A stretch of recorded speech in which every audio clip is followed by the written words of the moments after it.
Never mind. All right, there you go. We are live. We're live. And we already got we haven't Brian. haven't streamed in a while. Yeah, it's good to be back doing this. Oh, it is. Yeah, I think taking that week or so break, I think it's very refreshing, and people can kind of get their stuff in order, and Especially when you do it like 6 weeks in a row. it can sort of rejuvenate too. What as far as coming up with things to talk about and whatnot, just so it doesn't drag on. Because we tend to run out of conversation topics. That's true. There's a weird divide because for example, like, okay, there are people watching, right? So part of a live stream is you want to keep it kind of casual. That's the whole point of the live stream is, you can kind of just be yourself and just hang out.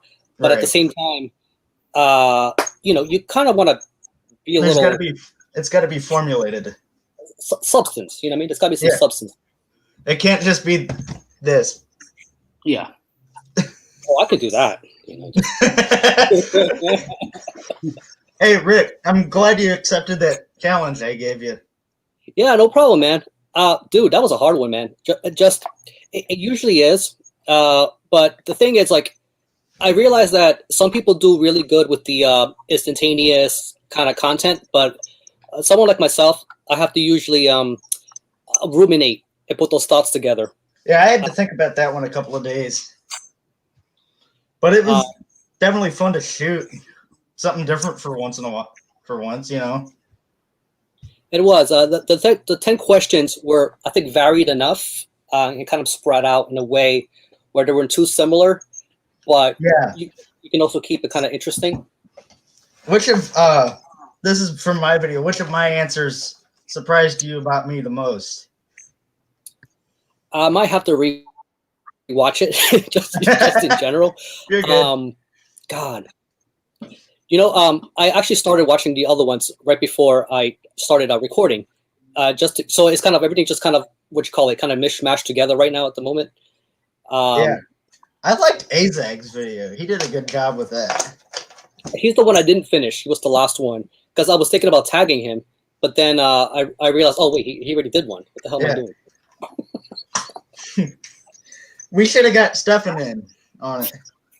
Like, what was the video about again? I've just been very busy. 10 questions YouTube community. You should do it, Stefan.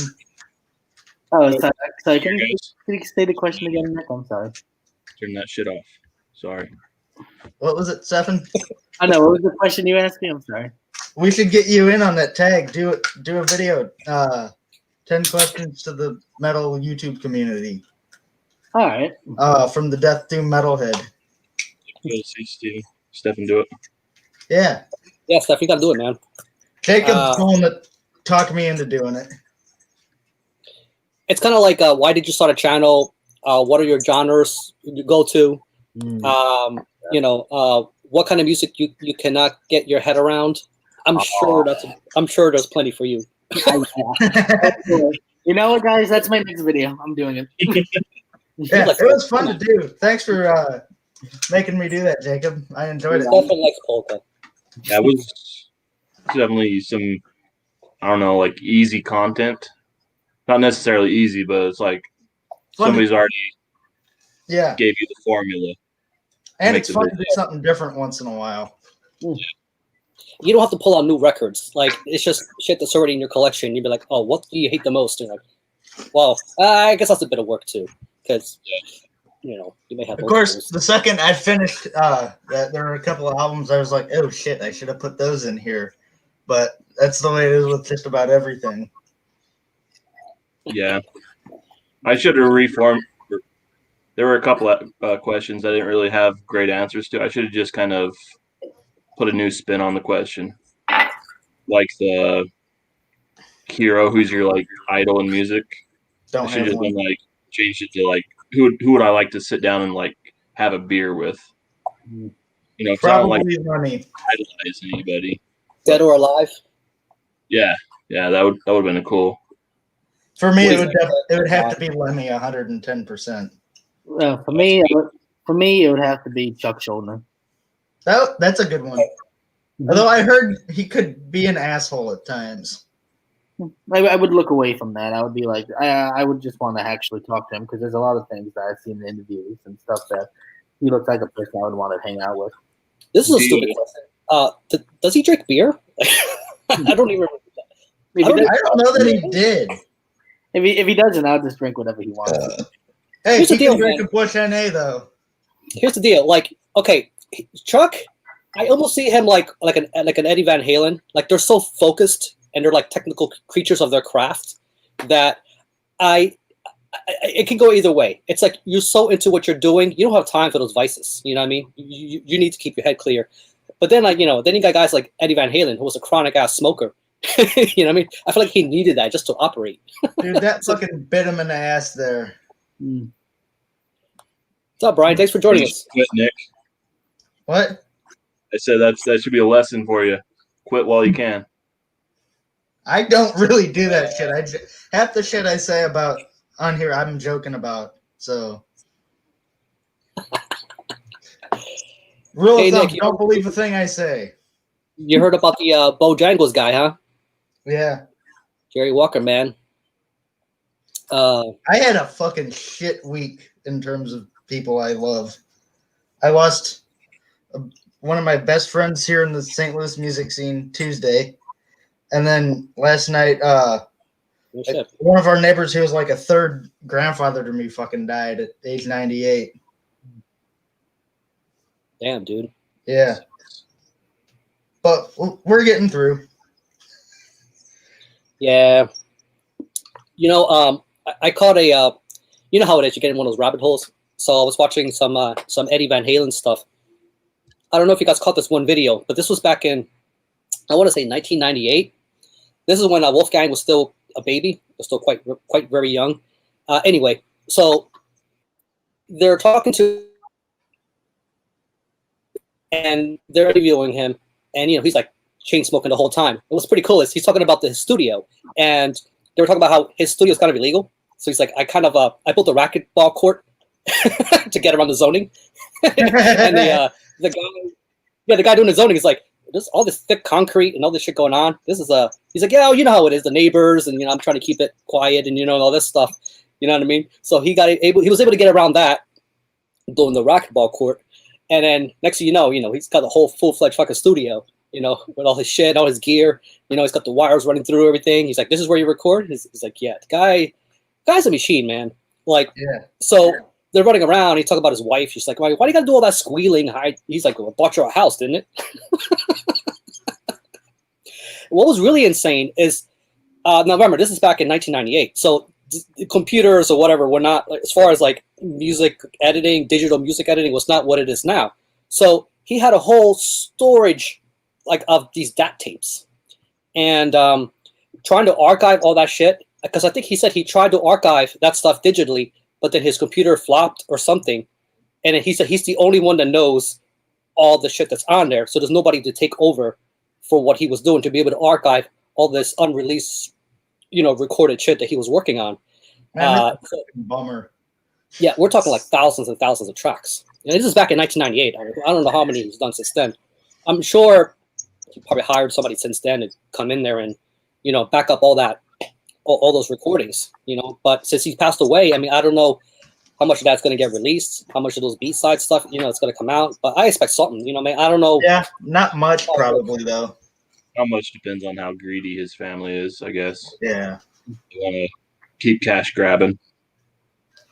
That's the thing, man. Like, how do you even, like... I think David Lee Roth probably got them all by the scruff of their neck, probably. So that was the problem, man. It's like what happened with Guns N' Roses, man. It's like, bummer. That shit. It's like, the band got kind of screwed, when it came to the rights and all that stuff. At that level, it's not really a band anymore. It's a business with some guys playing music once in a while. Yeah, that bums me out whenever I hear that. It's kind of what I heard about with Slayer, man. It's just how they kind of screwed over Dave Lombardo. Like, yeah. He almost felt like he wasn't really part of that core group. But then as I looked further into it, it's like Jeff Hanneman, for example, it's like it was like a business. You think these guys would just hang out on the weekends and go fishing and do all this shit, but like Fuck Jeff no. Hanneman, no man, he just went home, did his thing, and when it was time, they got the phone call. We got this gig or whatever. Went over there, did their thing, and went back into separate ways again. So probably why they were able to keep such continuity in the band. They're not with each other, 24/7. Yeah. They don't have the time to learn to hate each other. Like, right. Some of these bands are touring 24/7 in a van. Kind of hate each other the right way, I guess. Yeah. Yeah, that's insane, man. Just because there's some bands you look at and you're like, you're starting it early. Oh, what one of those streams, huh? Hey, those are the best. The next day isn't so fun. Nah. So, did you catch all of Ken's interview there? Oh yeah. Yeah. Man. Okay, I gotta check that band out. Yeah, I gotta check those dudes out. I'm interested. I want to see what this needs. I took a break and actually listened to the whole EP. Like the interview went that long. I was able to get through the whole EP. I went back and caught up with some of the interview.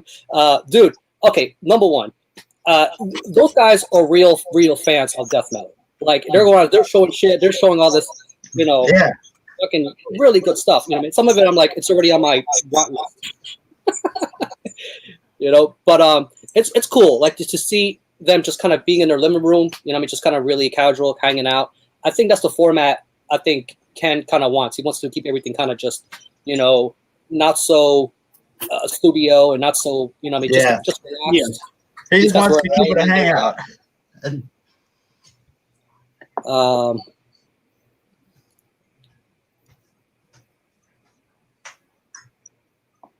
Kerry King. Oh, so he was the one that really went out to party. Yeah. Thanks for pointing that out, Alan. That sounds right. If you were to ask like 20 years ago or so, like how Slayer would go out, I don't think I've seen it. I don't think I would have predicted that it would have went out. I don't know. Like, you think it would have went out on a higher note as far as, they're a legendary band. I'm just glad I got to see them. There's another band, a little band called Sepultura. Ooh, yeah. Well, the thing is, like, okay, so some people may say, well, Sepultura kind of ended with when Max left in their eyes. And hey, what's up, Marty? Hey, Marty. How's it going, guys? Like your shirt. Yeah. Fucking jealous that I don't have one of those. Probably never will. Probably not. How y'all doing tonight? Doing Pretty good. good. I think watching Ken's video kind of rejuvenated some things in me. It's just watching those exaggerated guys were like, awesome. Just very chill and real fans of music. I only caught the last half hour of it. I guess I missed most of it. I'll catch up with it later. Yeah. Yeah. That was a good interview. This is Ken's foray into the interview kind of format. I think it's really cool that he's doing this. Yeah. Oh yeah, absolutely. Excited to see where he goes with it. Well, he's got a good base. I mean, he's got a good subscriber base. He can do pretty much anything, and there's going to be people watching. Yeah, and he's got the personality to pull it off. Right. And the passion for it, for sure. Yeah. So what's been going on? Not much. Had a rough week. Finally finished with the homeschooling. Oh, finished? Yeah, Friday was our last day. He's going back to school on Monday. I need to call next week and figure out how to work that, how that's going to work. Because, ours has got to go back too because I'm over it. It's bad. That's got to be a pain in the ass. Just, it was a short thing, you had a schedule. You can kind of schedule your day accordingly. But now it's like everything is so roller coaster. Mm-hmm. I don't know how it is for you guys, Jake, but I mean, some people are just cut out for this stuff, and I'm not. I mean, well, we both work full-time jobs. She's working from home, but she works for like a call center type job. She's on the phone, so she can't be looking over him the whole day. Yeah, we've just kind of put him on his own. He's a smart kid. He's in an advanced class. Oh, well, you're all set then.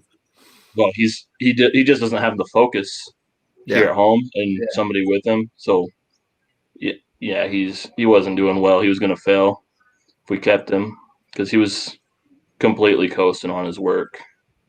Yeah, we weren't there to grade everything on the spot and make sure he's doing it right. Yeah, I tried to help him with the math once, and their math is so screwed up now. Fucked up, man. I struggle with math anyway. I mean, when I got out of school, I hoped I would never have to go through any of that crap again. And here it is, trying to teach a 5th grader like all this garbage that I didn't really understand that well when I was in school the first time, and now they've made it 50 times harder. It's like, fuck, are you even? Why are they having you do this? It's stupid. It's all the Common Core bullshit. It is. He asked me for help on one problem. I go over to read the problem. I'm like, dude, you know how to do this. What's the first thing you got to do? And all it was a simple division problem. Mm-hmm. He's like, well, you got to times this by 10. I'm like, what are you talking about? And I look over to the side and see their directions on how to solve the problem. And I was like, yeah, I can't help you. This is a nightmare. Because that's what it was saying to do. You have to times this, times that. Circle back around. They're trying to get kids to think differently. They're trying to get kids to think in different ways. And it just, it messes with me. Yeah, early on when they first started multiplication, they're like drawing all these blocks and lines and squares. And I'm like, son, I said, someday if you have a job where you need to do multiplication, like on a job site, you're not going to like on a piece of lumber draw 50 squares and lines. I said, it's fucking stupid. Why are they wasting the kids' time by showing them this garbage? It's so stupid. And, I don't know. Our kid is smart. He's a great kid, but he has attention problems and he has struggled all of school. And for it, his bombing in school. So, I mean, and now we're seeing just how bad it is with him here. And if, he says he's going to do it himself, he's skipping through stuff just to get it done, to get the check mark. I'm over it. Back to school with you, boy. I will die from COVID before I do this another semester. That's our thoughts. Yeah. Everyone who has young kids struggle with that. I think the next great challenge is the whole attention span thing. It's not like the previous decade where everything was just blamed on ADD. I don't think it's that. You can't. It's just there's so many. Yeah. Yeah, we're worried. We think our kid might have ADD, but we're worried to get him checked out. If he doesn't, they're still going to say he does, and put him on the meds. Yeah, and I'm not about to put a 10-year-old on speed. I just can't do it. Yeah. I'd rather have him struggle now and hopefully figure it out later in life. It's gotten better. We hoped he'd mature out of it, but remnants of it. And plus, the thing of it is, the way school is in public schools is they ramrod kids through. If the kids get it, great, you're set. If they struggle, it's going to roll along your entire school career because getting kids help is hard. And once you're behind, everything is hard. Once you're behind, everything doesn't make sense, because they don't stop for a second for you to catch up. It just keeps going. Oh, this, and this, and draw your lines and your boxes and your zeros and fuck off. Yeah. It's a deficit that you start to build up, and it's hard to really catch up. Yeah, I agree. Anybody with young kids, man, I don't. It's a long haul. I'm not trying to be, kind of negative or anything about it, but it's just that's the situation. We just have to sort of be realistic about what's going on. In order to be able to get through this. Yeah. Yeah. I have cousins that are 8, and I fucking feel bad for them when they get to middle school. I mean, they do okay now, but when they get to middle school, they're fucked. And there's no way they're going to be able to keep up with the work and the way they have them do it now. It's just so overcomplicated. Yeah, I mean, it's one thing to be behind, but it's another thing to not really care. And that's kind of where our kid's at. He'd rather play video games. That's my problem. Doesn't care. I think that's one thing that going back to school will help our boy with is being at home. He feels like he can speed through his, schoolwork and then go play video games. That don't work like that. He's going to have that set time that he's going to have to be in school. Yeah. So. Hold your guy, Jake. Same as yours. Same age. Wow. Yep. Oh well, we'll get through it one way or the other. I mean, I just got to make sure he turns out to be a decent human. I don't know how to do that, but we're trying. I think folks like you, Nick, you're graduating, right? That's what, next year, I think. This year. This year. So you're scraping by. You're not, you don't have to deal with the stuff these kids nowadays, have to deal with. You know, I'm sure you had your own challenges. No, I remember when the Common Core shit was introduced. That was when I was in like 4th grade. Man, I had to like relearn how to do math. And try like Alan mentioned about they're trying to get kids away from memorizing stuff like multiplication tables. I mean, that's something. Multiplication is something I do every day. We all do it. None of us think about it, but there's something you're like timesing something together. And I remember sitting there with my mom when I was a little kid, going through the flashcards and yelling at each other. I hated it, but man, it was like a gift. And that's not a flashcard. That is I don't know what kind of flashcard is that, Nick? Do we have to memorize that? Not one you use at school too. You needed to go use the laboratory. You just my kid might actually memorize that one. Can I borrow it? But anyway, but it's stupid. I understand they're trying to get kids to think differently and be better problem solvers. But sometimes cutting to the right answer right away is way more productive and way better than to sit there and ponder the different ways I can figure out this problem. It's fucking. I get what they're trying to do, but I think it's not very practical in the real world setting. I don't think math is the subject where you apply this like critical thinking. Like right, math is math. Isn't math. I'm with Marty too. Like I'm a right brain guy. Like math was never my forte for anything. Yeah, Until the numbers were introduced or the letters were introduced. Multiplication back in high school was crazy. Yeah, so like Jake says, as soon as they start putting X's and Y's in the math, I tapped out. I couldn't do it. I would get, as soon as I could change it, I got an E in geometry and got laughed at by my teacher for asking a question. I walked out of class and walked right down to my counselor and said, put me in another art class. I'm done with math. Oh, but what about your college prep? I said, I'm not going to college. Let's be honest. I'm not going to college.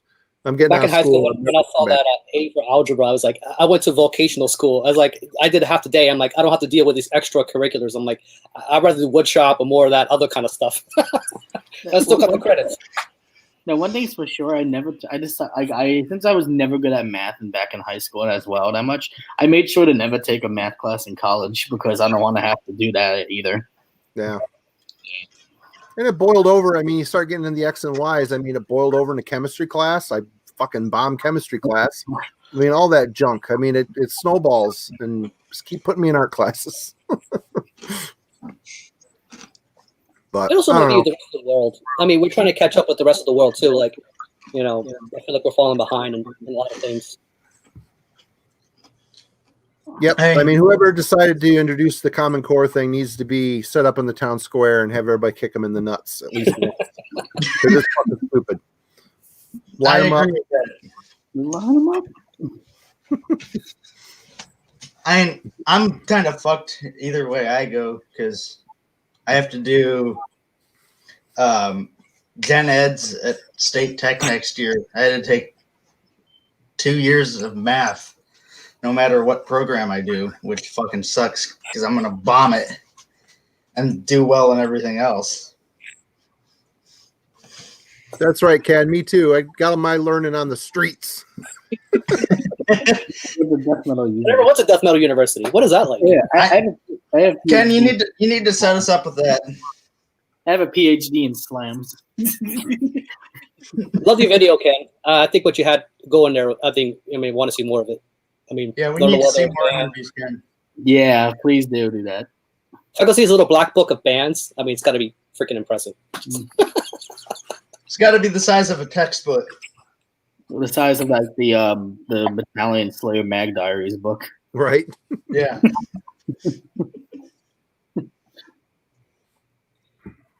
Yeah. So there's some stuff. Ken, keep at it, man. Sorry, Rick. I didn't mean to cut you off. No, I'm saying there's just some stuff I want to order just from watching it. Just, These guys were just showing records and CDs left and right. I'm just like, man. Majored in metal with a minor in Magic the Gathering. That sounds about right. Yeah. Oh man. Yeah. Let me see. So how many people are on? We got 9. It's been fluctuating between 9 and 12 the entire time. So. All right. That's good. It's the P breaks. They come back and the numbers go back up again. Yeah. No, it's the other way around. I leave and the numbers go up. Oh, is that I'm it? trying to tell you something, Nick. Oh man. So Marty, what have you been listening to?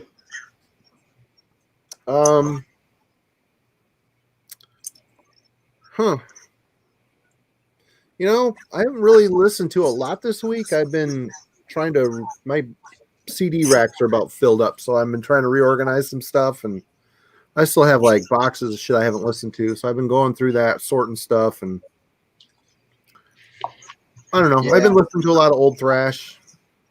I've been going back through the CDs, listening to all the old Doom stuff I can find that I have, because I've been on a Doom kick since it got cold here. There's a crusty, musty one. Found this in the record store yesterday. Nice. Hell yeah. It's still circulating around. That's amazing. So was your fourth release?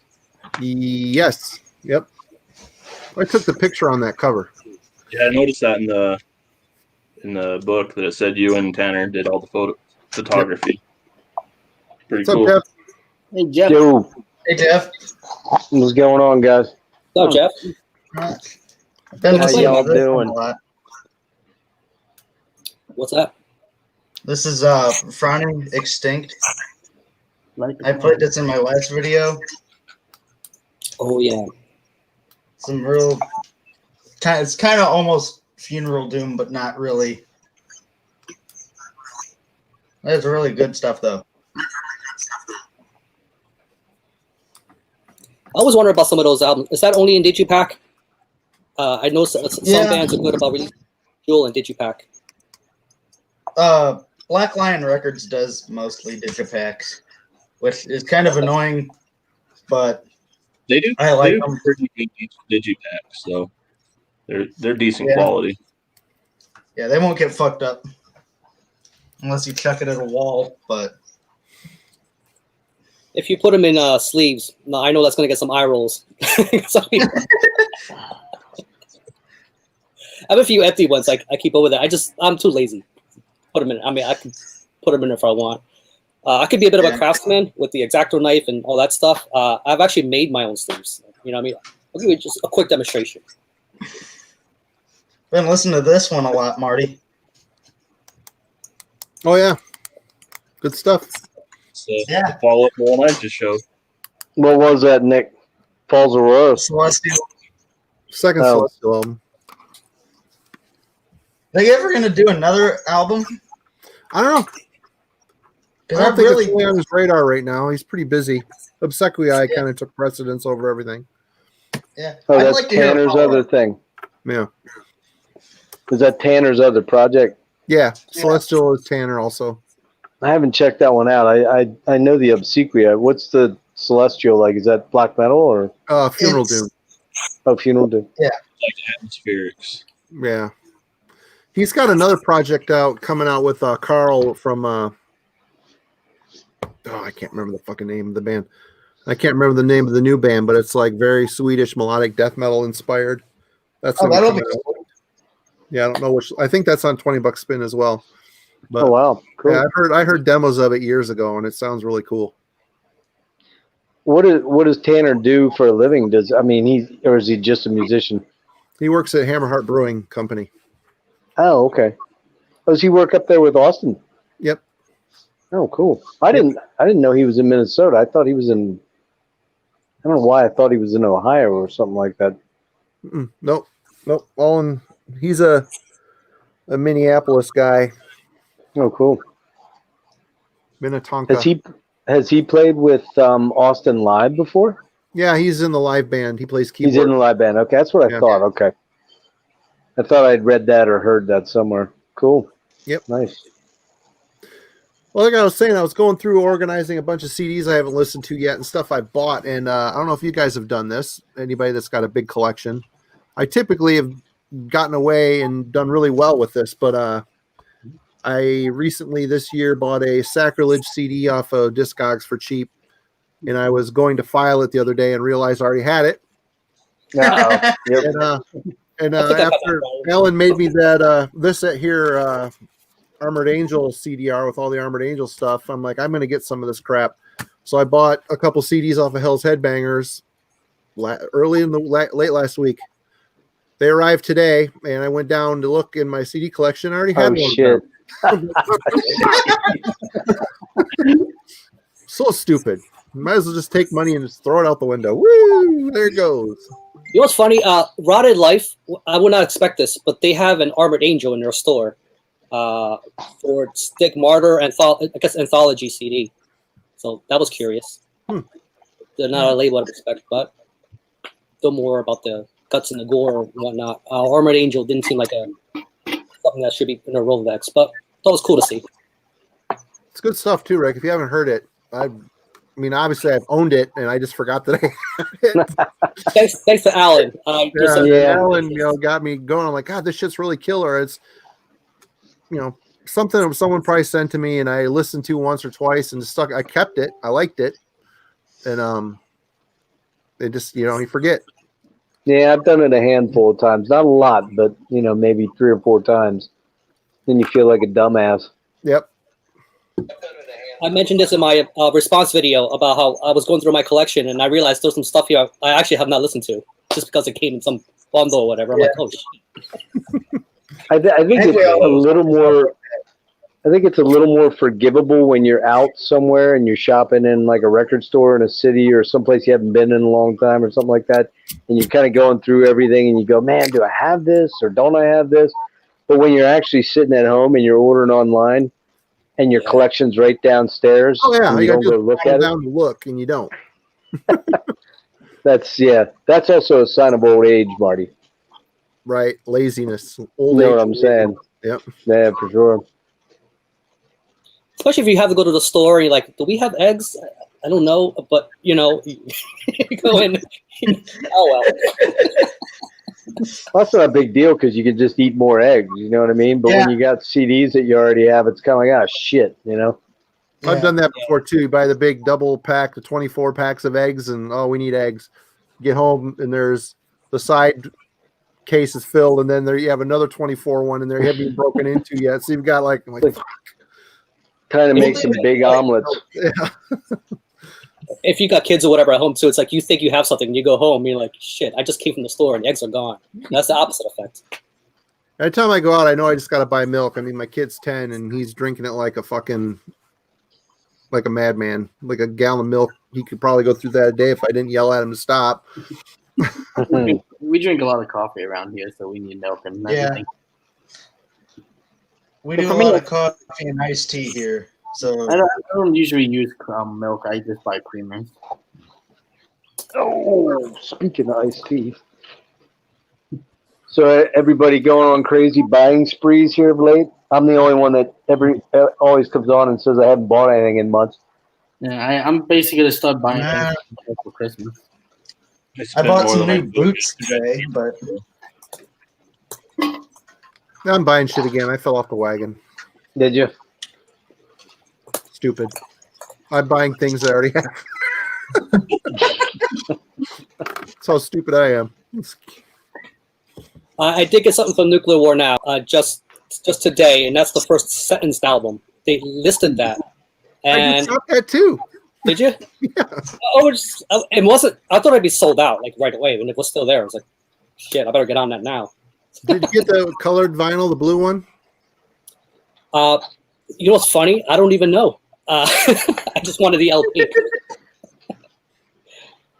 Well, I finally splurged. I went and ordered the new Armored Saint, which is fucking balls out, kick ass. Marty, you like Saint, don't you? I've got one tape. I'm on the fence about them. I think they're okay. I like Oh them. my god, the new one kicks fucking ass, dude. Oh, it's so I need good. to listen to it. Which one do you have? March of the Saint. That's my favorite. That's the first one. I mean, it's good. I think Delirious Nomad and Yeah. Symbol of Salvation. Symbol of Salvation is probably my favorite. But this new one, man. I mean, I listened to a Metal Blade like listening party 2 nights ago. Joey Vera was in, and I think Phil Sandoval was in the chat room with people. That's cool. And I got to tell you, man, I think there's 12 songs. I'm not entirely sure. There may be 11. And I'm not kidding you. Every song was fucking kick-ass but one. There was one song that I was kind of, that one was, but it was still a good song. But I mean, here again, you know, I'm an 80s guy, so I love that shit. You know what I mean? I'm with you, Alan. They've always. I think they're a good band, but they're just. I've listened to some of their stuff over the years. I got sent some of their more recent-ish albums as promos back in the day, and they're just good but boring. I don't know. I get that, but I grew up here in March of the Saint like once a week because my neighbor would always play it way too loud, way too late at night. So that kind of has a special place for me, but I can go get some of these records I got. I'll be right back. all right. Did you hear the new Paul Bearer, Rick? Paul Bearer? Yeah, that's up your alley, isn't it? I'm not a huge Paul Bearer fan. You think I'd be because I'm a Doom guy I don't like that guy's voice that much. in general, but I actually don't. I don't have any of their material. I have listened to a lot of their stuff, which is okay, but they're not my favorite when it comes to. I just saw their new album wasn't getting the greatest reviews, so figured I'd see if any of you guys had listened to it. Did they change their lineup at all, or is it pretty much? I think so. I don't know. I haven't listened to a ton of stuff. Their last album I liked. I think I've got it on CD. But that's it. Okay. Yeah, Paul Bearer, man, that guy's voice, I just never really kind of gravitated to it, which is odd because I love Geddy Lee and he's got a high-pitched voice. Yeah. Or seemed to, anyways. I've only ever listened, I think, the very first one. It just didn't blow me away. I liked it, but I didn't love it enough to buy it.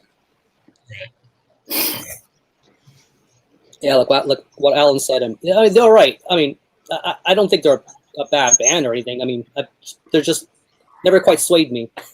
Like Who's that? Paul Bearer.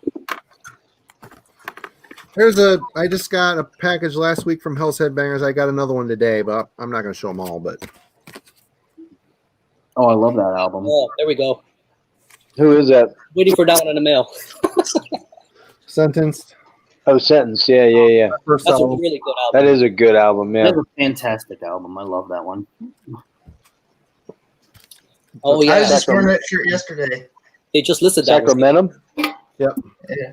Which one's that one? This is the first one finished. Okay. Malorum.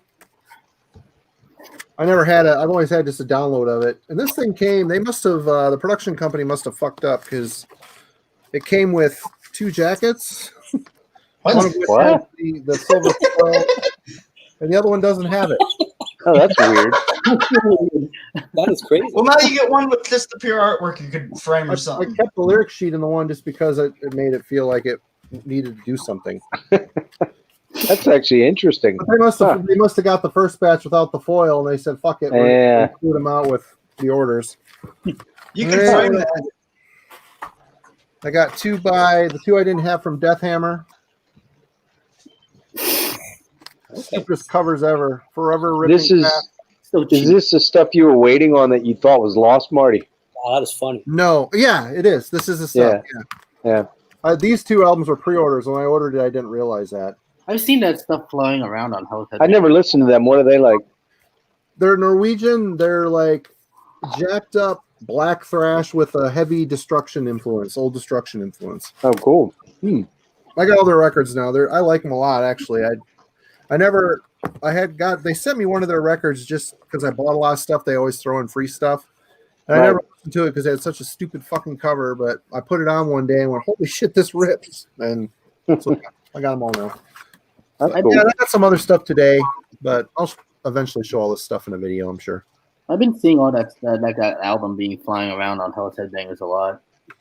Yeah, they just put them out. They were on pre-order for the last month or so. They're out now.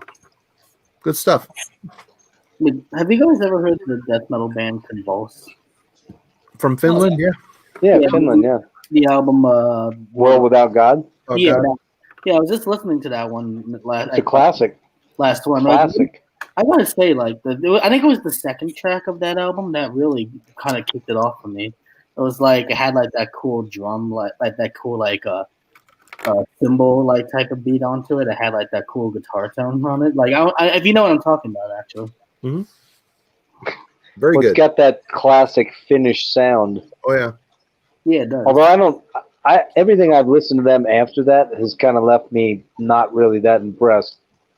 No, I do know they have a new album. Kind Though. of makes you wonder. Like they came in with a banger, and kind of not that they're bad albums, but it's just to compare to World Without God. Mhm. Oh man, Well, sometimes it's really hard to replicate a fucking classic like that. You know what I mean? I mean, like Grave is kind of like that. Grave's first album's great. After that, the quality starts to dissipate. There is one album since then that was not bad. I think it's called Procession of Souls or something like that. But a lot of times it's really hard to like I keep thinking if Demolich ever comes out with an album, is it really going to be anywhere near as cool as Nepenthe? You know what I mean? Probably Or not. Nespeth, I mean. the one, yeah. Hard to do that, you know. I think Did you ever hear the Decapitated. band Cathelist, Jeff? Yes, they're Canadian, right? Montreal. Yeah. Very much in that old Demolich style. Yeah, but they have a little bit more of a black metal sound, don't they? Kinda here and there. Kinda? They're just that sick, twisted Predator vocal style. Yeah. You know? Well, isn't the guy in oh He's in shit, another band. I'm not gonna remember the Funeral Doom album that just came out. Not Abruptum. Fuck. It's called Stygian.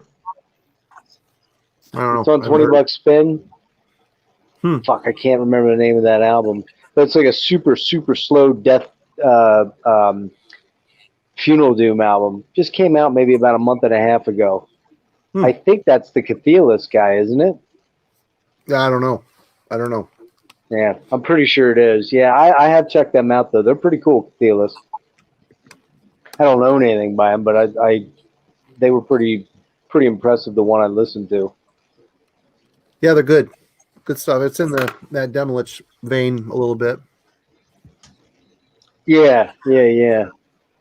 That Demolich is just such a weird band, man. I mean, everything about that album is so odd. When I first listened to it, it was like listening to like bullfrogs croaking. Right. His voice is so bizarre, and at first I'm like, well, this is goofy, but I kept going back to it because the music was grows so on you. cool. Yeah, it really does, and really once you hear it, you can't unhear it. You can't, like, I couldn't hear that album with somebody else singing on it. You know what I mean? No, Mhm. it wouldn't fucking work. I love that You though. Man. It's just something quirky or something a little unique. Oh yeah, definitely helped them stand out. Definitely. Trying to see if I can find the name of that. There it is. Adramentis or Astramentis. Are you talking about that 20 buck spin Doom? Yeah. It's like Atramentus or something. Atramentis. That's it. I'm 99% sure that's the Cathelist guy. And that's really a cool album. I like it, but you got to really, Jacob, have you checked that out? Because that seems like that'd be in your wheelhouse. I listened to like 5 minutes of it. I wasn't Or in is the it mood. too slow for you? Yeah. Yeah, you really have to be in the mood for that. Definitely something I'm gonna revisit. But Yeah, you're right. It definitely is something that's a time and a place sort of listen. You know what I mean? It's not something you'd throw on and just listen to off the cuff. But I know it's getting rave reviews, so yeah, it has. back to. That's why I have an easier time with the Death Doom in there, but Funeral Doom, I'm not always in the mood for it. No. The Death Doom stuff. Like I'm always in the mood for Hood and Menace. I could pop that in anytime. I fucking love Hooded Menace. It's one of my favorite bands. Just the stuff in Finland in general. Oh man, What's that? just the stuff in Finland in general. Like that's always the region that seems to always hit the mark for me. I mean, Yeah. there's some good stuff all over. They probably are about due for dropping something. I haven't really seen any activity on their Facebook page though, but I haven't been looking. But I mean, that was early. I think that was January of 18. They dropped that last one, Oswarium Silhouettes or whatever it's called. Oh, I love them. I think they're from Portland. Though. They're yeah, Portland's another one where something in the water. Hey, Travis. Well, actually, do you like Uada? Hell yeah. Another one from Portland. Yeah, Did you get the new one? I don't have the new album though. Another one I wanted the I Red gotta- album, and that one sold out. But that's the one I listened to 2 tracks and I wasn't that blown away, but I like Devoid of Light and the I forget the other one, what it's called. That's the how 2 I was. before. What's it called? I don't know, but that was my feelings towards it. I listened to the 2 singles, and they The new one. I feel like it was more. It wasn't a reinvention. I feel like it was more of picking up from the last one. But I haven't Yeah, heard that much to really. It does sound like it's kind of just a carryover from the last album, but I got to be honest with you, man. When I saw them at the Decibel Fest, were you at that, Rick?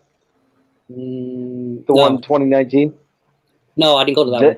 They were probably the standout band for me in terms of like catching them live. They put on a great fucking show live. They're really cool live. Now, granted, everybody kind of knocks the knock on them is that they're just a Migwab knockoff or something like that. And that's kind of true, I guess. But they were fucking awesome live. I mean, I thought they were anyways. Interesting stuff with the melodies. I think in general they're very heavy on that. That's why I don't put them purely in the black metal. Well, some people like to do that. They got They're not.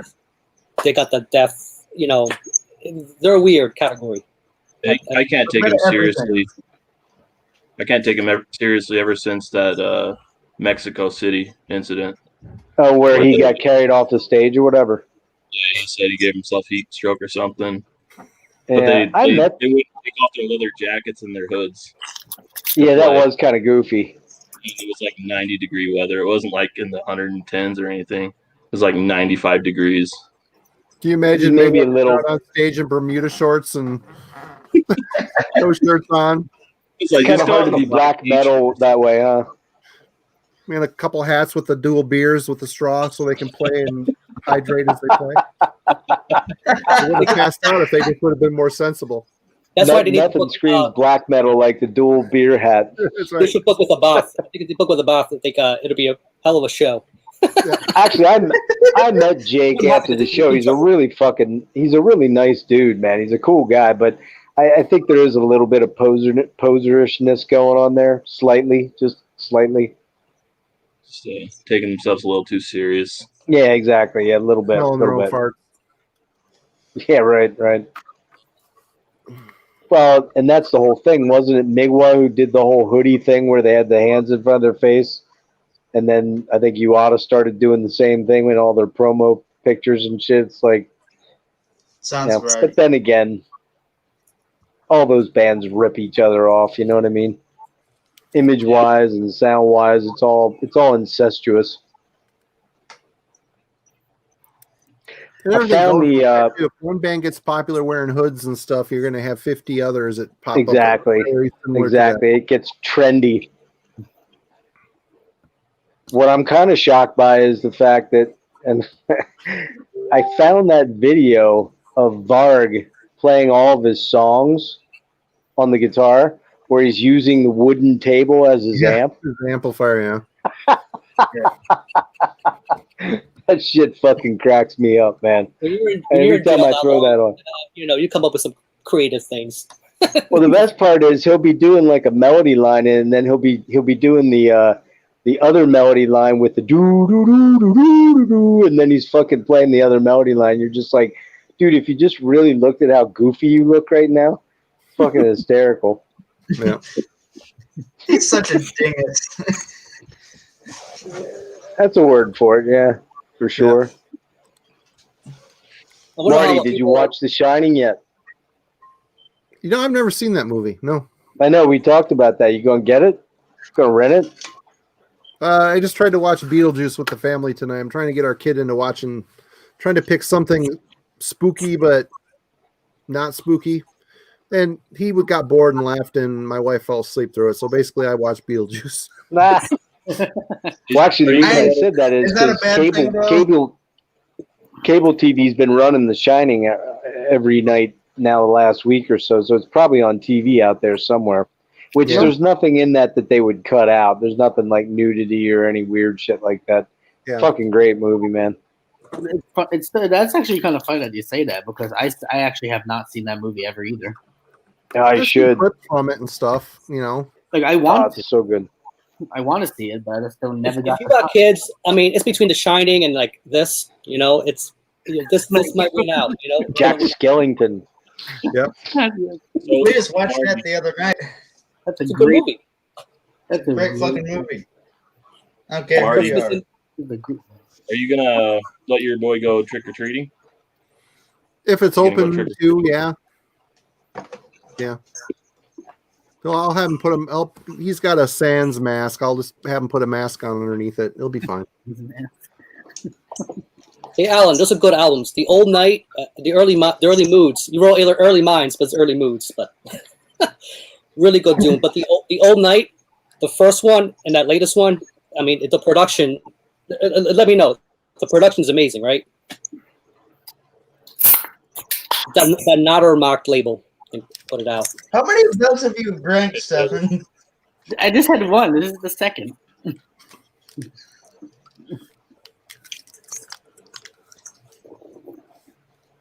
Oh God! No. Okay, so I said I was going to show this. So I make my own poly sleeves. So you take the record sleeves, and you can slice it up in a way. Just get some what you call packaging tape. So if you're crafty with the X-Acto knife, you can. So this one I made with no flap, so I can just get in, get out. So this is that Bethlehem album. But you can do this, kind of fold it over, so you make it a little tuck right there. So that's if you care enough about the digipack. There's some digipacks you can just I was just going to say, you're doing that all for a CD digipack. I don't do it for the old ones that I've already beat up at a store, but for ones I bought new, I usually want to. I care about a little more. If I paid a little more money than I want to, I'll do that. I might make a video where I just show the process. Like I'll just sit there with a cutting board and just, if anybody cares about that, or maybe just post some pictures. I was just gonna suggest that you do that. I think I'll do that. I think I'll do some that and maybe some creative ways. I'll see. Here's the thing to give you some context. So I live in the row home, right? I'm in South Philly, and we don't have a lot of real estate. So having to store all this shit, you have to get really creative. That's why I don't do a room tour. It wouldn't be very exciting. So I have to I never little ways, to store things. So anybody with limited space, I can do a video called the fucking limited space edition, like how I deal with it. I'm waiting for the Dreadful Minutes, the craft edition. The craft edition. Time with Rick Dreadful. Arts and craft with Rick Dreadful. That's a good one, Rick Dreadful. That's good. I don't know. You should start adopting that, Rick. Rick Dreadful. Hey, Hello, it's Rick Dreadful. Welcome to my row home lair. Today we talk about crafts. I'll bring back the and the application within the metal sphere. I missed the bookkeeper. Just took a trip to Michael's. Let's get to business. This is Rick Dreadful. I'm outside Michael's right now. We're gonna go in and shoot a video.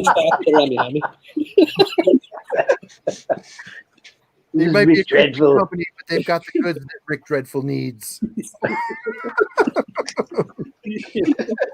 is Rick Dreadful. Bring your X-Acto knives. Please do not cut your wrists. I don't want your blood on my hands. I'll get one of those big fingers to just have a little accident. That'd be great. You could actually be cutting shit and then cut yourself ever so slightly and start bleeding and start screaming at the top of your lungs, having like a massive panic attack. I did that cut 'em all video, and I still had that leftover hand, and it had some fingers in the pack. It's like that. Was that Napalm Death album with the meat with the package? It looked like that. I think I know what you're talking about. I forgot you did that. I totally forgot about that. Yeah. Martha Stewart. Martha Stewart, the black metal edition. That's good. Of course, yeah, I got to be honest with you, Rick. I never really gave it that much thought about protecting my digipacks to make my own plastic sleeves. That never really crossed my mind. I already did it I do it as my job. We make comps and all kinds of things. So I already have the equipment. So fuck it. It's like, why not? And I already have the poly sleeves. That's cool. Well, if you can do. I think if I do a video, it'd be like the layman edition. So I would be calling you out, be like, this is how somebody like Jeff should do it. Right. You know, it is funny though, because sometimes I'll look through my shit that I have and I'll be like, damn, I wish I would have took a little better care of that packaging because it's all bitched the fuck up. But I just never think about it, to be honest with you. Yeah, you have to sort of focus. What are those? Seal up sleeves for the CDs, but I'm too lazy to put them on my digipacks. They're not always to size. See, that's the thing. Like this is fitted to this particular one, but that's the problem. Shit, I didn't even know they made those, Jacob. They actually make a poly sleeve for CDs. And then it's got like the little sticky thing that folds over. I'm too lazy to put them in, and then I feel like I'd be too lazy to even listen to the records or the CDs once they're in there because it's too much work. Exactly. Too much work digging them out. But those that Rick has, they wouldn't be as bad. You can just pull it right out the top. Of course, we're banging on Rick about his sleeves, but you know, over at the Metal Madness 66 channel, it'll be all of us. Jeff's stuff is in the cardboard box. Exactly, the cardboard box edition. Hang on, I'll find it here one day. Just hang in there with me. No need to alphabetize. Just put it in the box. Yeah, actually, it's funny because we made fun of Jason Hook all those times, and my situation is far worse than more dire. But I have a legitimate reason. I don't have a place to put them up, so it's kind of like, and I'm not going to sit there. I did kind of get them more organized and found a lot of shit I totally forgot I had, which is really scary. But you know, I'm not going to sit there and organize them back into alphabetical box order. So hopefully in the next 6 months or so, I can get out of here and get in my own and get my shelves back up. That's the hope. I need to find who knows? A lot of us are like Jason Hook. It's like we could spend 30 hours trying to find a record. No, he finds shit pretty quick. I was going to say, he seems to know where the stuff's at. He seems to be able to put his hands on it fairly quickly. The organization within the chaos somehow. I could never do that though. Me either. My OCD would fuck me up too much on that, man. It would really get to me. I mean, I don't organize my shit either, but I know where everything is. So how much you have 2,000 CDs? It'll be a different situation. I was just gonna say I have close to 4,000 CDs, Nick. I mean I have 214, so that's a lot, but that's not in the same neighborhood as 4,000, dude. Jeff will be on Storage Wars with Barry Weiss.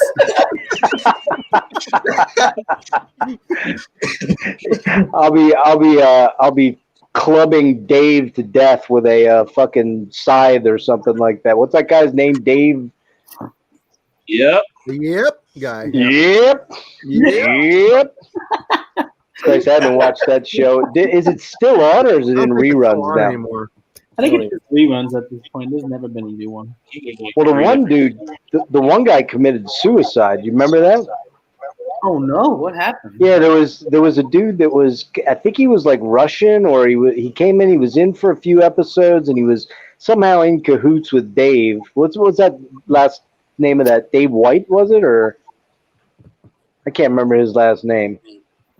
But yeah, there was one dude. He was like a Russian guy, or like he was from Austria or something. He had he ended up fucking blowing his brains out, man. He somehow he was he was involved in some scam with regards to supplements or something like that, and I think that the feds were closing in on him. Yeah. Speaking of that show, though, do you remember there was a guy named Renee, and he had the hot wife with the really big boobs? I think I might know. I think I know. And she never wore a bra because you always saw her nips poking out. You don't remember her? About 6 months ago, I was clicking around on YouTube, and they now have a YouTube shop where they have some type of I think they're in California. I'm not 100% sure about that, but they have a thrift store, and the reason I ran into it was they were touting all this vinyl they had. I'll have to look it up. If I can find it, I'll let you guys know the name of the YouTube channel. But here they were going around, and you don't know whether this is really true or not, whether they're buying these big collections or whether somebody's feeding them to them or whether there's a company doing or whatever. But they were putting all this vinyl up, and the fucking prices they were putting on this vinyl were just fucking obscene. Like Fairly Calm and Miles Davis albums for $50 and shit like that. You could just tell they were trying to get people that were coming through there that really had no clue what the hell they were doing. Let me look and see if I can find that real quick. Because she's still running around without a bra on. Yeah, Nick and Brandy. That's like Brian at Arkham just said. Nick and Brandy. That rings a bell. Nah, Nick and Brandy wasn't Brandy the kind of hot babe? She was blonde. Was she?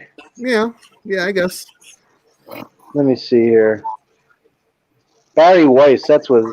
Barry Weiss. He was the eccentric guy, like the typical Californian guy. You know. Oh yeah, the California dude with all the nice cars, the sweet cars and stuff. He'd have like that cool Volkswagen truck thing, and yeah, you just wonder how much. I mean, from what I read and heard about that, a lot of that shit, they were salted storage units. They never were real legit. No, they'd always put the show would put a plant in there to make it. The plant, yeah. What was the other guy's name? The big dude with the buzzed hair. Oh yeah. With the guns. Was it? And his kid was involved with him. Yeah, Daryl. Daryl, that's it. Daryl, my other brother, Daryl.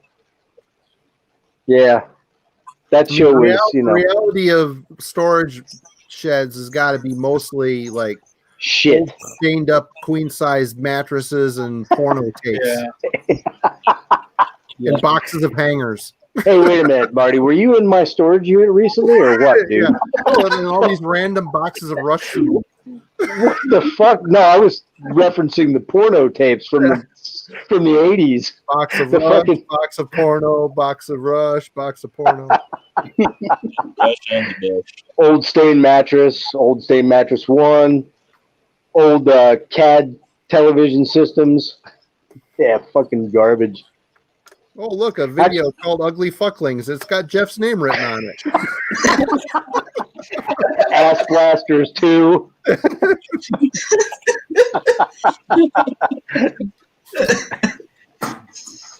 Oh, Christ. That's terrible. It really wasn't looking for legitimate movies, but there's something quite off about it. That's terrible. If only it just wasn't true, that's all.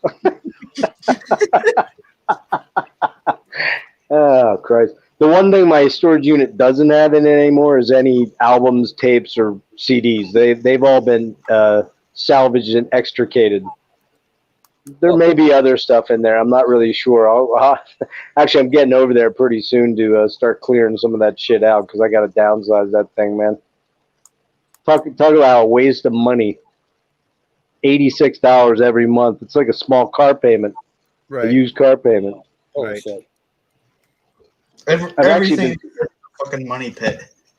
Well, I actually been thinking about letting the thing go into default and just letting them sell everything off so I could get rid of everything, starting new when I go back out. But there are a couple pieces of furniture in there I've got that I probably don't want to get rid of. But yeah, funny stuff. Well, they'll do and that. Of course, my Ass Blasters porn collection. I want to get that back too. So and the ass auger with Jeff's name on it. Ass auger. Wait a minute, are we talking about Ken's death metal stream tonight? Ass Augury? Oh, never mind.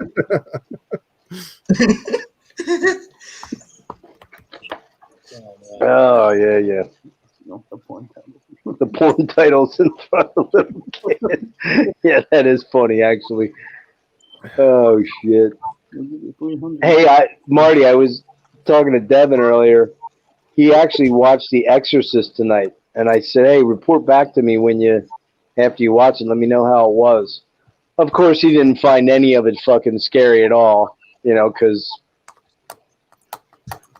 I don't know. I don't know. I know when I saw that movie, it terrified the fuck out of me. He's not that generation. At the time when it came out, the pacing. It was a whole different deal back then, man, for sure. Pacing and subliminal to that. shit. What's that? Go ahead, Rick. I didn't mean to cut you off, man. No, I'm just saying these kids today are numb to that. That stuff does not faze them at all. The context is different. Well, I think when that movie came out, man. Now I was born, or my grandparents were hardcore Catholics, and I never really went to church. My parents didn't make me go or anything, but I remember watching that movie and I saw it. I think I was probably 11 or 12, and watched it at night. Yeah, I watched it at night with my little brother and the 14-year-old babysitter or something like that, or 15-year-old babysitter, whatever it was. And man, it definitely impacted me. And I still, when I watch that movie, that's the one that still gives me the creeps a little bit. Me up too. And I don't know whether it's just some sort of deep-seated Catholic frustration thing about the devil and God, but even though I'm basically an agnostic, borderline atheist, it still fucks me up. That movie just gets to me, especially the part when she's walking down the stairs upside down like a spider. Mm-hmm. Fucking creepy, man. One of the scene that was pretty creepy was like all of a sudden it was quiet and then you hear like some banging going on in the room and then all the stuff is flying and she takes the crucifix and she does that too. Yeah, that's a pretty brutal scene, man. Yeah, I was like, holy shit when I first saw it. I was like, that is something deep. There's some movies where I was gonna say there's some movies where it's kind of centered not too far from the fantasy, but there's a movie, The People Under the Stairs. Do you remember that movie? Yeah, I just watched that not too long ago. It's a pretty trippy movie. It's weird. I was the right age when I saw that. That is fucking disturbing. That's I think that's Wes Craven, right? Wes Craven, yeah. Yeah. They don't talk about that one too much. Yeah, I went through the entire Halloween series of movies 2 weeks ago, I guess it was. I recorded them all and then just sat one night and fucking mind-numbingly watched all of them.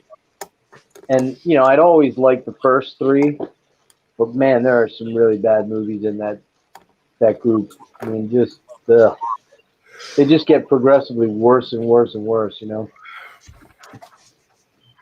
you guys ever seen the movie Dead Alive? Oh, I love that movie. Oh yeah, I love that one too. Who's in that one? It had a different name, didn't it? Yeah.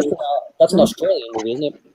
Yeah, it had a different name. I think it was called I know it was called Dead Alive, but I think it was called it was called Brain Dead. Brain Dead, that's what it was. Yeah. Oh, Brain Dead. How was it? Was it Peter Jackson? Yeah, I think it was. Yes. Yeah, it's one of Peter. That one, yeah, I was the right age when I saw that too. By the right age, I mean, almost. I haven't seen that one though. I know it, but I haven't seen it actually. Oh, actually, I'll tell you something about that. Okay, let me tell you something about it. Now I'll tell you how I found out about it. You guys seen the movie? Have you guys seen the movie Lords of Chaos, right? What's the name? Lords of Chaos. Yeah. You know It's that. You know that masterpiece.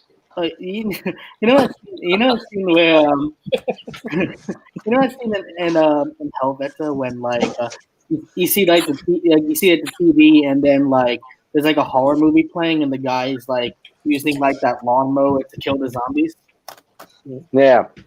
That sounds like what that. I do. Is that it? Yeah, that's Dead Alive. Ah.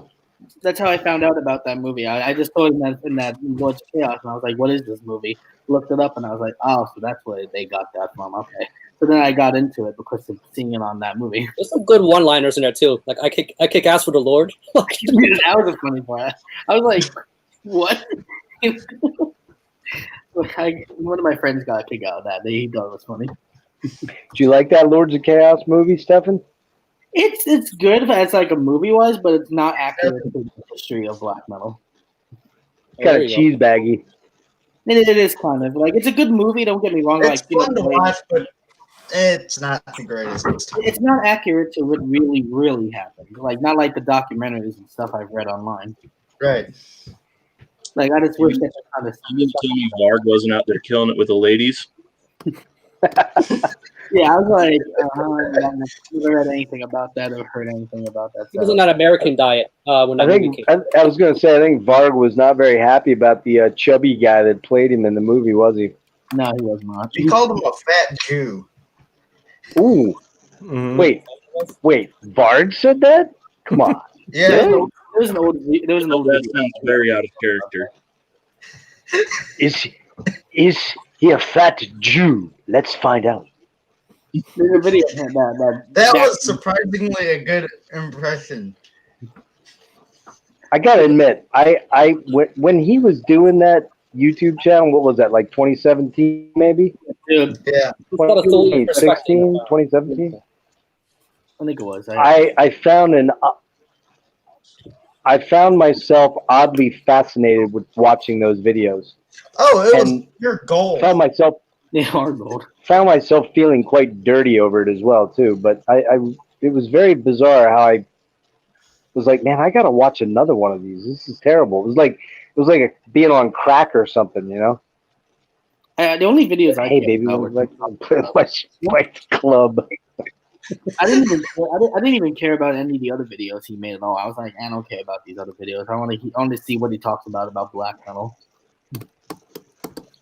Which he didn't talk about much, really. Like when you went in there, you thinking he's going to be, this guy's like a historical gold mine of the stuff that he probably knows and has picked up over the years, but he didn't quite delve into the way we think he would have. Well, he's only telling the side that he wants to sell, too. Well, that too. The man knows his history. He just has a terrible view on the world and fucked up ideas. Yeah. Well, you need some of that too when you're making this kind of music. It's you're not. Yeah. You don't make normal music per se. Yeah. I don't know. Does this give you any impressions of normalcy? No. It's pretty normal to me. That's the problem. Try to play out words, but it's truthfully. It would have been kind of interesting. Would have been interesting to be a fly on the wall to have kind of watched those guys, because I'm thinking, how old is Varg now? Is he in his late 40s, or is he close to our age, Marty? Yeah, I know Fenris is about my age. Late 40s. Varg's a couple years older. He's got to be in his. Is Varg older than Fenris? Yeah. Yeah, I think he has to be. Varg is around my parents' age, which would be like 52, 53. He didn't age all too long. I think prison has something to do with it. It's just between that 5-year span, it looked like he aged another 10 years, just out of nowhere. He was in a pretty. Ken's trying to come in. He was in a pretty swanky prison at the end. Yeah, I was going to say it was pretty low security, man. I mean, he went out record shopping and took a holiday. Remember? Yeah. Or something like that. Man, I'm really seeing. Yeah, I don't know. I don't know how old he is. I didn't think he was quite my age. Like one thing I could definitely tell is that he has no long hair or anything like that anymore. He's he's done music. He's just like completely bald with a big beard.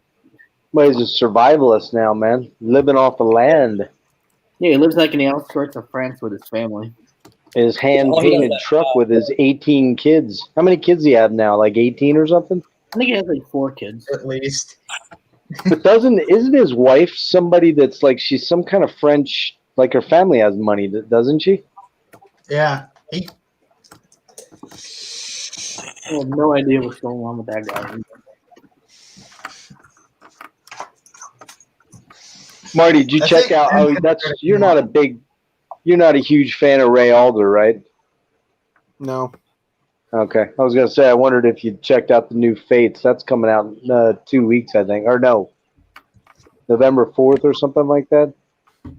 Nope. Sounds pretty good, but you only have the one of his albums, right? I've got Still Life and I've got No Exit. Still Life, is that like a greatest hits, isn't it? It might be. Yeah, I think it might be. I don't like the direction Fates Warning took after John Arch left. Or was fired or whatever. Did you check any of the albums out though? The first couple that came out after No Exit, I didn't mind No Exit. The first couple that came out, Perfect Symmetry and Parallels. Parallels. Yeah, just No Exit. Week for me. So you never checked out like Pleasant Shade of Gray or Disconnected or those are kind of the one where they had the two people in gas masks kissing on the front. Disconnected. Does it? Yeah, I got it. That you had it and didn't like it, huh?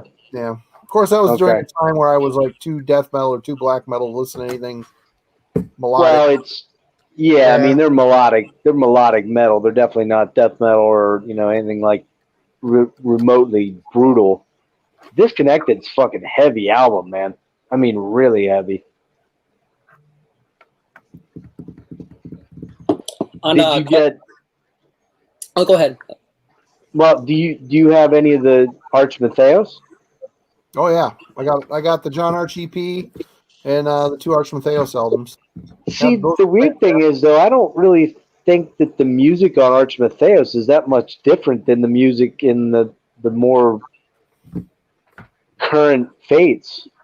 But it's got John Arch singing on it. It does have John Arch. I mean, that's a big difference there, yeah.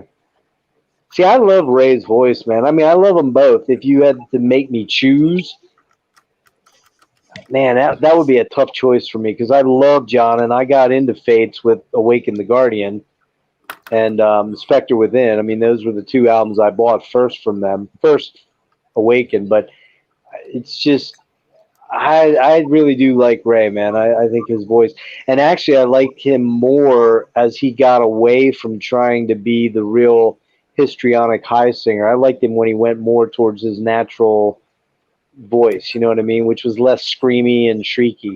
I think he had to do that because he smoked so much it killed his register. Yeah. Well, no, I saw him live twice last year. No, wait. Yeah, March of 19.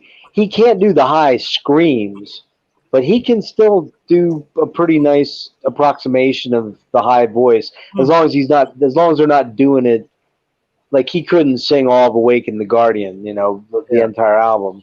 But then again, I don't know that John can do it. John couldn't do it night in and night out. No. No, and plus, I think he discovered that the error of his ways cramming too many words into phrases. Oh yeah. His singing at that register is hard to maintain. It's easy to stop and take another take or, overdub, but when you have to perform, you watch that Awaken the Guardian live thing, they fixed a lot of stuff. You talking about the one that they did a few years ago, the live? Yeah, the live LP and Blu-ray came out. He did a great job, but you could tell it was tough in spots, and I think he was struggling in a few spots. Yeah. Did you say you saw them when they went out on that? No, I did not. I wanted to, but I wish. Okay. I know we talked about that a couple months ago. And I couldn't remember if you said you had or not. I found out. I really wanted to. Me too, man. My buddy went up to see him at Webster Hall up in Boston or wherever they were playing. Nice. And fucker called me from there. He's like, "Hey, man, it was like the night before." He goes, "Were you going to come up to this?" I'm like, "Come up to what?"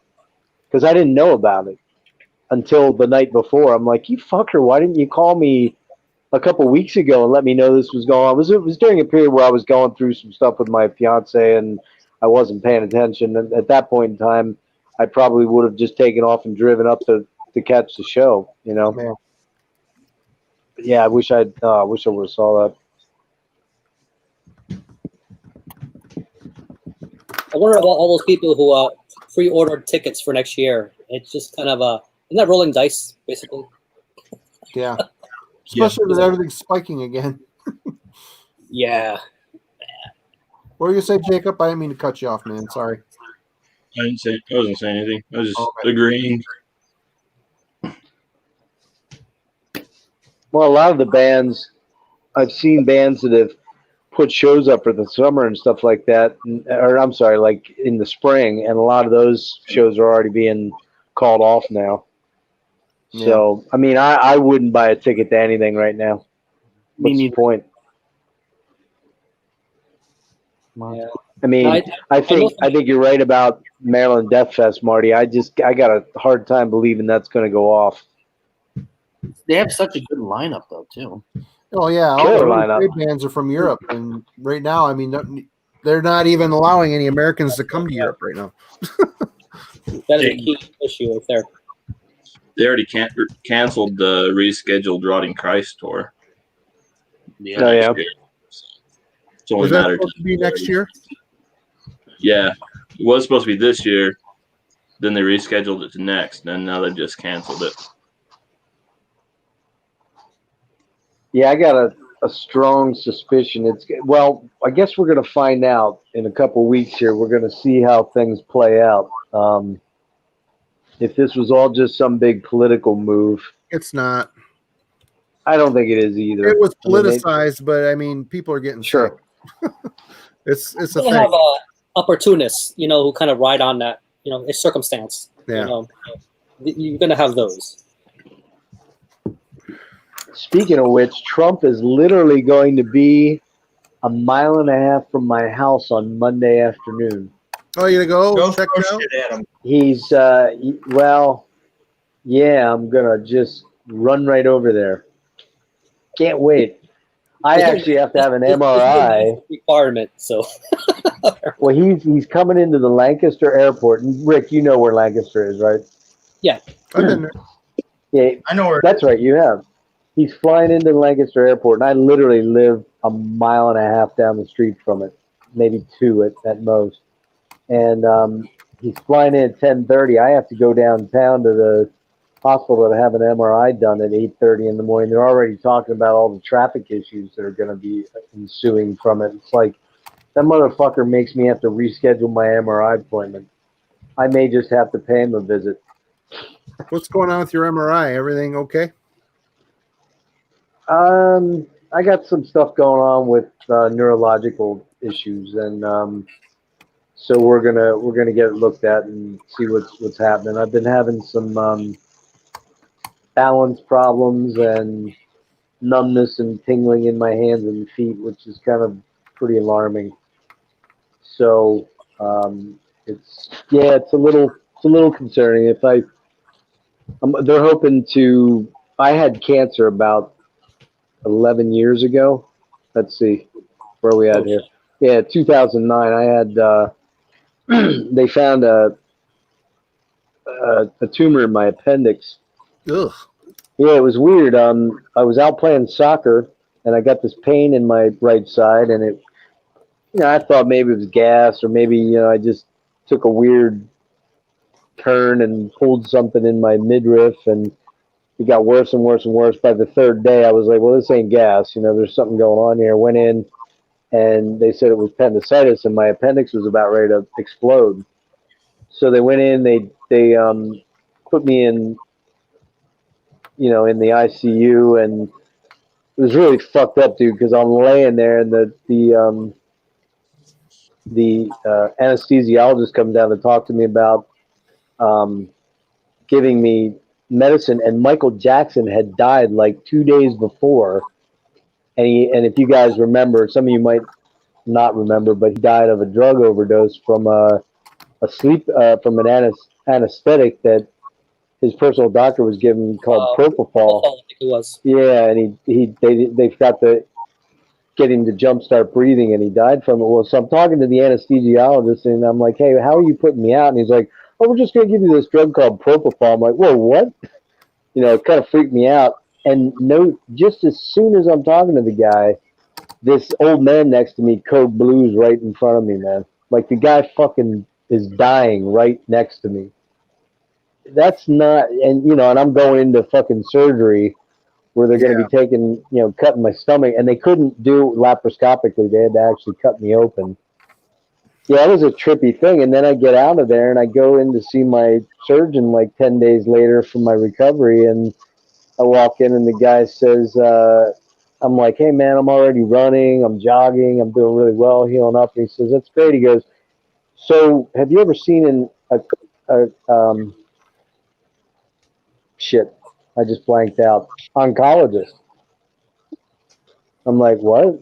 Why would I see an oncologist if I don't have cancer? And he goes, well, we found a tumor in your appendix. And you don't want to ever hear that, man. No.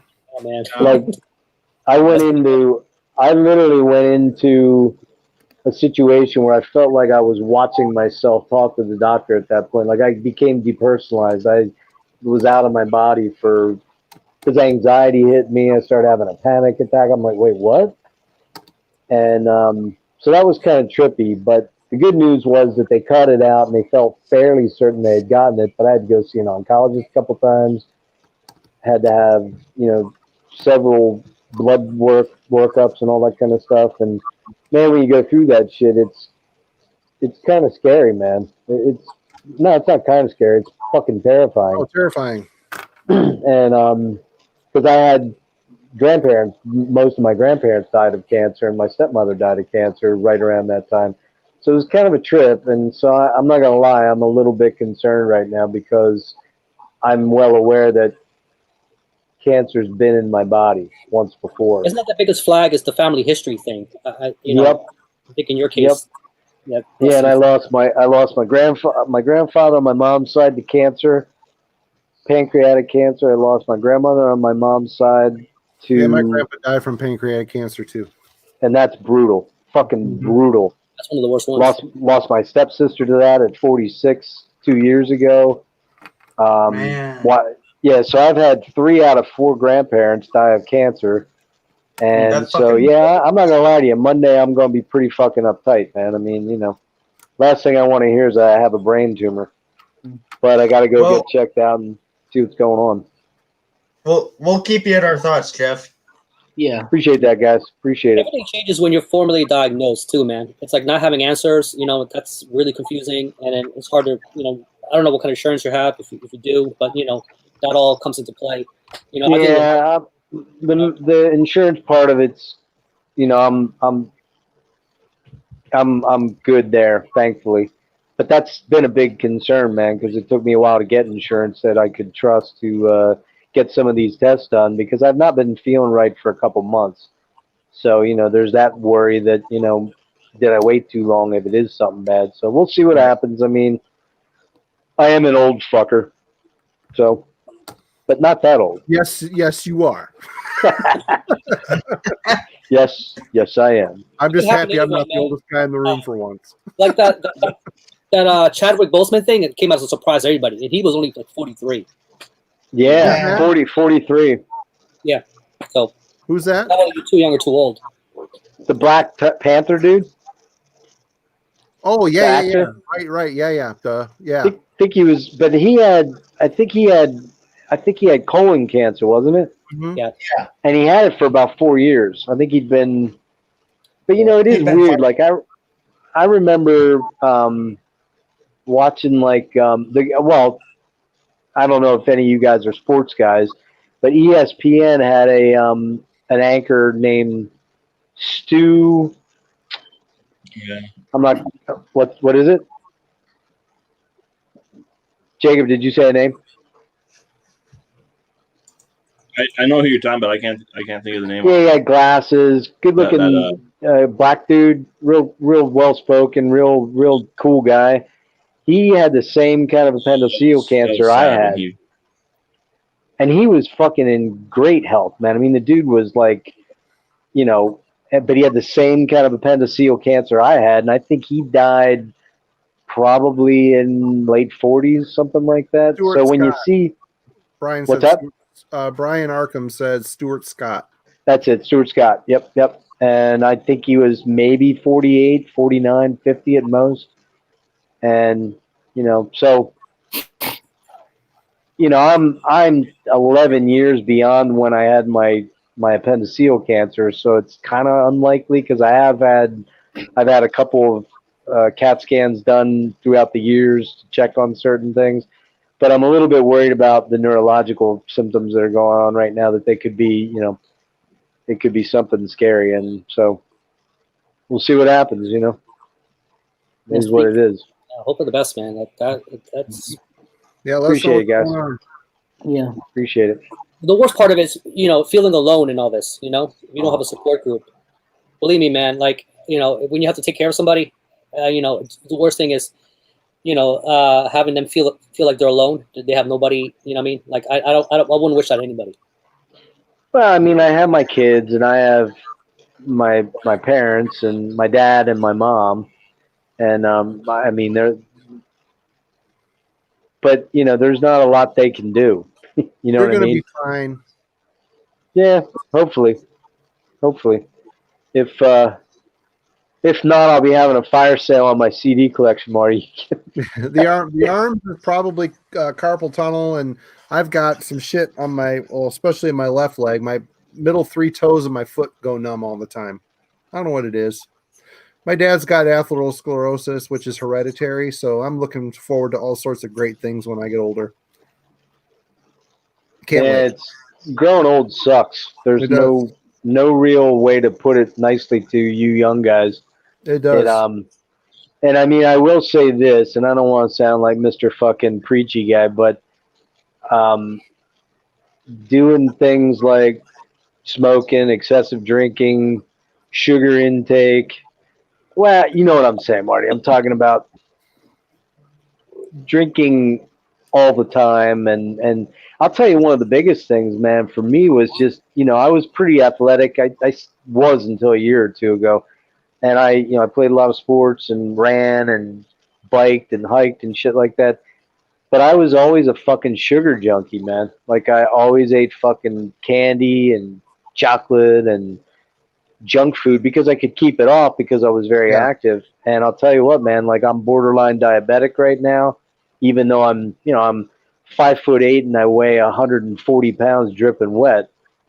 Those are things that, had I known or had I been aware of them, I'd like to think I would have done the right thing, but who knows? I probably still would have been a stubborn fuckhead and smoked and drank and did the dumb shit that I did. I quit smoking 25 years ago, thankfully, but I smoke once in a while again. I have friends that smoke, and misery loves company, so you think I'm a smoke, they're like, yeah, sure, here you go.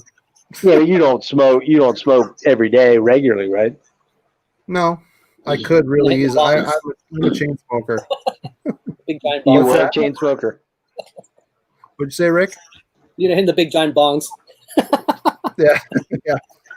Yeah, for me, I never smoked any cigarettes ever since, because I just don't want to go in that direction of just like coughing and having to deal with all that. I don't know what you talk about. It makes you look cool. And you could be in a cool guy gang, and it makes you look cool.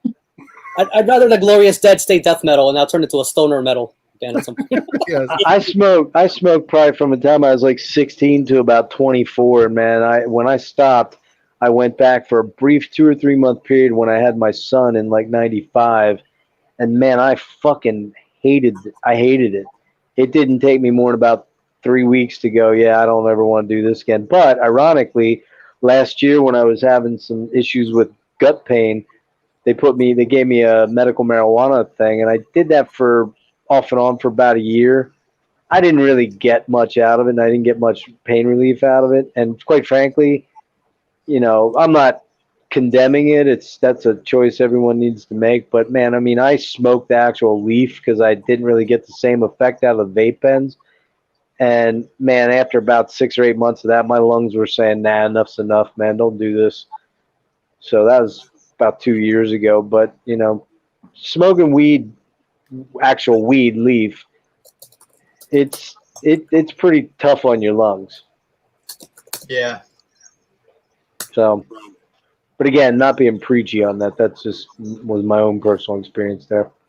I think that I know when I talk to a few vegans, that's one of their Achilles heels is the sugar. They claim to be all healthy, strength from meat and all that stuff, but sugar, man, that's the devil. Yeah. That'll do it. I think it's what kills Steve Jobs, man. He wasn't that fruit diet, you know. That shit's like all sugar, man. It's like that fruit diet, you know. I think that's a contributor to this pancreatic cancer. You know, so you got to be careful with that. Yeah, I mean, all cancer sucks, but pancreatic is a motherfucker, man. It is just the most brutal, most painful thing to watch. My stepsister, by the time they diagnosed it, she was already basically, she had a death sentence, and she was a very healthy, this girl rarely ever drank, never smoked in her life, never did drugs. And, you know, it was one of those, she lost her mother in 2011 to cancer. And then she has an kid in 8th grade and a kid in 6th grade, 2 daughters. And, you know, I watched her bravely battle that thing. But by the time the problem with pancreatic is by the time they diagnose it, it's too late. 99% of people are done. That's like what's his name? The singer for Entombed. Lars Petrov. Yeah, Petrov. I mean, he's got biliary cancer, which is more or less pancreatic cancer because the tumor is right there at your biliary gland, which is, you know, the bile ducts. And, you know, the truth of the matter is no one survives that. Bone cancer is the same way, too. That one's really difficult to treat. Didn't, like, one of the guys at Guar have bone marrow cancers at one point? I don't know. That I don't remember. You might This be is just right. like 2-3 years ago. It was like I think you might be right. Didn't he have leukemia, which is bone marrow cancer, blood cancer, and is quite a bit more survivable. Yeah, this is happy conversation we're in. Yeah, here. I say we took a morbid turn here. From Jeff Saxhager to cancer. Sorry, I didn't want to bring it. Yeah, I didn't want to bring it. This all stemmed from talking about Trump coming to the airport down the street. Jeez, I wonder if there's a correlation. Well, it affects. I mean, you look at guys from the music, like Eddie Van Halen. You know, what's another example? You know, it's like it doesn't matter what your classification is. You know, what I mean, Nope. that's it. That can affect anybody, even if you go in remission. It doesn't mean you're out of the woods. You know. Yeah, Eddie And was battling that cancer for about. Yeah, Eddie was battling that cancer for about 15 years, man. Yeah, man. Well, he smoked like a chimney. It did not help about that. Yeah, he did. All the fun Sure stuff did. is bad for you. Yeah, it sucks, doesn't it? True. What you're thinking about, you know, especially if you got, you know, a sweet tooth, you know. Not saying sugar. Well, there's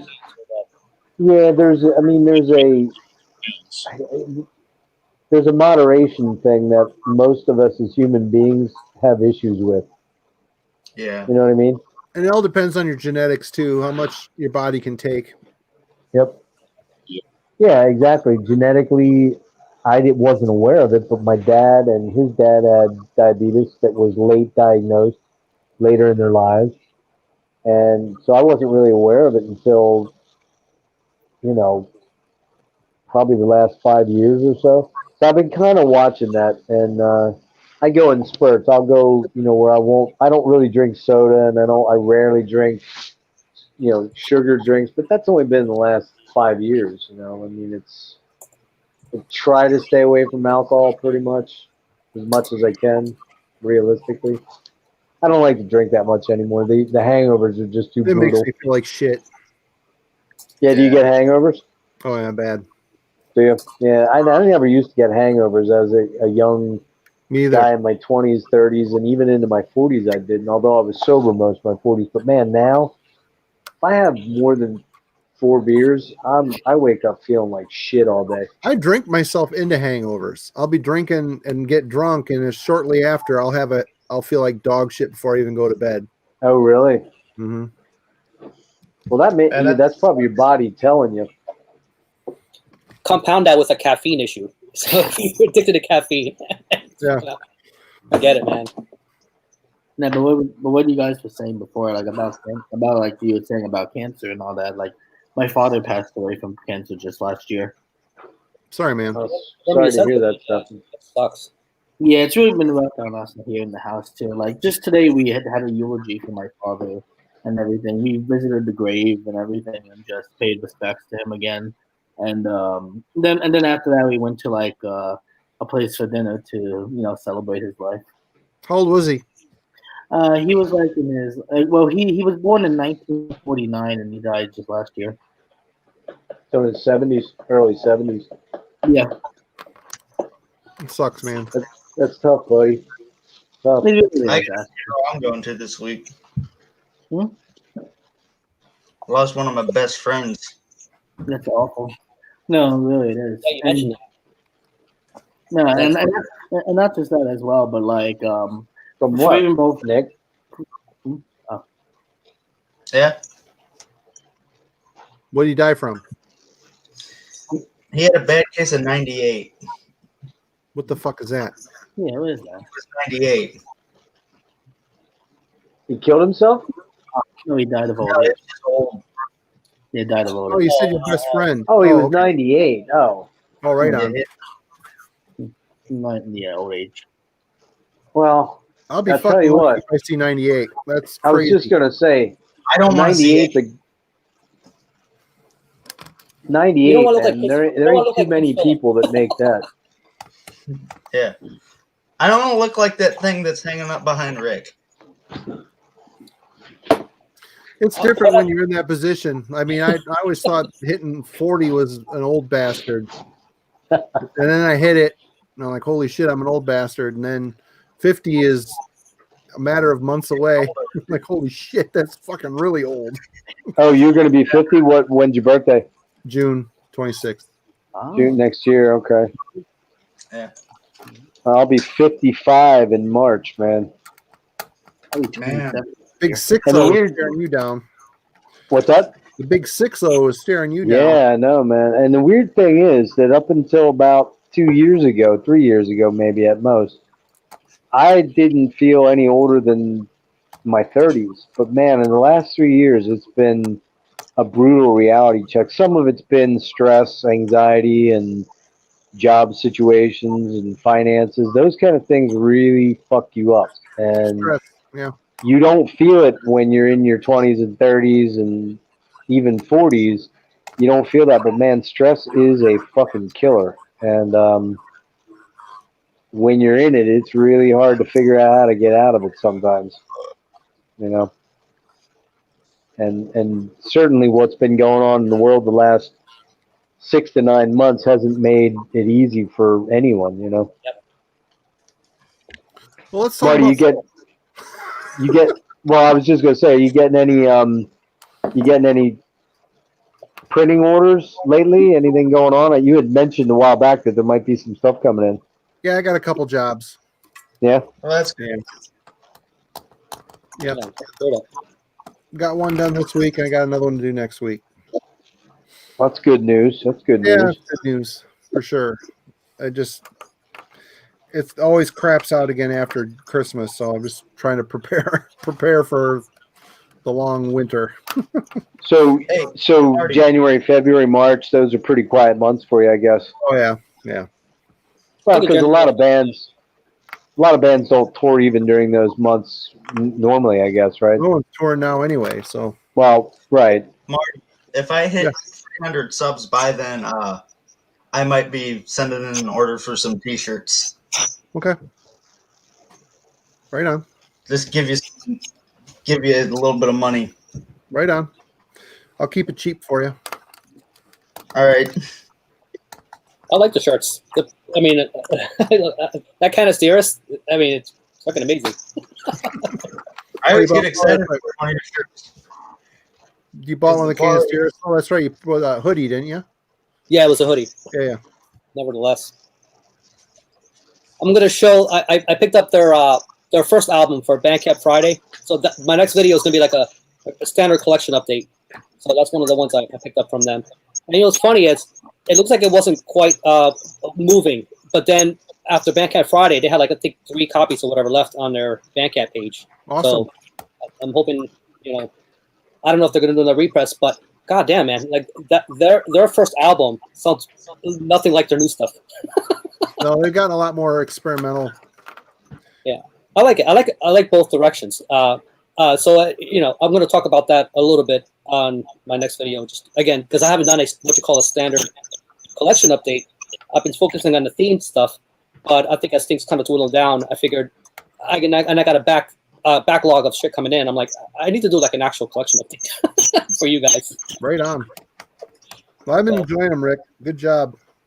Thanks. I think the VCLT one, I think that was probably my fastest viewed one as far as everything that came in. I don't know if it was because of Bind Room specific, but thanks. You know, I think Probably not. We can't be. You know, I legitimately enjoyed everything you put in there. You know, but I hope that you know kind of helps expose people to new music, and you know, I know some of those albums weren't brand new, but I think kind of exploring the back catalog. I think kind of I like that Stilla. I forgot to explore them again just because I got caught up with everything else. So I'm glad you put that in there. So I can't believe I sent all that shit and you didn't have any of it. That's rare. Yeah, it almost felt like you knew what I had, so you knew what to put in there. But I might put an order for that latest Stilla album. Just kind of a heads up. Right on. Yep. Hey, Marty. That video got me. Did sorry, go ahead, Jacob. What'd you say, Jake? I was just saying that Rick's video makes me want to put it in order. Probably be putting in an order around Christmas time. My bonus. Yeah, you might like that. You might like that Skogan. I don't know. I'm not sure how to say it. Is it Skogan? Skogan. Skogan. Okay. Skogan. Seems like that might be up your alley. Like Oogan, Skogan. Well, the good news for everybody is after the election, then one or the other of these dopes are going to put in for another $1,200 for stimulus. They're not going to do it beforehand because they want to use it as a bargaining chip. But I guarantee a week or two afterwards, they'll be pumping some extra cash out there for you guys. So good. Hey, Marty, question for you. You know, you were talking about Metal Church in your one video, and we kind of went back and forth on that a little bit. Have you seen them live? No. Because that's one band I never saw live. So you never saw them with Wayne? Nope. I would have loved to have. Yeah, his voice was so unique, man. Those oh my God, albums were so good. Well, let me ask you though. You made a statement that it really changed the band. How do you think it changed them dynamically? I think they became a bit more slick. I think they became a little bit more froggy. They're a little more traditional metal influenced, I think, on Blessing in Disguise. Okay. Where I think the first two, the self-titled and the dark, they were trying to lean into that Metallica thrash thing a little bit more. But you know, like I listened to that, and you're right. I actually went back and listened to both those albums because I love both those albums. I love all three of those albums. Oddly enough, I never picked anything up after that, though. Any of the other Mike Howe stuff. There's some great Mike Howe. Yeah, I need to do that, but it's weird because the one thing I often thought about Metal Church was that even though they came out along with like the Megadeth and the early Metallica and all that stuff, I never really quite pegged them as a pure thrash band, though. No, they were a little bit more refined, I think. A little less. They're a little more controlled. They had a more European sound, don't you think? Yeah, maybe. Like they reminded me in a lot of ways, guitar-wise, maybe a little bit faster, but I heard bits of Merciful Fate in there too, with regards to, you know, the intricacies of the melodies of the guitar and stuff like that. I mean, Kurt's a fucking genius writer, I think. But it's weird. On Blessing, he kind of dropped away from the band. I mean, he's not even. That's right. Studio. He kind of took on a studio role. Yeah, you're right. He wrote everything, but he didn't actually go out live with them. I don't think. What's that, Nick? I got your favorite fucking album. Yeah, that album sucks balls. But if you like it, cool. If you like things that suck, cool. I think I like that album because it was the first dissection I heard, so I didn't have the other two to taint it. Yeah, and that might be. That's part of it for me. They definitely taint it. Anybody know this? It's called Asgard. ASGAARD. Mm-mm. Never heard of it. Crazy thing. It's called Volume Lunae. And anyway, okay. Imagine King Diamond in a symphonic metal band. Kind of what it sounds like. huh? Weird. It is really weird. It's definitely something different. I'll put the description in the comments. But if that intrigues you, So it's a guy singing in falsetto over a bunch of strings. yeah, and synth. Yeah, basically. Yeah, I don't know. I don't think that worked too good for me. It's all right. Here's one. Brian here makes a good point. Metal Church is a good example of just U.S. metal, kind of thrashy, kind of power metal, kind of traditional. And really, if you think about it, those first two Metal Church albums really remind me of like the second two Omen albums. Yeah. Warning of Danger and The Curse. I mean, those two bands. I think Omen was maybe a bit more maideny, but yeah, I think they were too. I think those two bands complement each other quite well for what they. Now, he nailed it because I was reluctant to say power metal with Metal Church because I have a certain way I think of power metal, but there is a power metal vibe there too. I mean, that is, the falsetto screaming vocals has kind of become power metal now, but right. U.S. power metal back in the day was, I mean, a lot of ways overkill. The first couple Overkill albums is power metal. Yeah. I can see that. Omen. But Lizzie also, Borden.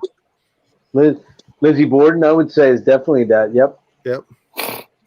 First couple of Pantera albums. I don't know those. I never checked those early Pantera albums. I have to pee. I'll be back. I never ever bothered with those early Pantera albums. Don't you mean glam?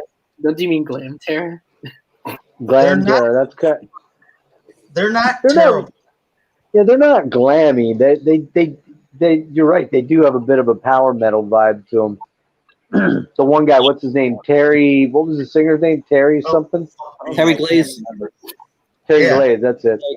That's before Mr. Phil Ansamo joined them. There you go. Man, what's with that? Yeah, I never really.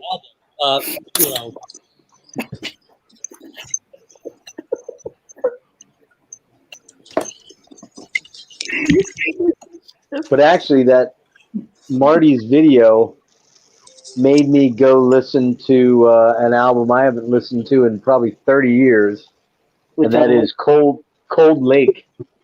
Oh, yeah. I love that album. And you know what? I don't hate that album at all. It's a good album. I actually think it's a pretty good album too. Actually, Was that album from Celtic Frost? Yeah. That's their glam. That's their quote unquote glam metal album. The only thing. I never. Here's the thing. If Tom Warrior wasn't singing on it, it would be a really good album. Yeah. No, it wouldn't. Think so? See, I think it would. I think it's a good album, man. I like it. It doesn't belong as a Celtic Frost album, but it's a damn good album. I think there's some good riffs on it, man. I mean, this is going to sound like an old guy, shouting at the sky type of statement, but old man yells at cloud. I kind of miss the whole, like we talked about Lizzie Borden, Omen, early Metal Church. That whole era, there was something. It was serious, but it was also fun. The music. Right. The music was fun. The music was well written. The music was tuneful. The music had something to say. Had power. It stuck with you. The first Flotsam and Jetsam album, the first couple Flotsam and Jetsam albums. That whole era, there was something just fun and exciting about that. Now, I mean, anything new or exciting anymore has to be so fucked up and obtuse to get anybody to take any notice anymore. It's almost unlistenable. Yeah. Well. The truth of the matter is, the reality of it is that with the advent of technology, there's come so many more bands and so much more music, and there's so much out there, man. I mean, You get on Bandcamp and you start running down the rabbit hole or YouTube, and after a while, you're just like, Jesus Christ, you know, you get overwhelmed by it. Yeah. I don't know And how the big your weird thing is, like how big is your follow list on Bandcamp? I mean, that's another one. Yeah. And it's ridiculous. I don't even get into that, man, because it's just too much for my brain to tackle. You know what I mean? I mean, the last week or so, for some reason, I kind of got into a death mood, and I've been revisiting all the Death albums, and just, I got to be honest with you, man, I'm just fucking blown away by what Chuck did with those albums and that band. Oh, they're And amazing. And I haven't listened to Death in a couple of years, and I was just kind of like, God damn, this guy was a fucking genius. He was. I mean, Oh yeah. and those albums, you know, from where he started with Scream Bloody Gore to where it That's ended my favorite with, Death album, by the way, because that's where I jumped into it. Was that album? That's my favorite Death album. I just listened to that today. Great album. So and good. it's so much more advanced than a lot of the other quote unquote death metal that was kind of sprouting up in its wake. Like Zombie what I mean? Ritual and Mutilation. What great fucking songs. Infernal Death. I mean, there's just it's so good. But Baptized in Blood. and I mean, I would say my favorite is probably Human, because it was the kind of apex of the mixture of the early stuff with the later stuff, the technicality and the progressiveness. But I mean, to be blunt with you, the last thing I listened to was Control Denied. That album is fucking amazing, man. The vocals on that killed it for me. See, I love his voice. That's I like Tim's voice. I don't know, but see, because that's very melodic metal, power metally, you know. I traded my Control Denied CD to a guy in Sweden for a Summoning Minas Morgul CD. Oh, really? Yeah, I think I made out on that. Was your Control Denied like an original, an OG? It was, but it was a promo. But the guy didn't care, so it was like a Hole Punch UPC promo. What label was he on? Was that Road Racer, or what was that for that one? Or Nuclear Blast, or what? Do you remember? I think it was Nuclear Blast. I think you're right. I think it was Nuclear Blast. Because I'm trying to remember. For like $10. I'm trying to remember, because Roadrunner got Symbolic, but that was only one album that he did for Roadrunner. And then I think Sound of Perseverance was Nuclear Blast. Oh, Symbolic's killer, man. I mean, you really, there just is not a bad Death album and not really a bad Death song. You know, it's the guy was. Describe it as an era. You know, some people are more favorable towards the era. You know what I mean? And I find it's more attached to the label that they were on at the time. That's the way it feels like to me. I would say my least favorite is Spiritual Healing because it was produced so poorly. It kind of hurts the music a little bit. Yeah. But I still like that album. Yeah, it's quite muddy and quiet. I like. It's probably my least favorite of all of them because he hadn't quite figured out how to transition perfectly. But there is footage out there on YouTube of the Human rehearsals in some garage somewhere. Did you ever see that? I don't know if I have or not. Yeah, you got to watch that. It's him and Masvidal and Richard Reinert. Yeah, Reinert, and the bass player isn't DiGiorgio though; it's the other dude. Can't remember his name. Oh shit, I'm not gonna be able to remember. I don't think he was on the album. He just played live because DiGiorgio was doing Sadist and some other shit. But man, I mean, I tell you what, the technicality of playing between Chuck and Masvidal, fucking jaw dropping, man.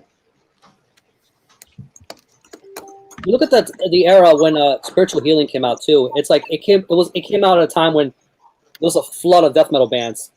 You know, during that golden era. So you know, it was quite competitive too. You know, trying to stand out among everybody. To put it in context.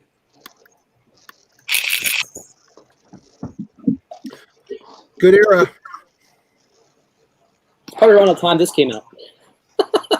See, I I don't mind that album either, man. I guess you don't like that one either, Marty. I do actually.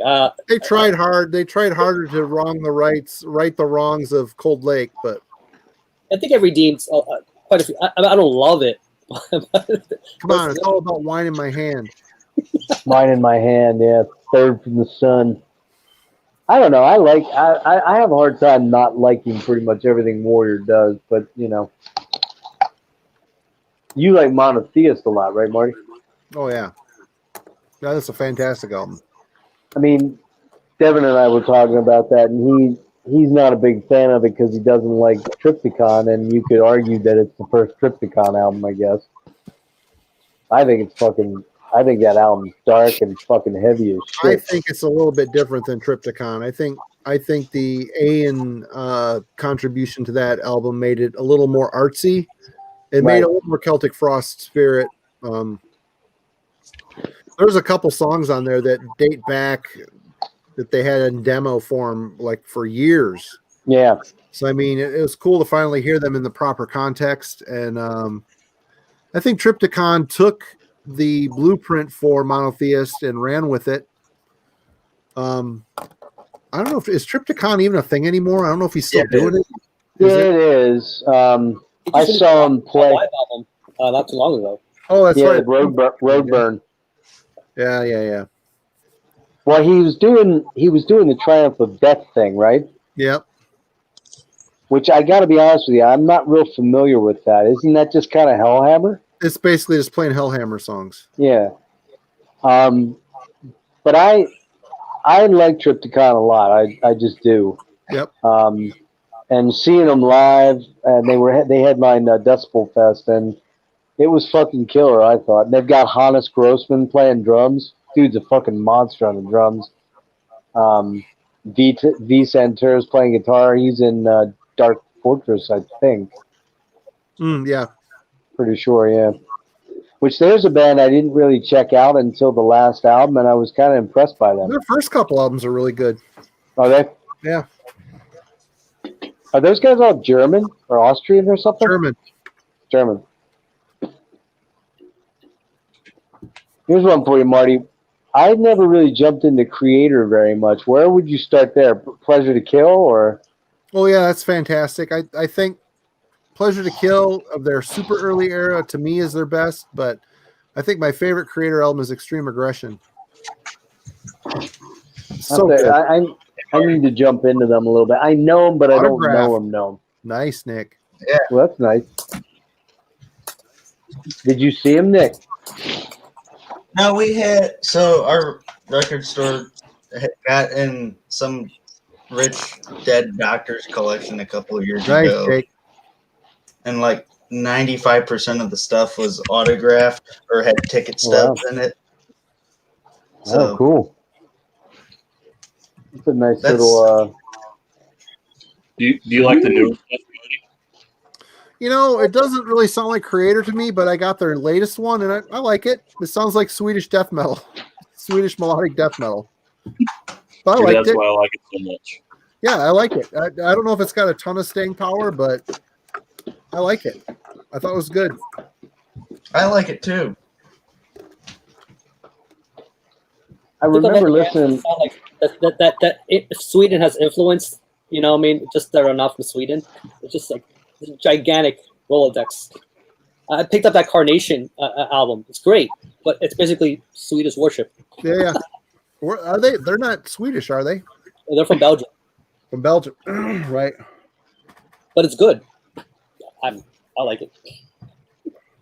They just got overshadowed by everything else coming out. Yeah. Nobody's talking about it. Who was it, Rick? Carnation. Not Green Carnation. Just Carnation? No, Just yeah. Yeah, not Green Carnation. Jeff, you're really not going to go wrong with that early Creator stuff. I mean, Pleasure to Kill, Terrible Certainty, Extreme Aggression, they're all great.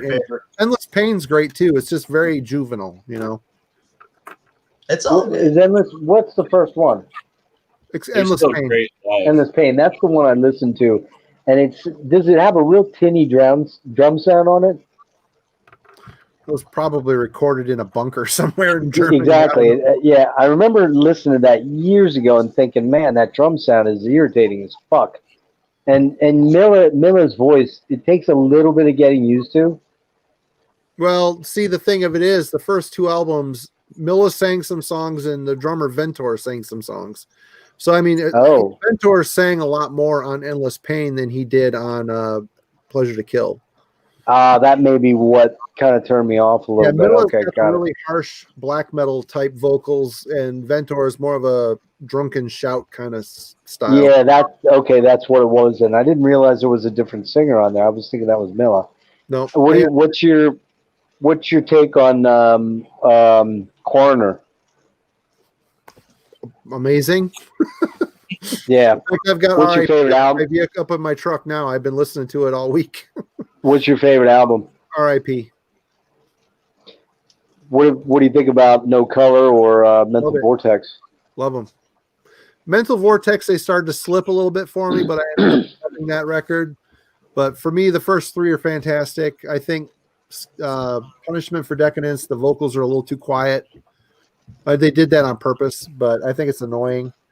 But, some of the fucking riffs on there are insane. Skeleton on Your Shoulder is such an insanely riffed out song. It's crazy. Yeah. But No Color is fucking great. I mean, that's all part of my DNA. I listen to that shit so much when I'm in my teens. So much. You probably said before, what was the very first, what do you think was the very first extreme metal band that you got into that wasn't a thrash band? Because thrash would have been where you probably jumped in on the heavy metal, right? Outside of Metallica was very instrumental for me. Ride the Lightning. Right. Big jump in point for heavy stuff. I mean, I listen to Maiden. I listen to Dio. I listen to Sabbath. Right, but they're more what I would almost call them. Granted, at the time they weren't mainstream, but they kind of now they are. You know what I mean? Yeah. What was your first band that you would have thought was? You know what I'm saying? Like, was really extreme. Like, was it Venom? Was it Merciful Venom Fate? Was in there early. Gosh, it all when it clicked, it all kind of happened so quick. Yeah, all at the same time. Yeah, I mean, a lot of that stuff. I remember we used to have there still is a college here in town. They had a radio station. This drugged out sounding guy named Keith did the metal show. He played Metallica and Merciful Fate. I remember hearing Merciful Fate on there and laughing. He was playing The Oath. I'm like, this is fucking crazy. This sucks. Well, then, of course, my perception changed on that quickly once I figured out the vocals and I said the same thing. I heard Fight Fire with Fire by Metallica. I'm like, this is fucking garbage. This is insane. Yeah. My perception changed very quickly on that too. It's just when anything super extreme hit me that early on after, coming out of an era where you're listening to Maiden and Dio and Ozzy and all of a sudden here's Priest and Maiden, right? Yeah, all that stuff. I mean, I did have a couple Priest tapes, but mostly it was Maiden. I was a Maiden guy up until now. I'm all Priest lately. All I've been trying to listen to as much Priest, trying to buy all the Priest albums that I didn't have. Right. But yeah, I mean, I can't really tell you what, but I know that whole early era of thrash was all very instrumental, very instrumental. Well, I remember when I got out of high school, I was working at a factory, a cup manufacturing, like a styrofoam cup plant. So I'd have been 18. This would have been 1984 when I got out of school. And that was right around the time that, granted, Venom was around a couple years at that point, maybe 2 or 3 years, I guess, 81. Right? Venom were a big band for me. I listened to the shit out of Venom. But I recall very distinctly, I was really getting into, I was coming from the Def Leppard, Judas Priest, Queen, Maiden. That was the heavy stuff I was listening to at that point. But I remember getting the Kerrang magazine, and Kerrang was starting to really branch out into a lot of that European metal, like Merciful Fate, Venom. It was just a little bit before. It was pre the Norwegian scene and all that stuff. But I remember stuff like Bathory. I remember reading about Bathory and thinking, this can't be serious. This stuff's got to be a fucking joke. Slayer, when Slayer's first album came out. And I'll never forget this dude that I hung out with at work played Grim Reaper's See You in Hell. And that was like, holy shit. this is so fucking evil and heavy. And within a year after that, you know, it was a year or two at the most, a year probably, because I think that was 83, wasn't it? Grim Reaper? Yeah. Are we already out about a year? They've been, I can check real quick. I think Grim Reaper was 80, or was it 82 maybe? Yeah, that might have come out in 82. I don't know if it dropped. I saw some old live show recording when they were playing that.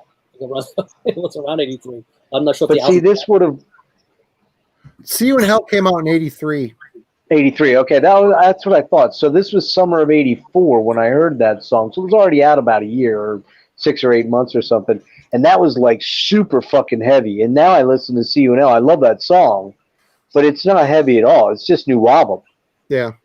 You know, for the most part, that's just new album with some satanic, scary lyrics, which they're not even that bad. But I just was curious where your jump in point. I do remember listening to. I'm trying to remember what's the first Slayer album? Is it Show No Mercy.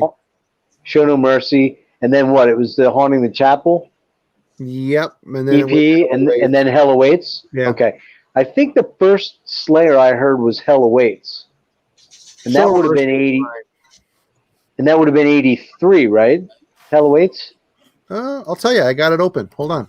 See, I'm thinking that 80. I'm thinking that was 83 too. So that's 83 is about when I started to become aware of, because Battery was 82. I remember that. That was 82. Show No Mercy was 83. Haunting the Chapel was 84. Live Oh. Undead was 84. Hell Awaits was 85. It's 85. Well, then you know what? Maybe I heard Show No Mercy first. Then I was thinking it was Hell Awaits, and they were just a thrash band on Show No Mercy. Very much new wave of British heavy metal influence too. Input. Yeah, for sure. Hell Awaits was where they transitioned big time. They were like the fastest thing I remember at the time to coming out. I was like, holy shit! Like, Yeah. wouldn't call it heavy per se, but it was fast. The aggressiveness. Who's that? Slayer? Rick, you're Oh, in your yeah, 40s, yeah. aren't you? Yeah, I was still a little kid, you know, but I remember what the first thing that struck me was the imagery. Yeah. See, back in the Yeah. during the later 80s, my parents had a video store. This is before Blockbuster came in and killed us.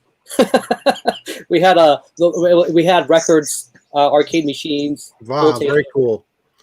Yeah, video rentals. So I was exposed to a lot of that shit, and that's where I first got into Maiden. Nice. So I was too young to go to shows, but I was exposed to a lot of the records that were there. And being that we were a Catholic family, but yeah, we were still selling this shit. So, you know, that was my first exposure to the hypocrisy Wow. of Catholics. But that's a whole other conversation. The almighty dollar. But yeah, it came into play. But goddamn, man, like I remember seeing that was it Haunted Chapel cover?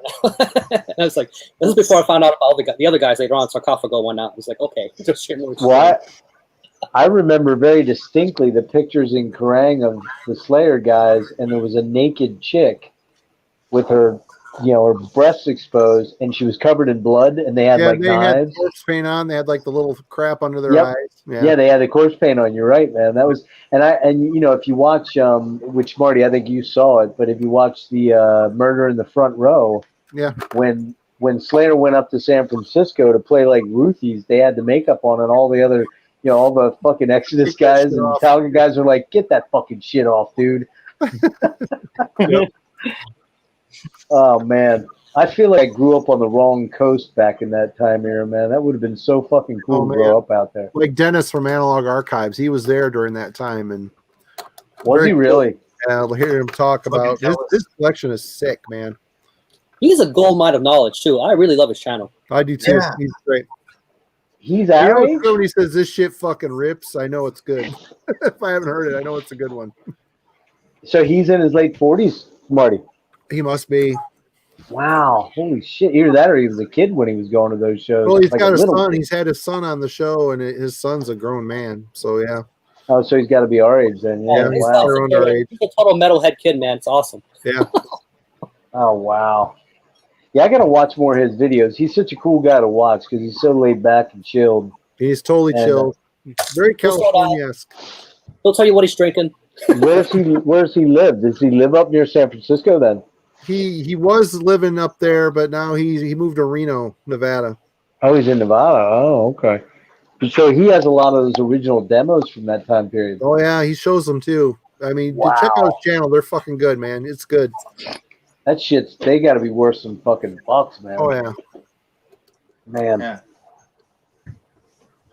He also designed the Exhumed logo. Oh, really? Yeah. Yeah, Oh, he's shit, I that didn't know that. grounded in the scene. So he's an artist then? He Yeah. does. Oh, wow, man. Well, he used to be. I don't know if he still is, but he did design. He said he designed the Exhumed logo for him. Wow. That's Yeah, a I got to catch up on his. I've only watched maybe a handful, half dozen or so, and they're always enjoyable. Yeah, he's a super sweet dude, man. He's got some good shit and has good knowledge behind it. I enjoy I'm psyched every time he puts up a video. Hey, I didn't realize when you were always talking about your buddy Zoller. Yeah. That he's like a big time movie director and shit. I mean, how did you get to know him? Through Metal Maniacs. Oh, like as a pen pal type dude, or did No, you go up he there? was a writer. The Oh, first, he was a writer. first ever Metal Maniacs Christmas party. Well, I think it was the only one. Zoller catered it at his apartment, and we all got together. All the writers went to this thing. It was so much fucking fun, and we're friends. Where was that at? Back and forth on the phone, and just being at that thing, and we're in a band So together. he grew up in Michigan then? No, he's from Miami. Oh, okay. I was writing for Maniacs at the time, and all of a sudden, Right. here's this new guy that Jeff brought in who was slamming on Maiden. I called Jeff. I'm like, who the fuck is this guy think he is? Slamming on these fucking classic records. Who the fuck is this guy? Why is he writing for the magazine? He's like, oh, dude, you'll meet him. He's super nice. And then, of course, I met him, and it makes perfect sense, man. He's just super opinionated and super smart, super driven, super creative, and he's just a super nice guy. And we've been friends ever since. We hung out at his That's place. awesome, man. I stayed there a couple days with those guys, and yeah, we're in Charnel Valley together. We put out 2 albums on Paragon Records, and Oh wait, he was in a band with you? yeah, Charnel Valley And what's he play? drums. Oh wow, no shit. He's also in the band Realm Builder. He sings and plays drums in that. No kidding. That's fucking crazy, man. I guess he lives out in LA now. No, he's still in New York City. I was in New York. Yeah, he grew up and lived in Miami. He went to NYU for film. Yep. And then just was a cater Stayed chef there. there. And played drums for Sun Descends for a while. The guy Mem, the guy was in Exhumer. That was like a side band for Mem before Exhumer started up again. Zoller played on their demo. Wow. And yeah. Real Renaissance man. Oh yeah, he's super driven dude. I love the guy. He's a great guy. One That's of the many super cool, things man. I feel like my life is enriched from doing that whole Metal Maniacs thing. That's great, man. Good people That I is. met. It is really a cool vibe, man. I mean, granted, it's a little different now than it was 20 years ago, but it's still kind of cool. We've all met through our love for music, and Yep. We've connected with each other's lives in one small way here or there, and it's a special kind of deal. That's why I started doing the channel, because I wasn't doing the zine anymore. I wasn't really writing, and I saw other people doing these videos. I'm like, I can fucking do that. I can do that. Whatever. Of course, you put your phone up and turn it on. It's like cricket. Deer in the headlights, cricket, it's like, holy fuck. I don't know Oh, what to do with shit. my hands. You're doing the I'm like, yeah, it sucks. Nah, Marty, I didn't I've never gone back and checked out your early videos because you got a lot of videos, so it would take you forever to get back there. But you have a very natural way of speaking to the camera, and I mean, clearly, doing this for a while, you've developed a real style to it. You know what I mean? It's very easy. It's like you're conversational. Like you talk to the camera like you're talking to a human being. I try, and it's a conscious thing, because you hit record, you get the red. I always got that red light fever. It's like, Oh shit! And then I always tried to do okay, but I've gotten better. I've gotten to be a lot less. I don't care about the camera being on anymore, but it takes time. It takes practice. Yeah. I wish I could edit. I wish my computer wouldn't choke every time I tried to do that stuff. I wish I could make it look more pro, but it is what it is. And I'm just trying to connect with people out there and just share my thoughts on stuff. If people want to do anything with it, great. If they don't, whatever. Hey, you do a great. Well, thanks. Well, I mean, we can't all be. I mean, it takes balls to do that. Yeah. Trying to say, I think I care. I think the world cares what I have to say about this shit. It takes balls to do that. Yeah. Well, we can't all be chromium dioxide. Oh my god, his fucking channel rules so bad. Yeah, that shit's insane. So good, man. So insane. Does for his career? What's that? Does anybody know what his career is? Because he's got to be in some kind of something that gives him these skills to do these videos. You would think all these models. He's got all the models. He's got the puppet. The puppets are one thing. A puppet's a puppet, but building all those little fucking miniature models and he's shooting them a certain way. I mean, man, there's a lot of artistry in the shit he's doing. Big time. I'd be very shocked if he hasn't worked in TV or advertising or something. And he's into good shit, and he's smart, and he's witty, and he's just. Oh fuck yeah! There's no reason why that guy shouldn't have 1 million fucking subscribers. I think he subscribed to my channel just recently. I was surprised to see that, so that's awesome. Yeah. But I feel like my standards don't fit to what he might be used to. So I'm a little intimidated. The episode he did on what was it? Not drunk buying, but the eBaying.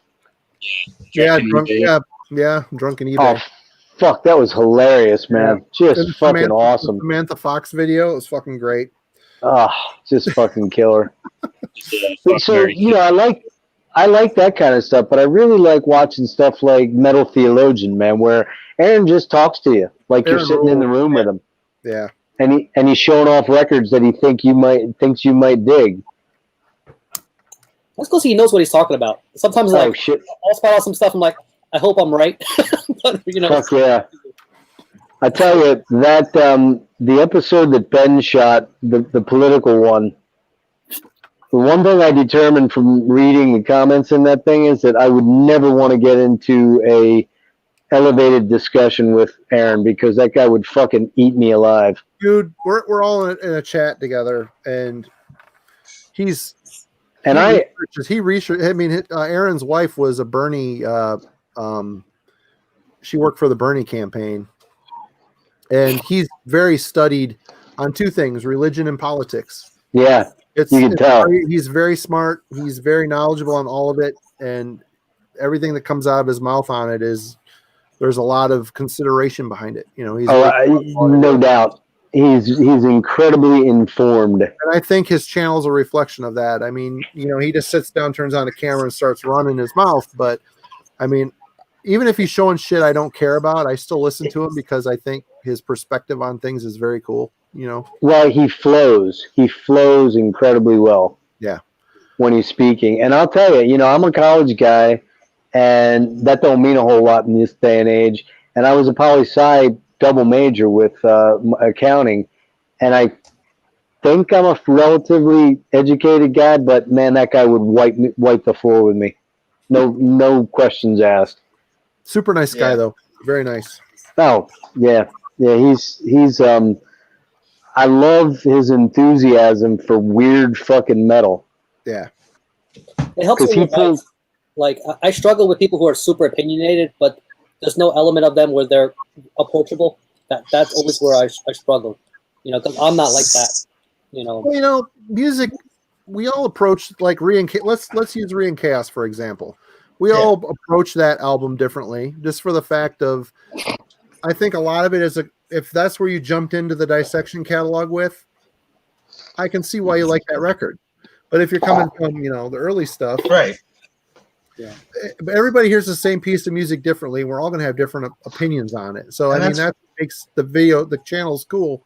I mean, yeah, there's a lot of them.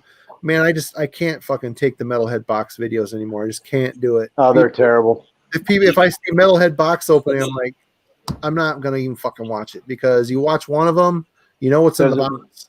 They're all the same. Fucking garbage. You know, it's like most of it is labels trying to clean out their dead stock. That's all it is. I'll never do one. I won't either. I mean, I it's subscribe, more fun. but I'll never do a video. It's more fun to send people VCLT. It's like the Metalhead box, except better. I don't know if it's better, but it is what it is. But The VCLTs are so fun though. yeah, they're fun. I'll tell you what's been enjoyable has been Matt's recent deep dives. Yeah, they're cool. Cool. They're cool. Now he got me to check out Psy. I think Psy sucks. No. I'm not a fan either.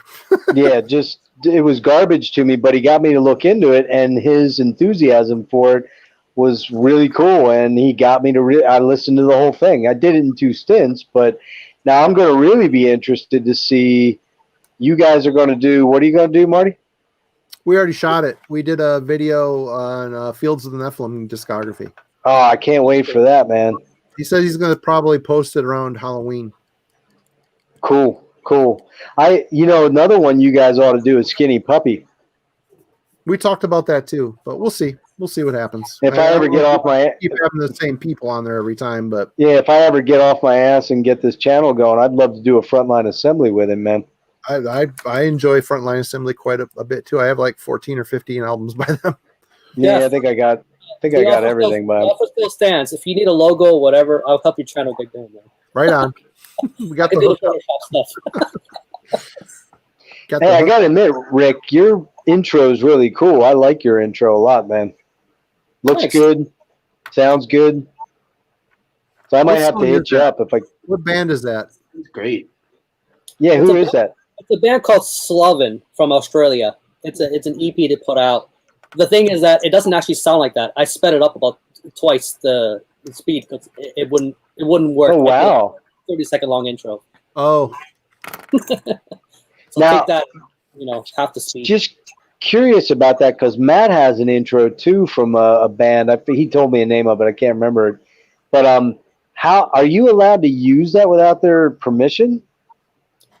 Actually, I got that from a free sound resource site where they have death metal and shit too. Okay. I didn't know there was such a thing. That's freely available too. Although they do sell the EP, but that particular sample you can download for free. But you don't have to declare that in your, in your description or anything, because it's under a certain length or what? It's one of those Creative Commons license where you don't have to do that. Ah, okay. Well, Marty, you could just have. If you make one for Marty, you can just use Gloria's Dead.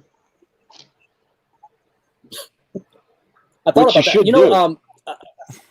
I noticed that I think Pat Ground Salem did an intro, one of his, for the Glorious Dead. I don't know if you recall that one video. Yeah, he uses that Tom Hanks thing. Always changes the song in it. Yeah. Yeah, that was my favorite song at the time. I put that out, so I was like, yeah. Well, I'm glad you liked it, man. Oh, that's in my end of year list as far as the Glorious Dead. Okay. Give me a good album. Thanks.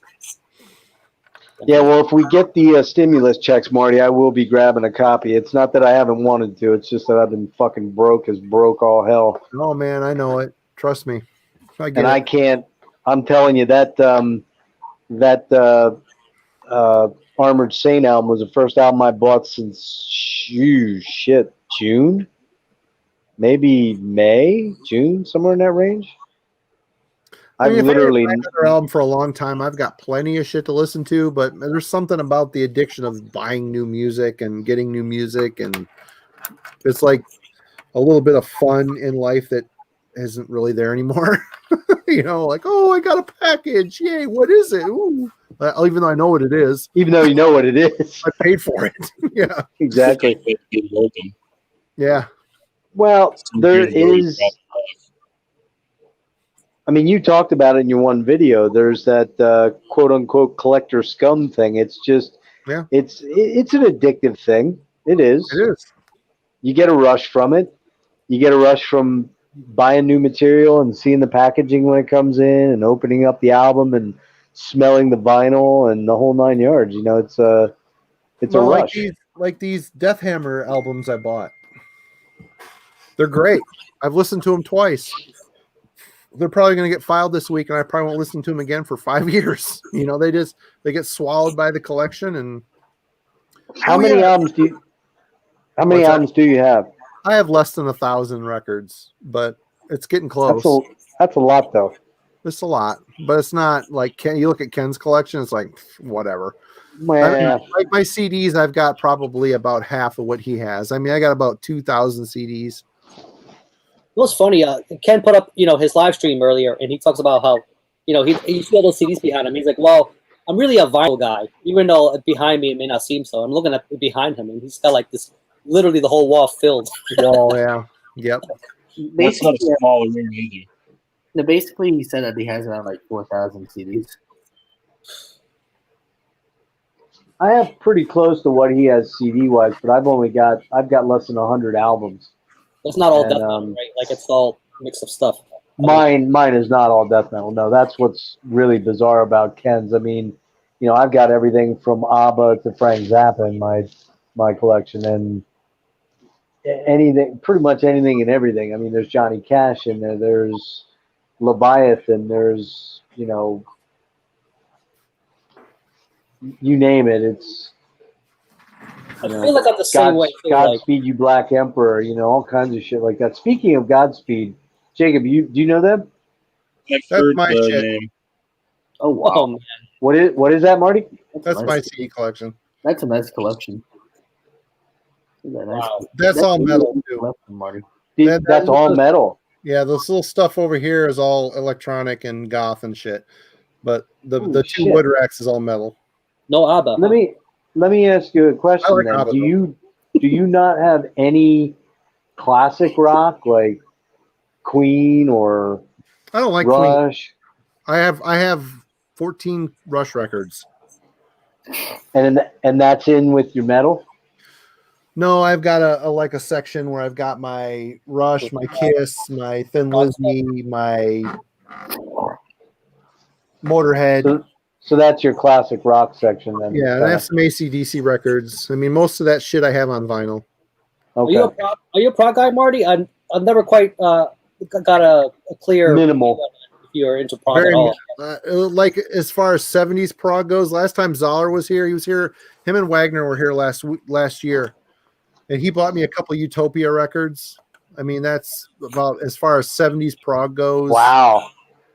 Which Utopia records?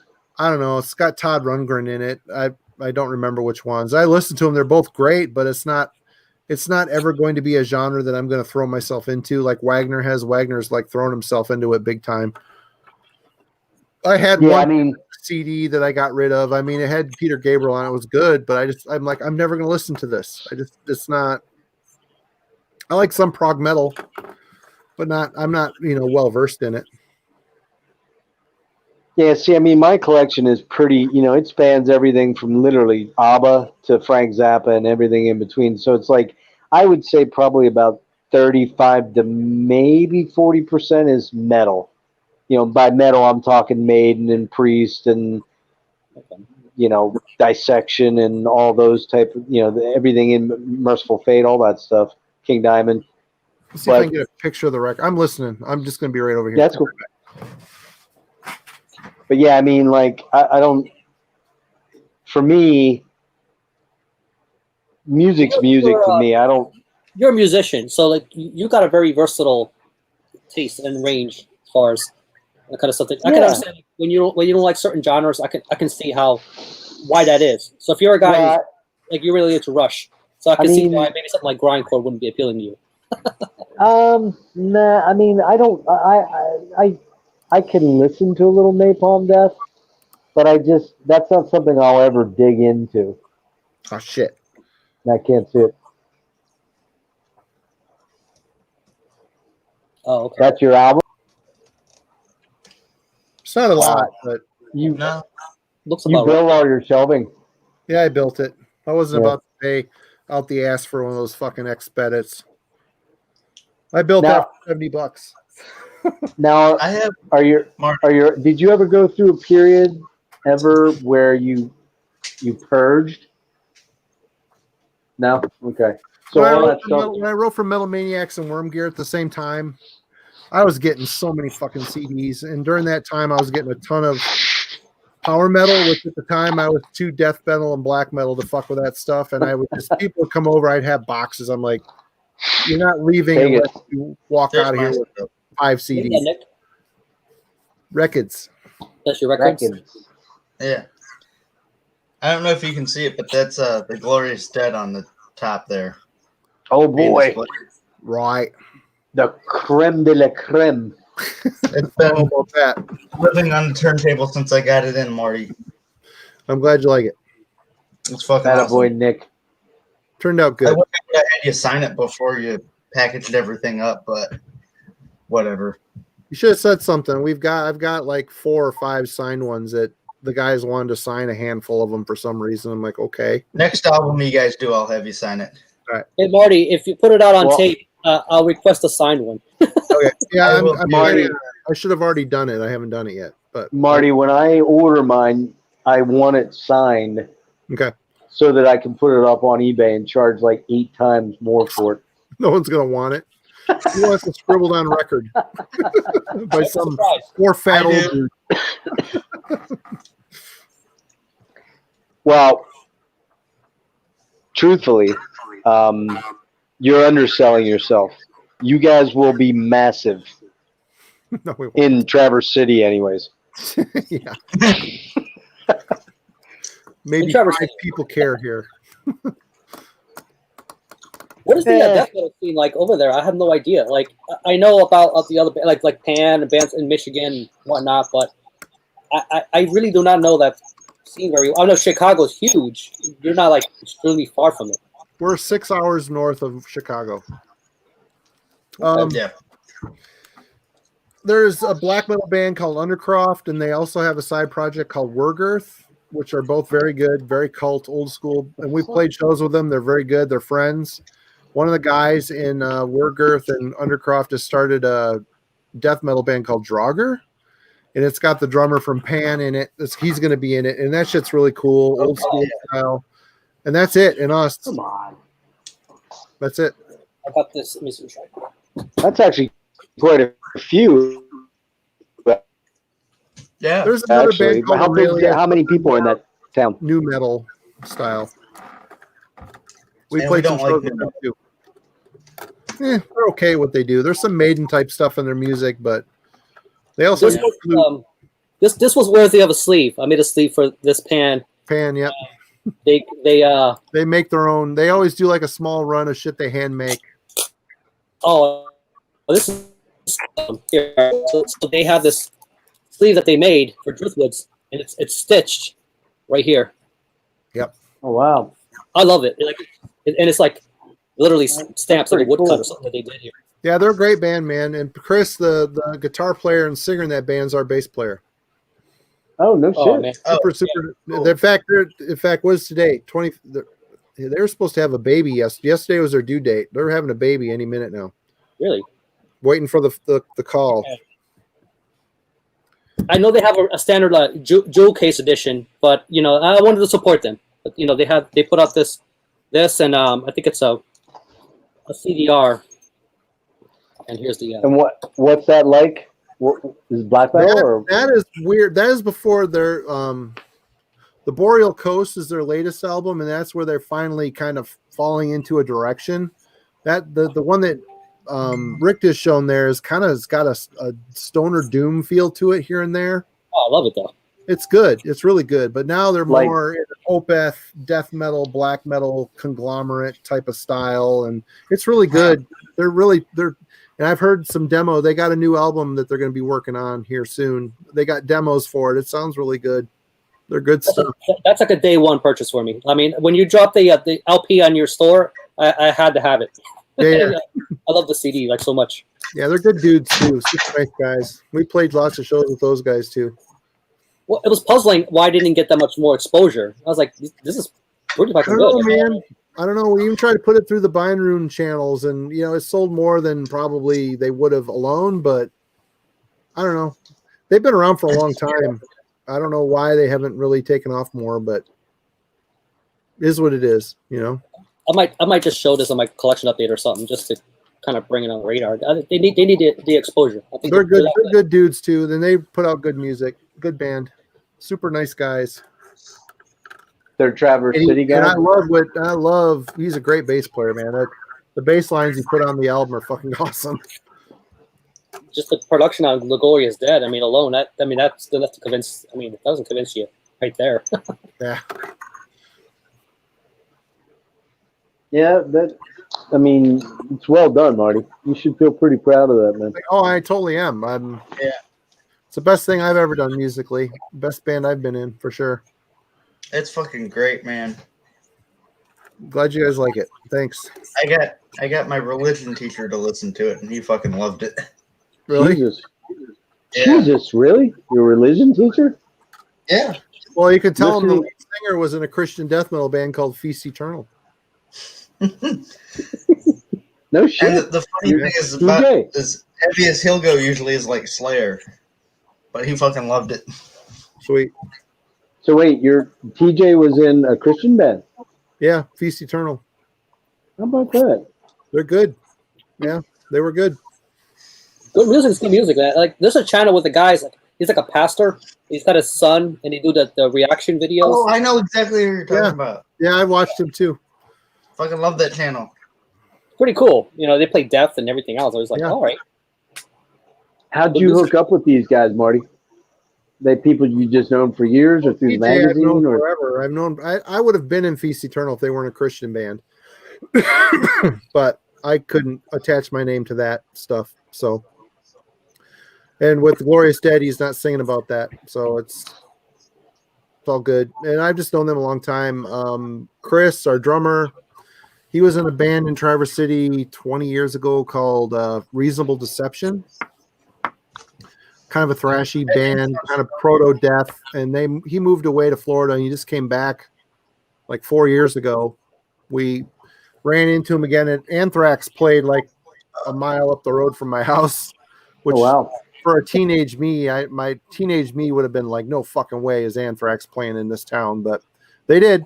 And he came up, he's like, hey, aren't you Marty and TJ? Aren't you in Feast Eternal? We played shows together. I'm like, oh shit.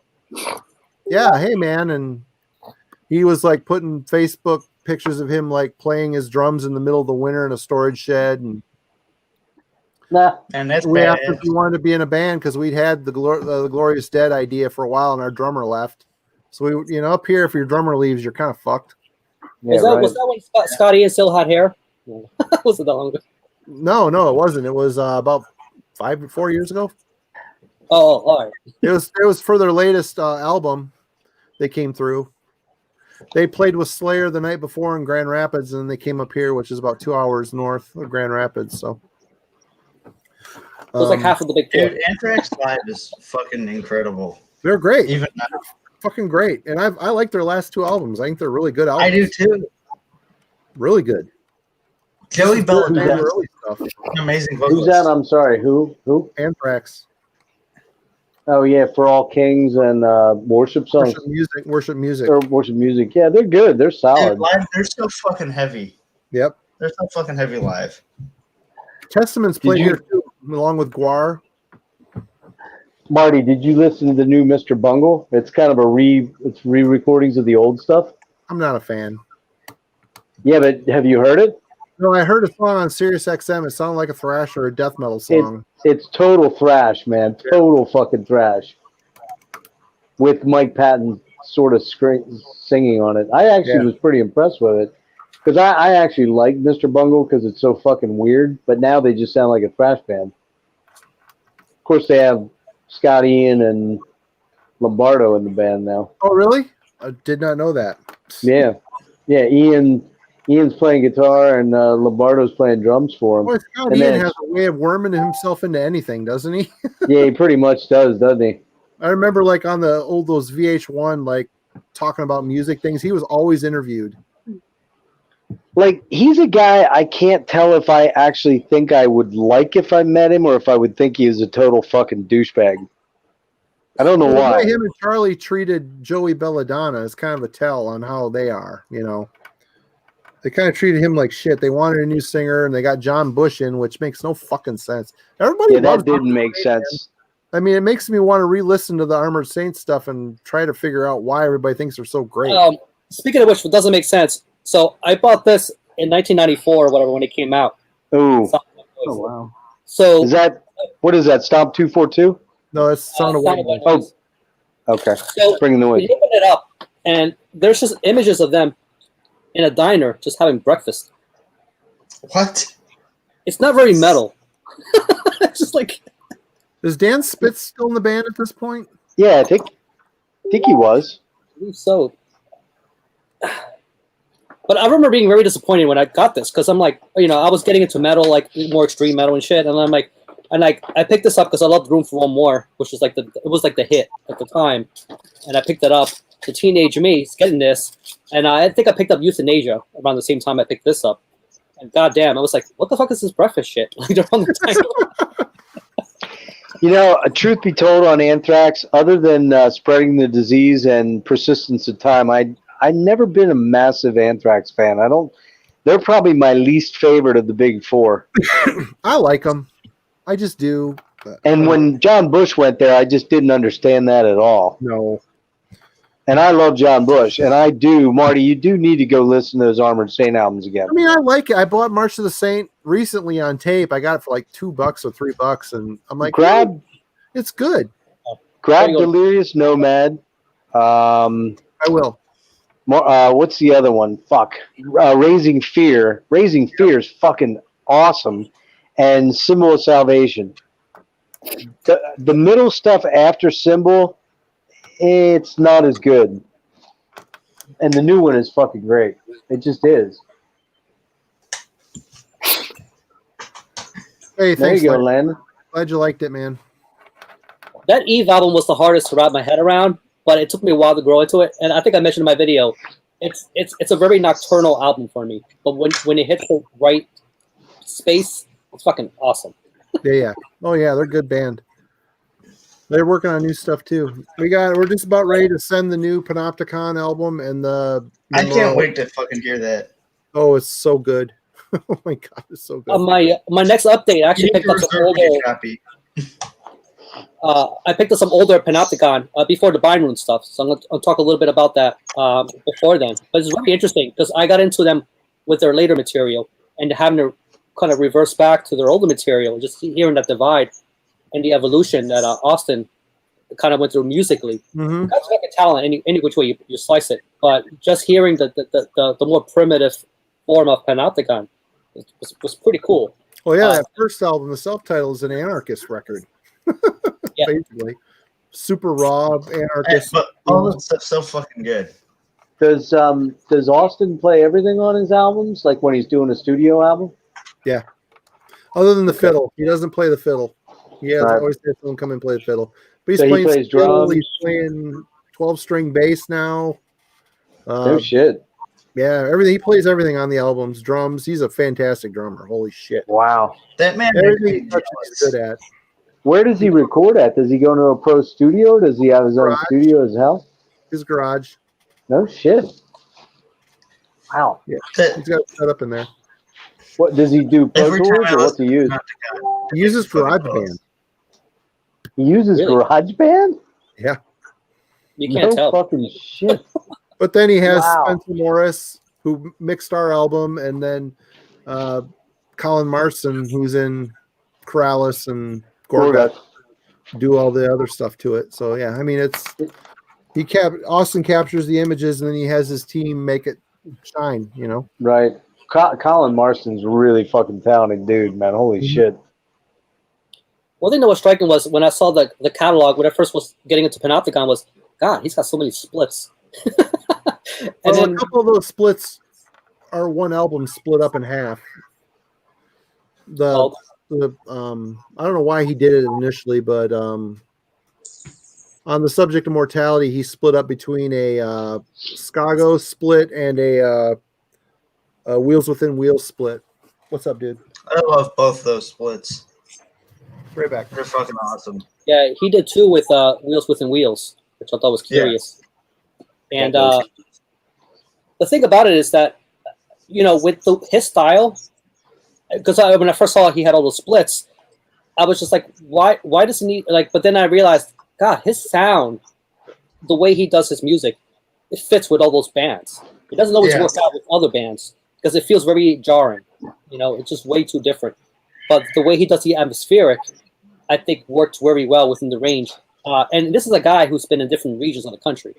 I think yeah. Yeah, I have to dig into Panopticon. I'm familiar with a little bit of it, but I don't own anything, and I haven't dug super deep into it. I think I listened. I was going to say I recommend Live Migration. Check out the latest the live album. Definitely check the live one. Yeah.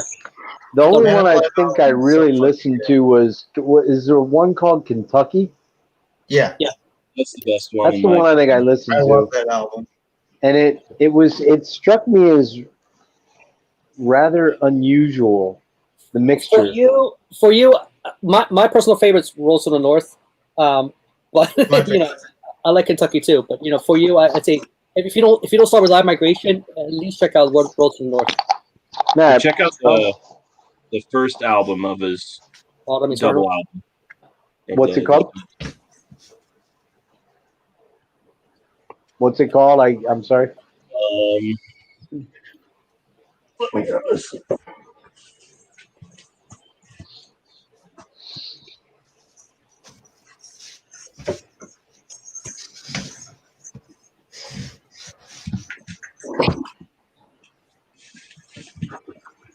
Everything Austin has done is fucking perfect in my opinion. I've seen that artwork. What's it called, Jacob? The Scars of Man on the Once Nameless Wilderness 1 and 2. Okay. Check out number 1, the first album.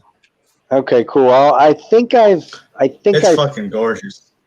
Yeah, I think I threw it on, and I'm with black metal. I got to be in the right frame of mind for it. But Marty, how old is Austin? He must be older than he looks. 34 or 6. That's okay. Marty, that's about what I pegged him as. Oh yeah. That's Marty. Is Kentucky going to get another pressing anytime soon? Yeah, we'll probably do it next year. I actually don't have that one. Yeah, that's one. I just sold out. I just sold out a month or two ago. We got it. We're going to try to.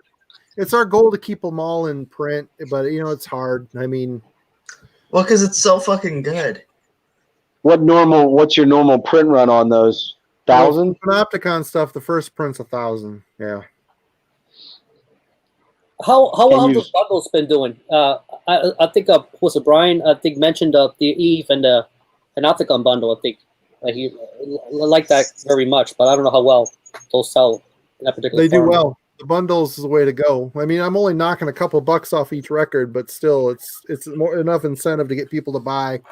And then we try to bundle something with Panopticon, and it helps sell the other album that may not be as well known. Oh yeah.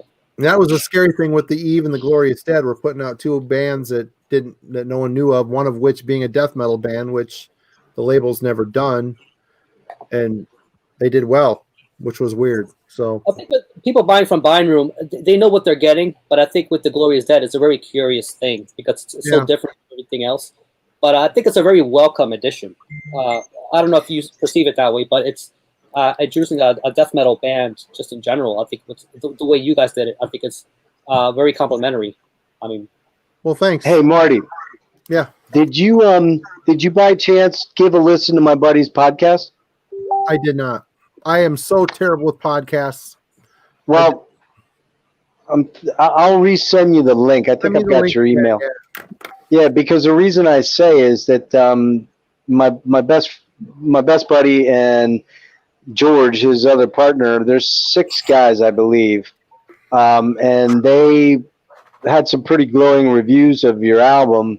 And I mentioned that I knew you, and I said maybe it would be cool to have him on the podcast. Would you be interested in that? Well, fuck yeah. Okay. Let me see what I can do to see if I can facilitate something, because they have a pretty they're up on Spotify and they have a pretty good listening base, man. I think they have I'll get the particulars on it, but they get a pretty good monthly buy-in on their program. So No, yeah, I'm sorry. It's nothing personal. I just No. I get it. I try to remember to listen to Jeff Wagner's podcast, and half the time I remember, half the time I don't. I'm just not. Well, I don't even listen to his podcast every month, but I'm just saying that I think you'd enjoy, particularly the ones where they go into like their I think they do like a quarterly best of the year type thing, and then like a annual top 50 and all that stuff, and they get pretty deep into it. You know what I mean? Yeah. And from what I gathered from John, they were all pretty high on your album. They felt pretty strongly. John's a big November's Doom fan, and I had mentioned to him, I said, man, this guy sounds a lot like Paul Kerr, and I really do think that, truthfully. Yeah, he does. And when John heard it, he said, dude, you pretty much nailed it. He sounds a lot like Paul. Yeah, there's been numerous people that mention that. Yeah, well, and that's not a bad thing, man. I mean, November's Doom's a pretty fucking killer band. Yeah. Oh yeah.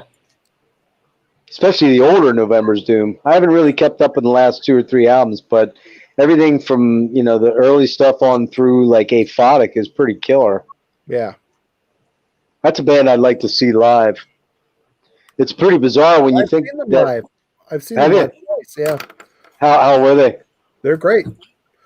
They see them stand there and play, but they're playing doom-ish death metal, so it's not like they're going to be like doing scissor kicks and shit. Right? Did you see him back when Paul was pretty unhealthy, when he was big and fat?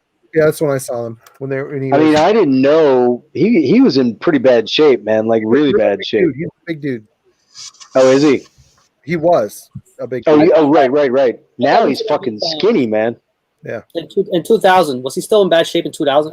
With the album, when they dropped the Knowing, that's when I got him. Yeah, he was. He was not in good shape up until like the Novella Reservoir, I think, was the one, because they did a live video in South America, and he looked not good in that thing. That was for Novella Reservoir.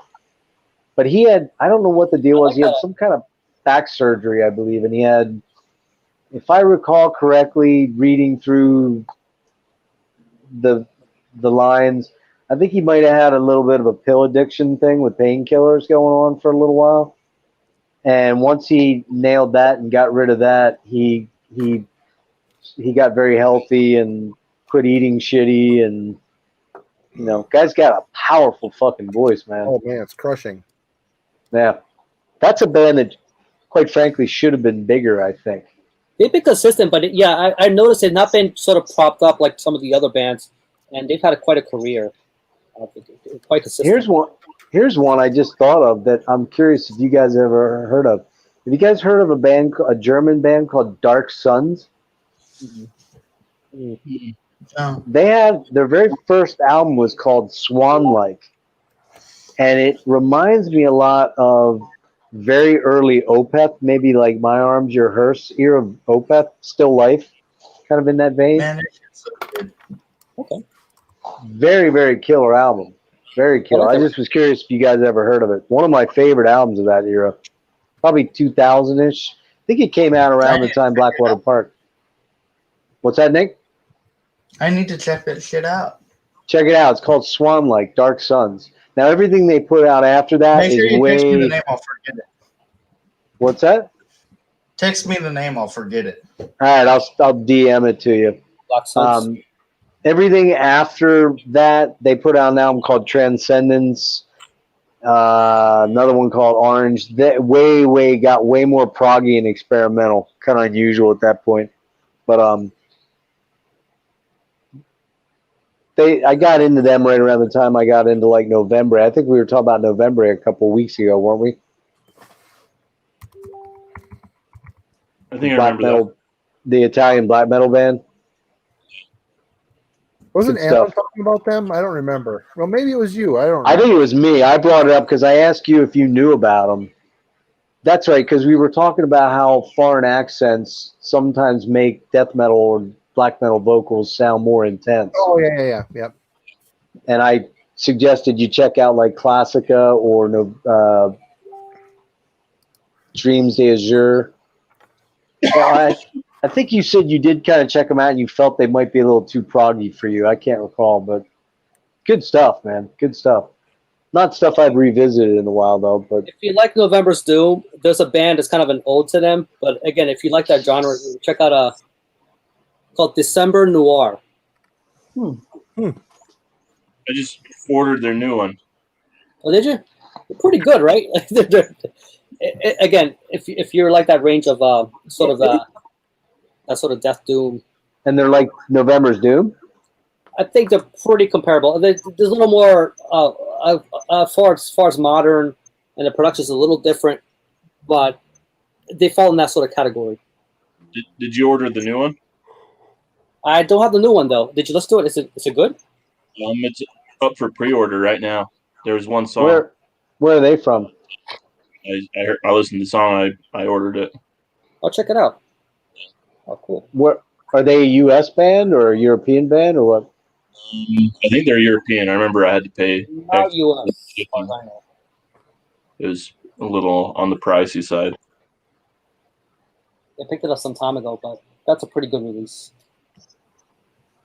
Yeah, I got another band I've been meaning to grab all their shit from is Pestilence. I don't know why I've never gotten their stuff, even though I like their stuff. You like Pestilence a lot, don't you, Marty? Oh yeah. What's your favorite Pestilence album? Mine, Consuming Impulse. Oh, same thing here. Same mine too. Hey, Marty. Are they? I got something for you. If you want it. Oh, I have that same exact cozy too. Sweet. Is that a Metalhead box acquisition? Yes. You want it? Yeah, I'll take it. If you don't want it, I'll fucking take it. Send me your address. What is it? A koozie? Yeah. Keep my Is it a white koozie? I have that same exact. Give me You your know what, address. Nick? I'll send it out to you this week with a couple You know what, other Nick? Though things. that's quite frankly, since you don't have the Pestilence socks, man, you're just not cool enough. No, it was the Morbid Angel socks. I know that's why I said that for Jacob's. OG tape. There you go. Wait, Oh, did Jacob, gee. pull out your socks. Rick, where did I wear my Morbid Angel socks with my Cannibal Corpse apron. There you go. We're gonna love you at the barbecue. Wait a minute, do you actually have a Cannibal Corpse apron for real? Yeah, Yeah, he does. I'm sending it to Stefan, but I still have it. I haven't Thank sent you, it out. Metalhead box. Yeah, it's in the Metalhead box. Didn't Lonnie Metal have like a Cannibal Corpse? Something like Oh my god! So when Stefan is making Christmas cookies at Christmas, he wears bloody fucking Cannibal Corpse. I hope so. And nothing else. Nothing but a Cannibal Corpse Nothing apron. else. Well, you know, if you're going for that, you better give him the Morbid Angel socks too, Jacob. Sent Ooh, sauces hot sauce. with it, too. What the hell is that? That's hot sauce, actually, called edible autopsy from the Metalhead box. Oh Yeah. Yeah, the Jesus Metalhead Christ! box is trying to make fucking metal like Spencer's, like walking into a Spencer's in the mall. So, Yeah, exactly. Holy shit! I have that same exact pillowcase too. Yeah, the pillowcase. That I one was. get it. That What was, the fuck? It's a bad silk screen on that. That's bad art for the silk Oh screen. god damn, that's terrible. Not come out good really that Well, well. I just hang One it up. thing, I don't use it because it fucking sucks. one thing you guys have absolutely convinced me of. I'm never buying a metal box set, whatever the fuck it's called, Jeff, ever. I'll send you a VCLT Metalhead box. Or Oh shit! But like, you know, sometimes you get really cool shit in there. You do actually. Like a fidget spinner. Oh, I hated it. Marty, when I got that fidget spinner, I threw it away the first second I got it. these Is are that somewhat cool. That's pretty cool. Yeah, the screen Yeah. really good. I fucking melt. Actually, that's not They're too making bad. Metal fucking Spencer's. Yeah, it is. That's exactly what it is. Yeah. That's What what was metal that, Nick? if you walk around Nick, with was that None? Yeah. None, right? Yeah, that's actually a good album. I like that. That's a great album. Yeah, the shirts and the CDs But- make it worth it. But here's the thing: you paid $35 for that fucking CD. What the fuck is that? Yeah, but you get two Iron CDs Maiden and figure. Oh, Actually, you get two CDs. Okay. Well, you sometimes get other three. things too. Wait a minute. No, seriously, how much are those boxes? Aren't they like $35? sometimes they go even higher too. You get a So, T-shirt. so you get two CDs and a shirt. And Yeah. a bunch I'm of not- random two or like three this. trinkets. odds and ends leagues. The idea is that the whatever one or two item makes the whole thing worth it. That's the whole premise, I think, behind it. Yeah, That should be I don't know. Marty. I'm not convinced. I don't know. I mean, it's cool. I mean, if you got a big collection, you're kind of skating with. You're gonna be getting some doubles and stuff. You know, they I have some friends here in town that do it, and they get like a cool Graves patch. I'm like, oh, that's a coal patch. Where'd you get that? Oh, the Millhead box. I'm like, oh, that's cool. Yeah, like Ken would not be the right guy for that. Like you No. would need somebody who's, if you're 15, that's like. I have that exact Hellhammer flag in that What you got? All those wall hangings? section. All those four flags right there. Oh, those 4 flat. Okay. What's the one in the middle there, Jacob? That That the one? one to the right there a little bit. You're right. Nope, the other way. Yeah, what's that one right there? Wolves in the throne room. Oh wow, that's fucking badass looking actually. Oh, super cool. This was Some of those Best sign ones are pretty thing I cool. got. KK. KK. Is that a book? No, it's an autograph. What is that? The print, yeah. Oh, it's autographed. Okay.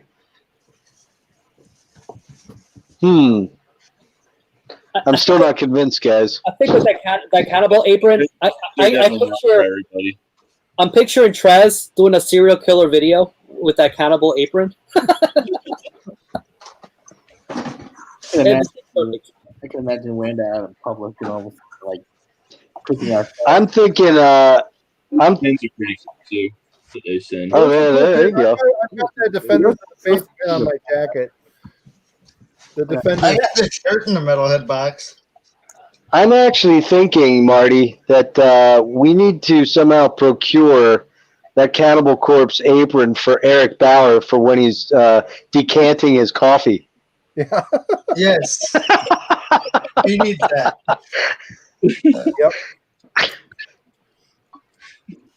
Would you surrender that to Eric Bauer and surrender your Morbid Angel socks to Eric Bauer? No, I think the apron is going to Stefan so he can do naked Christmas cookies. Yeah.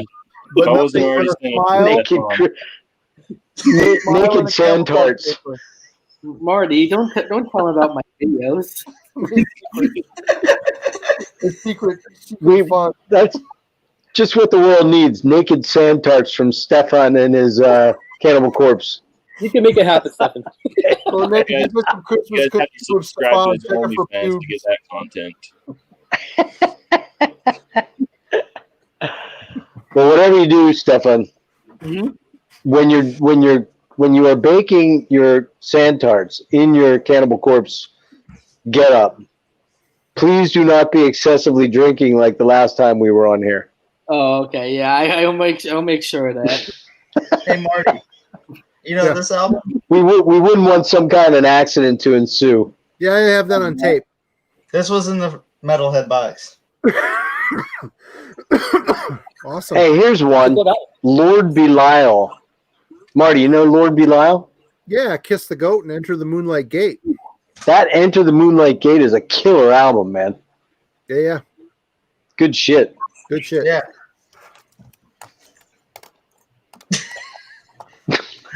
That was Stefan doing a Ian Anderson impression right there.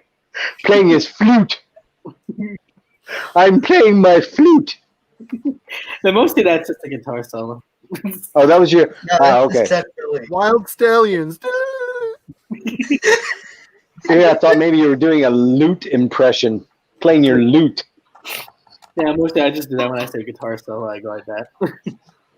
Doing some Richie Blackmore on your guitar, man. Speaking of Richie Blackmore, Who even know I saw a picture of him the other day. Did you ever see his wife? She's kind of hot, No. if I remember. Right. Jesus Christ, she's fucking insanely gorgeous. And Richie Blackmore's like an old motherfucker. What the hell is wrong with her, man? He married a younger woman. That's what happened. Like 20, 30 years younger. She's 46, I think, or something like that. Mid to late 40s, something like that. And Richie's fucking gotta be 74? Well, shit. 5? I want to fuck Richie Blackmore after making Rainbow Rising. Hell yeah, man. He didn't. Yeah. do like what Gene Simmons did. I think he married Shannon Tweed. She was a playgirl at the time, and yeah, I mean, but they're closer in age though. Shannon Tweed's pushing 60, man. Gene's like Yeah, right. 70. Yeah, they're about 15 years apart. But oh wow. Jeff, you weren't off by much. He's 75.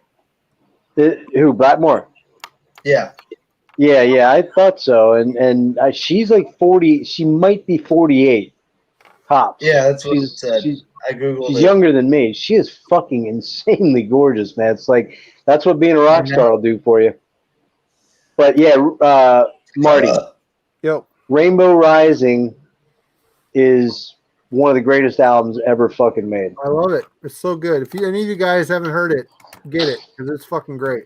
And So when you get that, when you get that, your next purchase after that should be Long Live Rock and Roll. And What's then that? Mob Rules. Well, And, Mob Rules, Sabbath, yeah. Some of Dio's Sabbath. best performances ever. Dio. Yeah, and those first two Dio albums, untouchable. Dio's kind of weird though. His career, once his solo career, I don't love everything in his solo catalog. No. I don't I don't have either. the elf stuff. I thought about getting the elf stuff, but no. Good. Actually, are you serious? You kidding? I like it. No, I Do you like Elf? I got all three albums. They're great. It's like they just Dio in a boogie woogie setting. I was just gonna say they sound like barroom boogie band. I don't love him in that, man. I don't know why. I just don't. I don't love it, but it's Check it out. That sounds Carolina cool. Country Ball and Trying to Burn the Sun are both really good. The first one, it's okay, but the other two are pretty good. All right, so what about Scorpions, Marty? We were talking about this last time. I don't think you were on then. I'm on them. You got them all?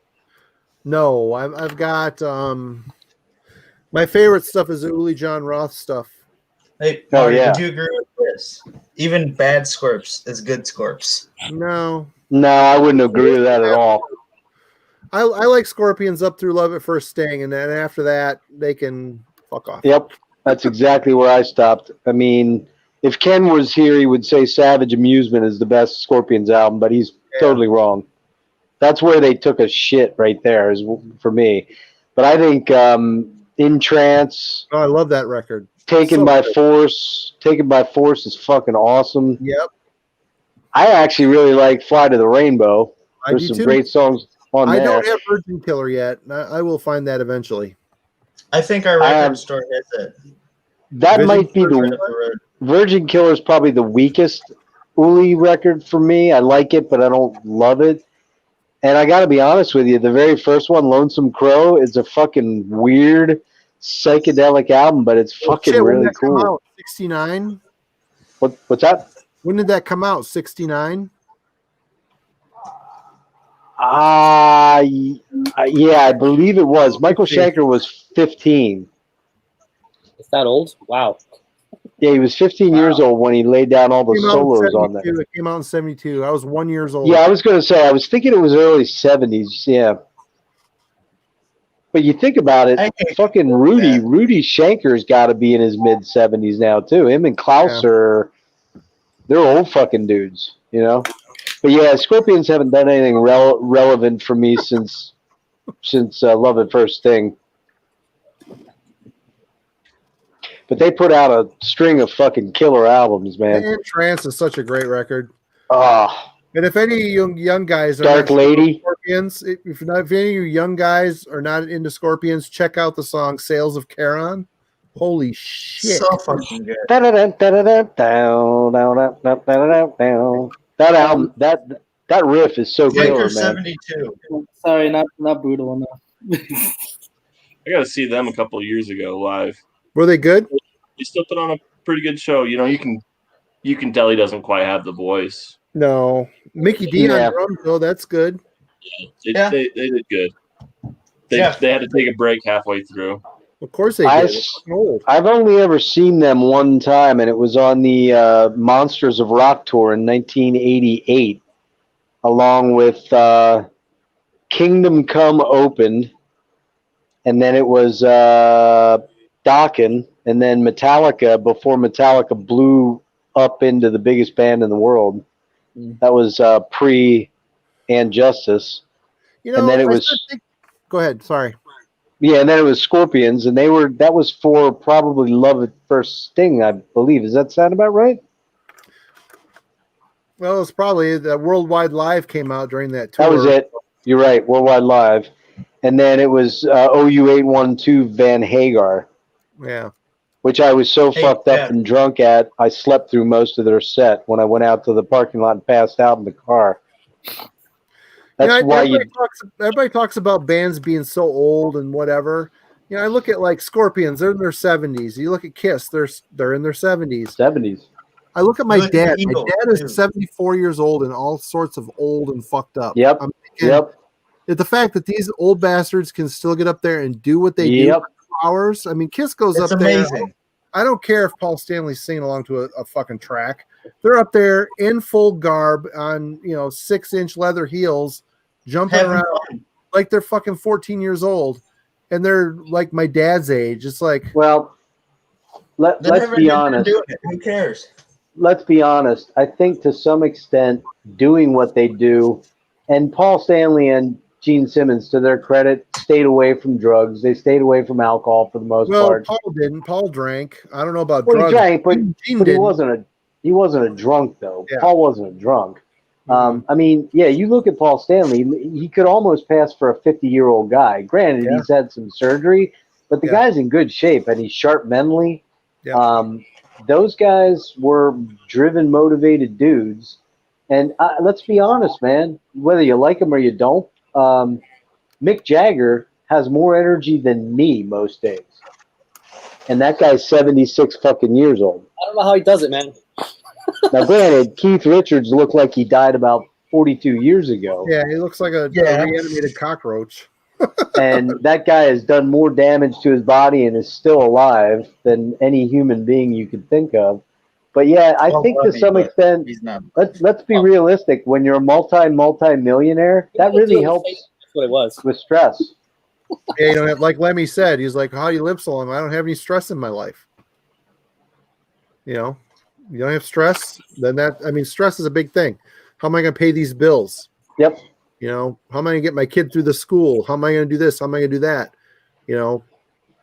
And the interesting facet of Lemmy is I don't know that Lemmy was ever like mega fucking rich. I guess he was comfortable, I would guess.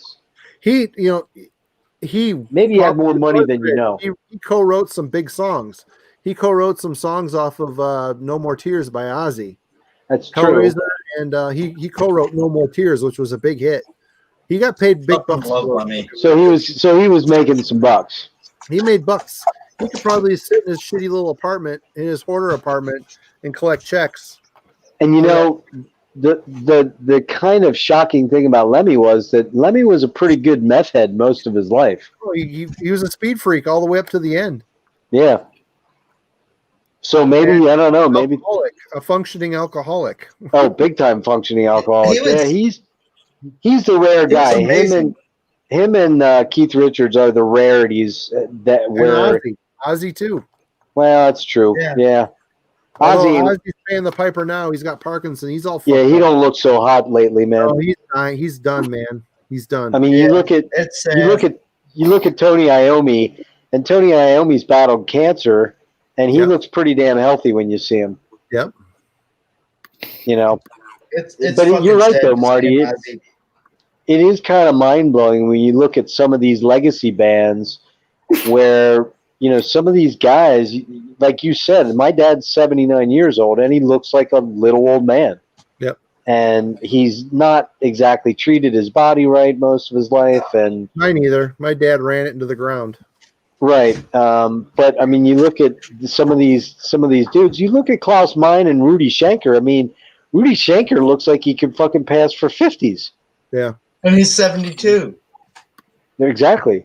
Yep. It is bizarre. But again, it comes down, I think, and who knows, some of those guys, some of the excesses of the 70s and 80s, who knows how much some of that was over embellished in some cases, not at all, but in some.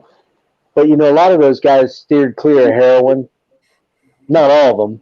Keith Jimmy Richards Page did. What's that? Keith Richards didn't. No, not at all. But when you look at some of these guys that are still doing it, a lot of those guys got healthy when they needed to, and they had a lot of money. Some of them didn't. You look at Lindsey Buckingham, man. I mean, he's in his 70s, but you wouldn't really know it. Oh yeah, look at Stevie Nicks. She did so much coke it ate out that line of that cartilage between your nose ventricles. Or septum, yeah. And they said it. Her doctor said that. I watched a documentary recently where she said if she would have kept going, it would have ate a hole into her brain. Yeah, but she looks pretty goddamn good for her age. Yeah, I mean, I just listened to Rumors the other day while doing dishes. What a great record. Dude, that's a fucking awesome album, man. Awesome. The Stevie Nicks songs on that album are so fucking good. I have an OG copy of that on vinyl. Me too. I think they fired an amazing album. Gold Dust Woman. They fired Lindsey, but between him and Nicks, they made that band. They popped them up. They weren't going anywhere without them. Yeah. Well, they replaced Lindsey with 2 guitarists. Yeah. Well, yeah. There are three very distinct eras of Fleetwood Mac. The early stuff with Peter Green was very blues influenced. Yeah. And they were pretty big, especially in Europe and the UK. And then the mid period they had Bob Welch singing for them. I don't know if you remember who Bob Welch. You probably remember him, don't you, Marty? Ebony Eyes and Sentimental Lover and all that stuff. I mean, he had a great voice. The mid period stuff was a little bit more AOR related. They did a song called "Got Me Hypnotized," which was really cool. But really, Fleetwood Mac became mega when Lindsey and Stevie joined. Oh, yeah. And actually, if you've ever heard the Stevie Nicks, if you've never heard the Nicks Buckingham album, it's just those two. Man, it's a fucking great album. So good. I've actually been on the lookout. So good. I know it's pretty hard to find one as far as it's real difficult to find it in vinyl. Yeah, it goes for like $100 or more. But really? No, it's such. Yeah. It wasn't a huge print run on that, I don't think, and even the CD I think goes for like $40-$50. And I don't think, to my knowledge, it's been reissued for a long time. I mean, those two have such a contentious relationship. I mean, she pretty much got Lindsey kicked out of the band this last time because she wasn't going to go out and play out live with them anymore because they just have so much, animosity from their relationship, But fucking great album, great bunch of albums with those two, and certainly Rumors is, that's. Well, then the self-title was really good too. Yeah. Those are albums. That's the kind of classic rock I grew up on, and I can't. Well, you listen to those records, and it completely embodies the 70s. It sounds like the fucking 70s. Exactly. And I also, the other day, I listened to Steely Dan's Aja. Well, I love that. I was like, I've been on this big nostalgic 70s thing lately and like 10 years ago, I never would have been caught dead listening to. I'm like all of a sudden listening to it like, oh, this is really pretty good. Thin Lizzy, like you said, you got into Thin Lizzy. Yep. I'm my favorite drummer. I got to get you into those UFO albums, Marty. We got 3 people talking to me. What'd you say, Rick? I say the Aja album. That's how it has some of my favorite drumming ever. Which one? The Steely Dan. Asia. Yeah, I mean, talk about a talented band. Holy fuck. Crazy. That stuff's so good. It is. Well, every one of their albums is fantastic. Asia is kind of the pinnacle, but, Kid Charlemagne, Katie Lied, every one of their albums is like that. You put their albums on it, it's like you said, Marty, it just totally engulfs you in the 70s, man. And every song is fucking awesome. They had the best guitar players: Steve Cropper, Skunk Baxter, Danny Diaz. I mean, these were the LA session cats that were. I'll tell you another band. You'll laugh at this, Marty, but you won't, because I'm a Toto is another band that is fucking chock full of fucking amazing tunes. Fuck yeah. They were a little bit more of an 80s band, late 70s, 80s. But But talk about everyone- you listen to that song Africa. Holy fuck. It's like Yeah. the smoothest Or recorded. lay it on the line even. Yeah. Steve, Load on the Steve Line's my favorite tune of theirs. as a guitarist, man. Like, he's one of my favorite guitarists. You know? Steve Lukather is a monster guitar player. Just a fucking monster. If you I got a listen question for any... you, Jeff. What's that? I got a question for you. What's that? What's your favorite 70s guitar duo? Guitar duo from the 70s? Holy Yeah. shit. I got mine. It's almost impossible for me not to go with Scott Gorham and probably Brian Robertson or You can't. You Gar- gotta. Gary Moore. Mine's Joe Walsh and Don Felder. Yeah, that's a tough one to beat too. I mean, I love the Eagles, man. Love the Eagles. That's one. I'll listen to the Fleetwood Mac all day, but if I find Can't do myself the Eagles? on Eagles, I mean, Rick just showed some Eagles shit. I would have to Yeah, chop you off too. my dick. I'd have to chop off my dick and feed it to a stray dog. 'Cause I love the Eagles. there is Man. something about I the don't blame you. Oh, I love the Eagles, man. But I don't love They're one of everything they they're my- do. Probably my favorite. You like the country stuff though, and I like some. I don't like country. I like the Eagles kind of country, but but I mean, you know, the Hotel California album, man, that totally embodies the 70s. I get it, Marty. I totally get it, but it does. It embodies the 70s for sure. My favorite Eagles is The Long Run, which I know a lot of people don't like, but yeah, actually, that's my least favorite of their albums. like, But for me, yeah, I it's mean- Long Run, they're self-titled, and then My copy fuck, what is it? You know, Long the Run other Out of Hell. another Hell. 70s pair would be KK and Glenn Downing. I mean, you know, late Yeah. 70s would be Dave Murray and Adrian wasn't in the band until the 80s, right? Yeah, he. The first would be. Number of the Beast, 82. No. Yeah, he was on Number of the Beast. Oh my God, I'm drawing a blank. I had too much to drink. Yeah, he was on Number of the Beast. That would have been 82. Dennis Stratton was the first guitar player. Right, Stratton and Dave Murray. Yep. There was another guy. There was another guitar player, wasn't there? Went from Dennis Stratton to Dave Murray, didn't it? I believe so. Well, no, they were both in there. Dennis Stratton and Dave Murray were in at the same time. Dave Murray's always been there. Murray Dennis and Stratton and Adrian Smith. okay, maybe you're right. I was thinking there was one other guy in there though. God. So Steve Harris was the only consistent member. Like, he's been there the whole way. Well, Well, I think And Dave. Adrian Smith came on Killers, didn't he? So I mean, Stratton was only on Iron Maiden.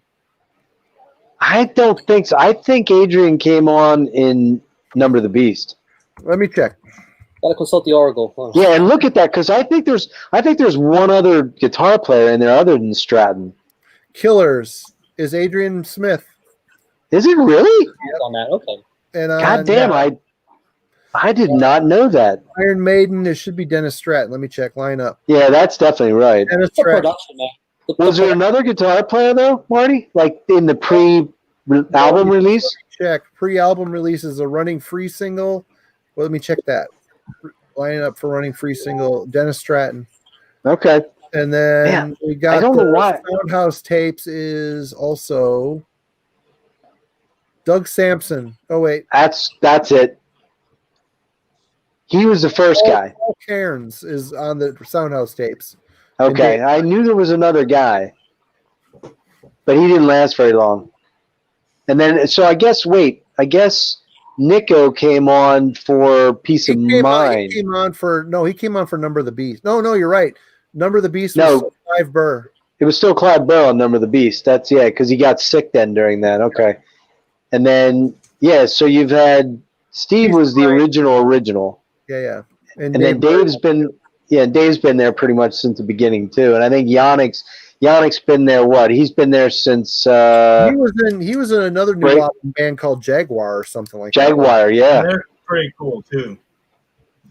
But Yannick came on. Was it for Brave New World or was it? No, he was in there before then, wasn't it? Yeah. Fear the one after Fear of the Dark. What was that called? He was on No Prayer for the Dying. No Prayer for the Dying. That's it. Yep. He came and replaced Adrian. He's great, man. I don't know if you guys have you guys seen Maiden live? Once. No, I Brave New World tour. Never have. I don't think he plays anything, but he throws his fucking guitar around like nobody's business, He's man. annoying to watch, but he's good. I love watching him. He's always having fun, man. I tell you, man, Maiden live is a fucking spectacle. I need Crazy. to fucking see him, man. You got to go see him. You got to go see him. I mean, Especially now because it's getting towards the end, man. It might be. Souls material. Well, Nico may not have a lot left in him. I think he's been slowing down. The late 70s, isn't he? Yeah, he's the old guy. But I'll tell you what, man, Bruce, last time I saw him, sounds as good as ever, man. Yeah. I mean, he doesn't sound like live after. He's seen him like 10 times. He doesn't sound like live after death, Bruce, but he fucking still is amazing on stage, man. Running around. Bruce sounds burnt out. That was a long tour. When did you see him, Marty? I think the live after death Bruce sounds burnt out. I think he was roached. He was roached. His high ends, and you watch the video where he's like flopping his arm around. He's like trying to hit those high notes, and it's like he was fighting the tank because they had such a long tour at that point. Yeah, he was fighting to get there. You're right. Bruce's voice is just amazing, though. I'm kind of pissed at myself for waiting as long as I did to go see Maiden. I didn't see him until the Final Frontier, and then I saw him for the Book of Souls. Yeah, and Final Frontier was a shitty album. That was their one real. Album. There's one good song on there. That's their one dog. Their one big dog, other than No Prayer for the Dying. Yeah. And what's the one after No Prayer for the Dying? Was that Fear of the Dark? Was that when they got? What's that? Wasn't Fear of the Dark after No Prayer for the Dying, or was that the other? No, one? that was before it. That was the one before it. Somewhere in Time, Seventh Son, No Prayer, and then. Oh, you're right. No Prayer shit! came out in 90. Fear of the Dark came out in 92. See, Fear of the Bruce's last. No, wait. Yeah, that was his last. Yeah, it was Bruce's last. And then they did the Virtual X and the what's the X Factor was first. The Virtual 11 X Factor, which actually the X Factor has some good tunes on it. It just has a terrible singer. It's a good album. Yeah, I think Fear of the Dark is okay. It's got about half of it's good and half of it's eh. But I did not like No Prayer for the Dying, man. There's some dog songs on that album. Who did that one for the defending bad albums? For the Maiden. I wouldn't. Oh man, what? That's the one that has. Isn't that the one that has Holy Smoke on it? Which one? No Prayer for the Dying? Yeah. It also has Tail Gunner on it, which is a great song. Yeah, I like Tail Gunner, but it also has Hell or Eternity or whatever it's called. Or yeah, I can't get into that album for some Bring reason. Your Daughter to the Slaughter, which is a crap song. Exactly. That's a Bruce. They were getting kind of cheesy at that point, you know. That's probably why Bruce got cut out. Speaking of Bruce, he has some great solo albums, man. Skunkworks. Yeah. And what's the other really good one? Chemical Wedding. Chemical Wedding, Accident of Birth, Tyranny of Sin. Accident's great. I've not read his book. I want to get the Halford book that just came out. I haven't gotten around to getting it yet. I get that too. I got Bruce's book. It's a fun read. Did you guys see the interview that they were talking? There was a podcast and Sebastian Bach was on it, and one guy started talking about. They were talking about Halford, and the one guy goes, "Well, he's been gargling jizz," and Sebastian Bach fucking shut his computer down and left the. Yeah, he said Halford's a friend of mine. Kind of fuck you, and he just couldn't get past it, and he left the interview. Yeah, right. But did you hear what? Then they actually had Rob Halford on a few days later, and Halford goes, I don't gargle, I swallow. Yeah. I mean, you want to talk about a big fuck you to the whole thing? Holy shit. Oh man, Rob spent a long time hiding from the gay thing, but man, he's fully embraced it now. Yeah. Which is totally cool by me. I mean, we all kind of knew back then. At least I figured. I don't get it. It's about as surprising as Freddie Mercury. It was just like, okay, we knew all along. Yeah. Well, yeah, Freddie. Yeah, Freddie was pretty obvious. I mean, Halford tried kind of hard initially to keep it kind of under wraps, but by the time But not really. when Hellbent for Leather came out, you kind of, and Marty and I were growing up in that era and seeing it. You know, it was kind of obvious to me. Although it's still, in the end when he came out and really came out, it was like, oh, no shit, okay. Well, I just got recently Ram It Down on tape. I've never. I mean, people hate that album. I liked it. I thought it was good. I don't like that album, man. Looking at the song titles, I'm like, huh. I don't know if that was he came out at that point. That was the album that came out after Turbo. Yes. Right? Yep.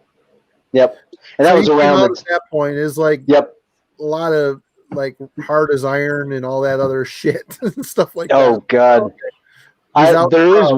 There's one great song on there. Was it Under Blood Red Skies, right? Yeah, that's a good song. I like the whole tape. That's a killer. And there's one other one, I think, is Nightcrawler on there? Or is that on Painkiller? I think Nightcrawler's on Painkiller. Okay. I listened to Ram It Down. Is Hammer and the Anvil on there? Yep. I just can't get into those songs. And Johnny Be Good is fucking terrible. I never got why they covered that song, but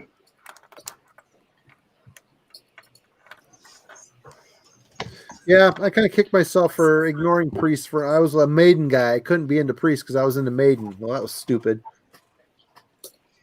Well, don't you remember they did? You may not remember because you've probably been, since you're 5 years behind me, that you'd have probably been in grade school or middle school, but.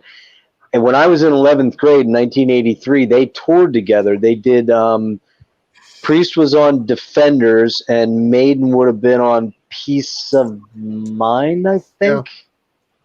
And they did a tour together, and there was apparently a lot of bitch fighting going on between Bruce and Rob. You know what I mean? And a lot of bullshit was going on. And I had tickets to go see it, and I got fucking food poisoning. And they were playing an outdoor venue here. And, man, all my friends were like, dude, you fucking missed a great concert. I'm like, oh, thanks, man, you know. Yeah, that would have been a great concert. Oh, my God. And Gary Moore opened for him. Oh, my God. Are you kidding me, man? I did get to see Gary Moore, thankfully. I got to see him open for it was – Gary Moore on the Corridors of Power album, which is a killer album. And it was Crocus on the Screaming in the Night album. Great tune, Screaming in the Night. Oh, not that album. And then, what was that, Stefan? No, oh, I'm done. Fucking right. Good night, guys. Nick doing his usual bullshit. And then it was Def Leppard on the Pyromania tour. They were the headliner. It was a great fucking That's the only Def Leppard album I ever owned. I had it on tape back in the day. Yeah. Wait a minute. You don't have High and Dry? Never even heard it.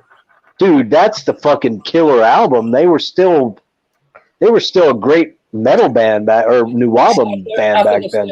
I'm good. I don't know. Would you say Hysteria, Rick? Yeah, I have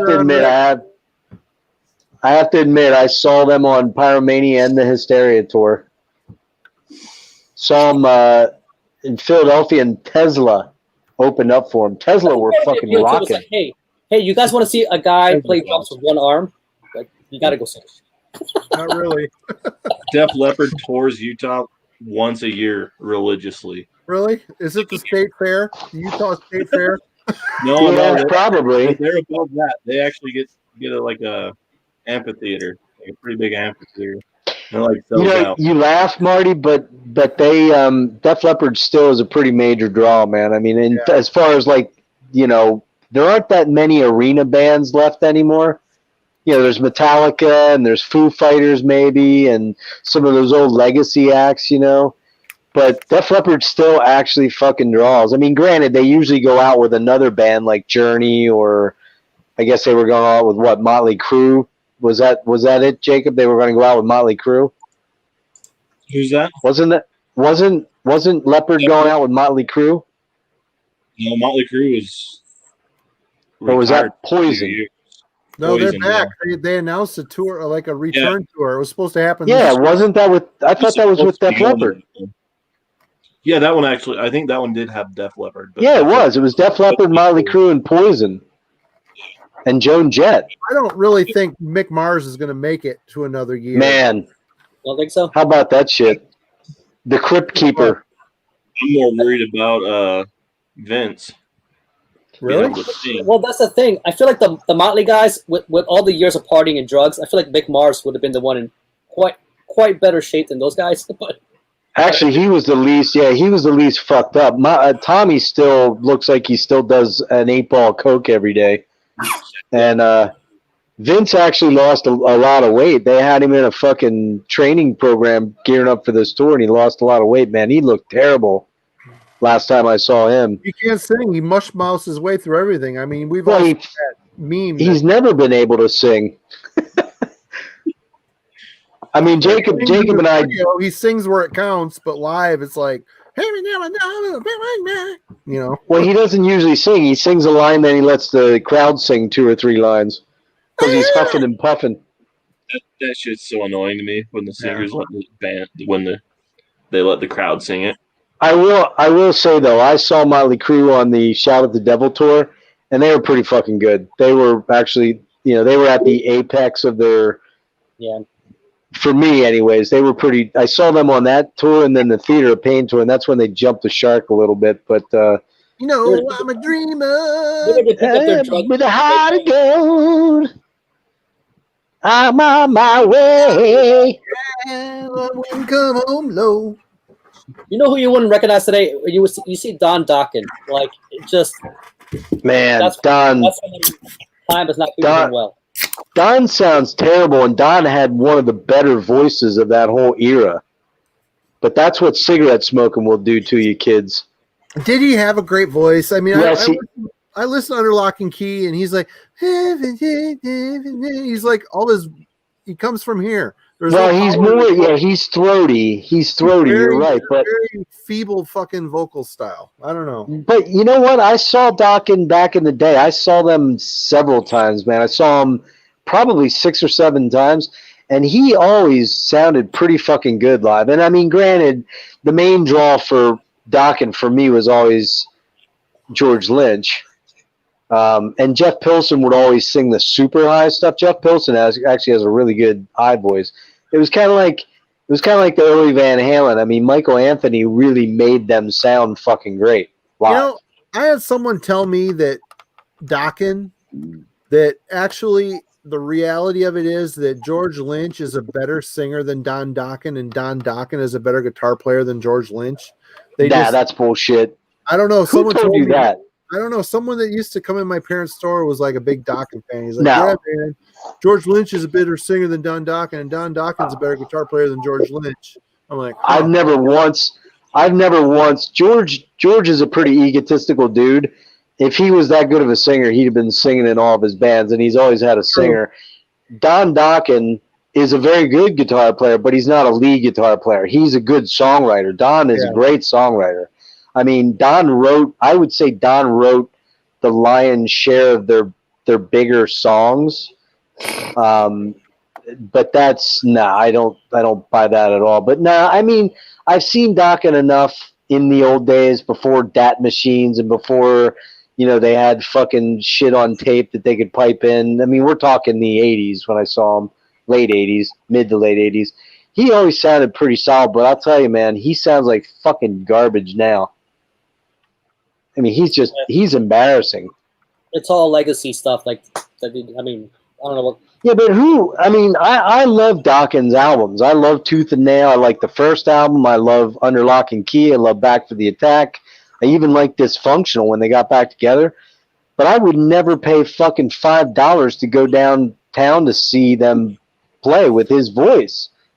He doesn't even sing. He fucking mumbles through the vocals, and you know, luckily for him, he's got a bass player that can hit some of the high notes for him. You know, it all boils down to, I've talked about it in videos before, like Metallica or Slayer. When Jeff Hammond died, everybody's like, "Oh, Slayer's got to stop." I mean, what's Kerry King gonna do? I mean, this has been his life since he was a fucking teenager. Yeah, him and Tom. It's all they know. What was he supposed to do? Quit playing music and say, "I'm going to go work at Art Van. I'm going to go." Well, show. You know, no, they're going to keep going. Like Don Dokken. That's all he's ever fucking done is Dokken. I mean, yeah, he should have stopped 20 fucking years ago, but here he is. You know, I can't use my hands. I'm fucking Dokken. Marty, come on now. I don't know. What are these guys on you? They got to keep going.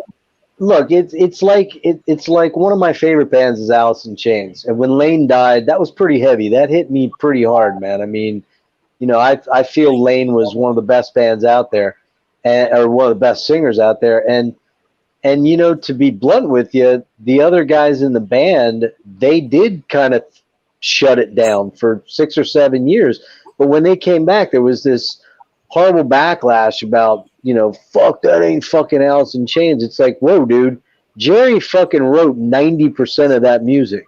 And he could sing really well. He could have went and up Jerry and can sing. Point. Exactly. Yeah. Why, if I was Jerry Cantrell, and they got the blessing of Lane's mom. Listen to Jerry's solo albums. They're great. You'll clearly see. Yeah. Both those two albums are fantastic. Yes. Did Lane's vocals mix with Jerry's vocals give Alice a unique sound? Yes, it did. But guess what? The guy that sings for him now is fucking awesome. He's really good. He's awesome. He's fantastic. I've seen him 5 times with William Duvall. He's fucking great. And I was lucky enough. Dirt takes a giant devil dump on anything that ever came out of Seattle. Dirt is such a great fucking album. It's a perfect album. It's great. I think it is. I would argue a little bit that Bad Motor Finger is right there too, but I'm a massive Soundgarden fan. Bad Motor Finger is good, but man, it's not as good as Louder Than Love. But still, Dirt takes a double. I love Louder Than Love too. Yeah, I mean, I like Nirvana. I like all the Nirvana records. And see, I never got Nirvana, man. Never got them at all. Giant double dump on all that shit. Oh, you're right, and that's. Have you heard the Ultra Mega OK, but the reissue, not the original? I don't know if I've ever heard Ultra Mega OK. Yeah, it's good. It's great. Night and day, man. Night and day. Yeah. Production on it. Some of that early Soundgarden stuff, like Tears to Forget and Entering, and there are some. I mean, my 2 favorite singers probably are Lane and Chris Cornell. I mean, just as far as pure rock singers, those are my 2 guys, and Chris just had an otherworldly voice, man. Otherworldly. I saw them at Louder Than Love when they opened for, they played Middle. I saw Faith No More, Soundgarden, and Voivod on the same tour. I was there. You and I were at that. Yeah, I couldn't believe how amazing Soundgarden. They blew everybody off the stage. They fucking wasted everybody, dude. They were monstrous. And Chris's vocals on stuff like Nothing to Say, and I mean, just where he would go astronomical, like Interstellar. And I was a huge Voivod fan at that time. Nothing Face was like all I ever listened to. Me too. And when I went to see them, they blew me away, man. Soundgarden fucking blew me away. I left there. Go ahead. I was going to say, with Chris Cornell, his voice was pretty fitting for Soundgarden, but I think his voice was a little too good when he went over to Audio Slave. It was really clear. I wasn't a big Audio Slave fan. I'm not a big Morello guy. That's understandable. It's not that I don't like him, but if I hear 1 or 2 Audio Slave songs, I'm good. I mean, you know, for me, the Seattle thing was always Soundgarden and Alice in Chains. I mean, there were some other cool bands that nobody ever talks about, like My Sister's Machine and Tad and Screaming Trees. Screaming Trees. They were fucking killer. Mark Lanigan, I love it. Mudhoney. And Mudhoney didn't do as much for me. I was actually a big, if Eric Bauer's watching, which I don't think he is, he'll fucking shit all over me right here, but I was a big Mother Love Bone fan. I really like Mother Love Bone. Well, Not you a can take big all pro. that Seattle stuff and shove it up your ass for the accused. The accused. Did y'all see this? What is it? No. Morgan Freeman to play Lemmy in a new biopic. Who is? No. Morgan Freeman. No, it's not. Yeah. No. Wait, what is it? Morgan Freeman's gonna play Lemmy. Oh, come on now. What? Yeah, that because that makes sense. Yeah, I don't understand that. That's Are not they- real. Are they going to put him in the Shawshank Redemption? Is he going to be like March of the Penguins, Motorhead style? The Motorhead edition? Well, this sucks. Red was here. Marty, what's your favorite Motorhead album? Another Perfect Day. Yeah, a lot of people say that, and I don't know that album, strangely enough. If you like Thin Lizzy, you should listen to that album. It's Thin Lizzy and the perfect marriage between Thin Lizzy and Motorhead. Well, no, wait a minute. Was that Wurzel and Fast Eddie on that one? No, it's Brian Patterson and Robo. Brian It's Robert- Robo. Brian Robertson, you mean? Yeah, and And the guy Phil now. Taylor and Lemmy. Phil. It's just a two-piece. No shit. Dude, Motorhead. What year was that one? Was I that could get up and grab the album, but I have to pee so bad I probably pissed my pants. So let me do. was it Don't the do that. 80s It would be No, hilarious. it was. Let me see. or 90s? Orgasmatron. It came out in '83. Did Overkill name their band after Motorhead? That's Probably. See, now I like Orgasmatron. Do you like that album? Yeah. I love that has Death Forever on it, right? Yep. Yeah, Brian And, Robertson. Brian Robertson. Yeah, that's what I thought. Yeah, he was on. Who was on- in Lizzie? Yep. That's why Lemmy had him in there because he's a big Thin Lizzy fan. Friends with those guys. Which Lizzie albums do you have? I've got You just Giant had- Box. I've got Jailbreak. I've got Thunder and Lightning, which is my favorite. Thunder and Lightning's great. Those are the only three that I have. Thunder and Lightning's fucking awesome. The one before Thunder and Lightning, what's it called? God damn it! It's got the Angel of Death on it. I don't know. Shit. Oh God, what the fuck's it called? I can't think of it right now. Hold It's on. the one. It was the one before Thunder and Lightning. I can see the album artwork, but I can't see the Thunder name. and Lightning was their last God one. damn it, Renegade. Jacob. Renegade. Dude, Renegade is fucking awesome. Angel of Death, that song Angel of Death, top 5 Thin Lizzy song. I love Thin Lizzy. There's just not, other than the very first 2 albums, Shades from a Blue Orphanage and the very first one, there just is not a bad Thin Lizzy album. Killer stuff. We gotta get you going on the UFO though, dude. I've got I was just going through my box of CDs. I've got a UFO where there's like a guy and a girl making out in a bathtub on it, and Mike Schenker is on it, so I'm gonna have to check that Yeah, out. that's Making Contact. I think so. Yeah. You really can't go wrong with any of the Michael Schenker albums, and the Wild, Willing, and Innocent, and shit, what's the one with Alpha Centauri on it? God damn it. No Place to Run, I think, with Paul Chapman and Paul Raymond, or Paul Chapman and what's Raymond's first name? Yeah, you got to check those out, man. I mean, I think that would be a time and place kind of band for you, but I'd be shocked if you didn't love most of that stuff once you listen to it. And Aren't all really, you young guys glad you're listening to all these old farts talk about old albums that are like I older than enjoy us? it. I really do. I like Michael Schenker, yeah.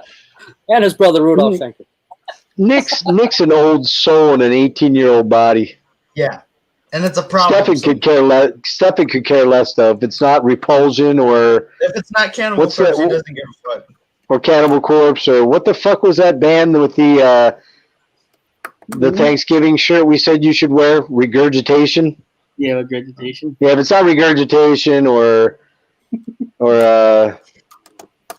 Mortician or something like that, it's not good enough for Stefan. Hey, Marty. True. Do you see my latest video? What? Did you see my latest video? I gave you a shout out at the end. I did. I'll maybe shoot a video for that. I don't know. We'll see. All right, cool. Did you see Rick's video? I did. I watched it just before we got on the stream. It was pretty. What's that? The 10 questions thing or something like that? Yeah. Where'd that come? Where'd that originate? Death Doom Metalhead. No, another channel. That's pretty good. If you like channel. the Death Doom kind of stuff, he's pretty good with that. Like, you should definitely check it out. It's a pretty good channel. That'll probably be the next one. Yeah. About that. I can only keep up with so many. I just stick with the A-listers, man. I got something for Stefan. There you go. You like Mortify? You know, it's funny. This is the first time I've even seen that. Yeah, it's from Japan. It's like hear me pull out just the glare. I'm impressed, Rick. You show a lot of stuff that I've never even fucking heard of. Yeah, I was going to say the same thing. He always comes up with some weird stuff. I got a backlog of shit, but because my channel's newer, I'm trying to catch up with everybody else. Because I think if you've been doing the channel for a while, this is who's his name? A Wandering Souls webzine. Like, yeah, he's really good at showing a lot of shit, but he's been doing it a while. So as stuff comes in, he can show it. I've heard of him. Wandering Souls. Check him out. He's awesome. Oh yeah. Rick, here's one for you. Since you tend to bring up these Japanese bands, and there aren't a lot of Japanese bands that I'm real familiar with metal-wise, but are you familiar with Corrupted? I think there's several bands with that name, but from Japan specifically. Yeah, it's the original one, man. Nothing that comes off the They've been around. Yeah, they've been around since I believe like the late '80s, early '90s. They're kind of a crust doom, guttural death. I mean, and then black ambient, dark ambient. Like they have one album called El Mundo Frio that's just one long ambient piece. It's like 60 minutes long. And then they have another one called Ilandos. The weird thing about Corrupted is all they're Japanese people, they're Japanese band members, but all their albums are sung in Spanish and they are Spanish titled albums. How fucking weird is that? Weird, man. That's interesting. I know there's been a reissue of that Gizom band from Japan. I think it's on $20 spin. So they're one of the pioneers of this kind of stuff. I don't know if you're familiar with them. GISM. Yep. Pat and Eric and Jason are all into them big time. Yeah, it's cool. And I think that, of all places, they're getting a reissue. So that's one of the ones I think that, if you're getting into that, I think from Japan. It's pretty cool. But as far as Corrupted, never got into them. They're interesting. I've heard is really Killer Doom. What's that? Doom. The Corrupted I've heard is really Killer Death Doom. Well, there's some crust elements to it too. But the other, as I was saying to Rick, the weird thing about them is all their album titles are in Spanish and they sing in Spanish, which is really bizarre. But they're Japanese. Yeah. But then they also have two. They also have two albums that I would call more like dark ambient. They're almost like drones and but some of their shit is fucking brutal, man.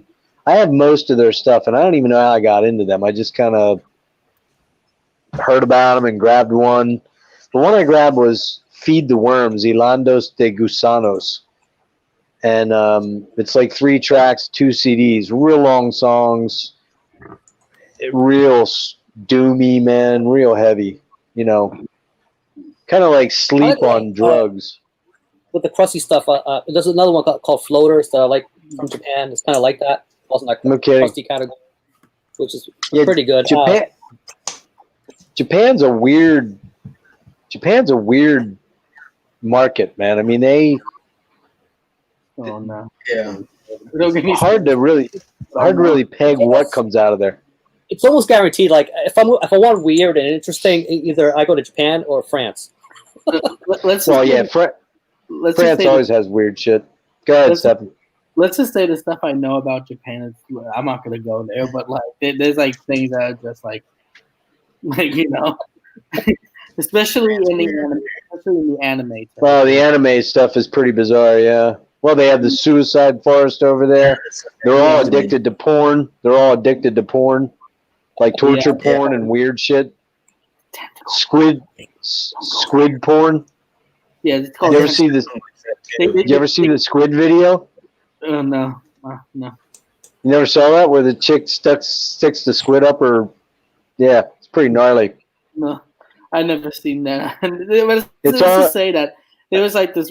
I'll tell you one thing. Like, there was like this one show that like, like one of my in my school we had like this club called the Anime Club, and they were showing off this new anime called Food Wars, and I was like, oh, okay, let's see what this is about. They were just randomly showing it, and in one scene in that anime, I was like, nope, I'm not watching this shit anymore. That ruined it. Nope. Mm-mm.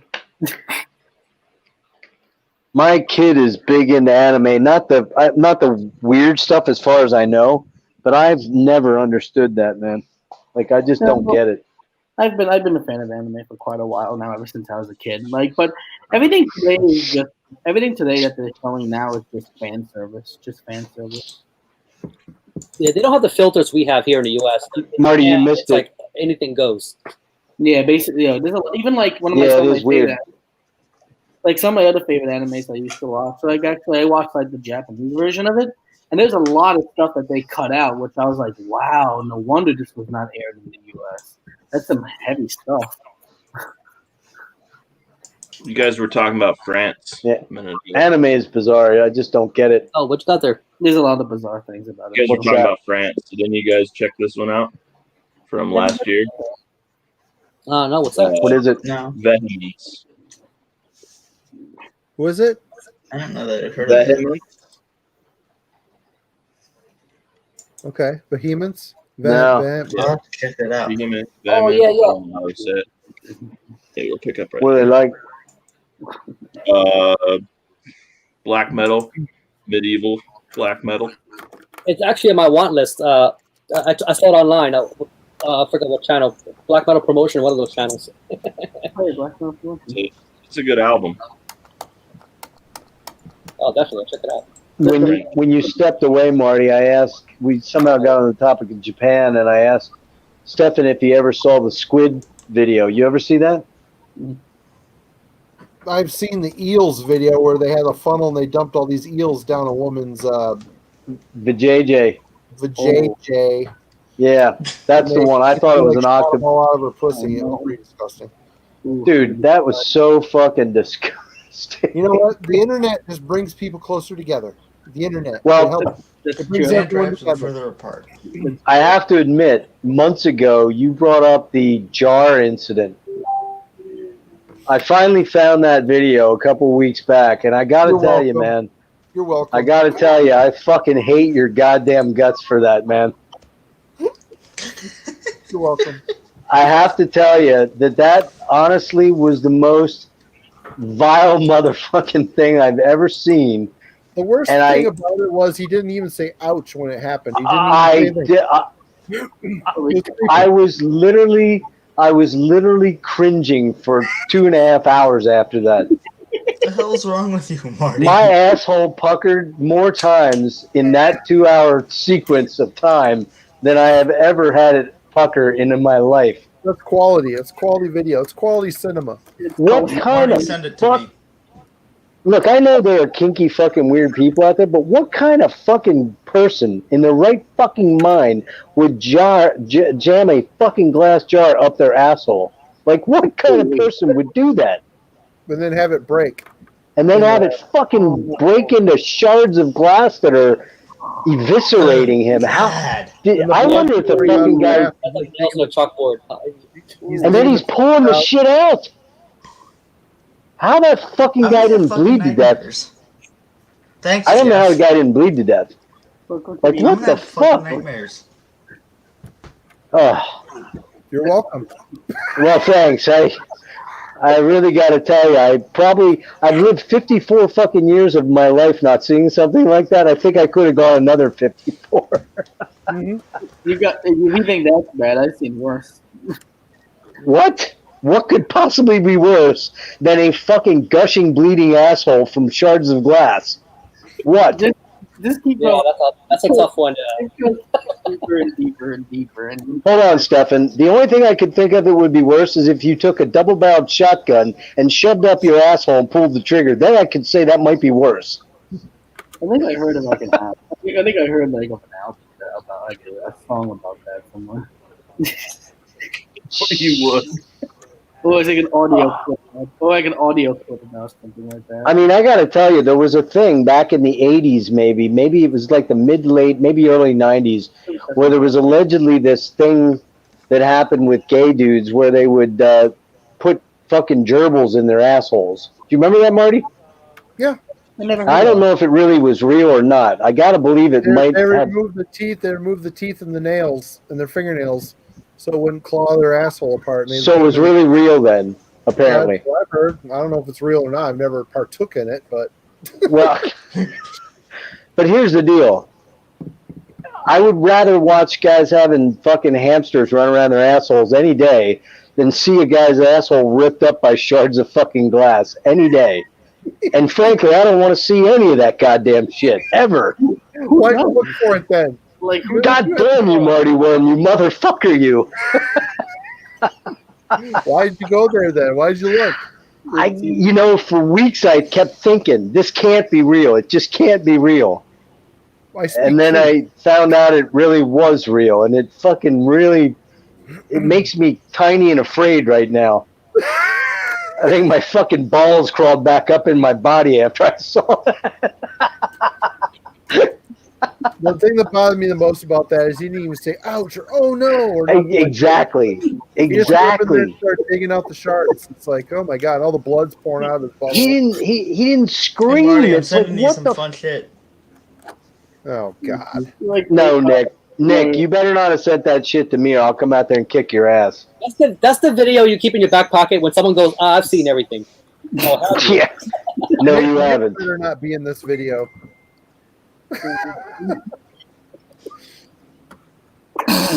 what's gonna happen here? What's going on here? I'm not looking. I'm just telling you. Death Metal Dick's profile Pornhub. There we go. Have fun with that. Poor Landon. He's enduring this shit. Jackin' and reactin'. Big baby boy gets What? Jackin' and reactin' Smegma Meat Market. Oh, God. The word schmegma already. Schmegma right away. That's like saying head cheese or dick cheese or something, man. I can't wait to watch it. It's hilarious. Nick. Oh, God. Nick. I can't believe you're What? joking. How many people are watching this right now? Because I'm now offended. I'm offended for them. 5. Poor Landon. He's probably like, what the fuck, Marty, dude?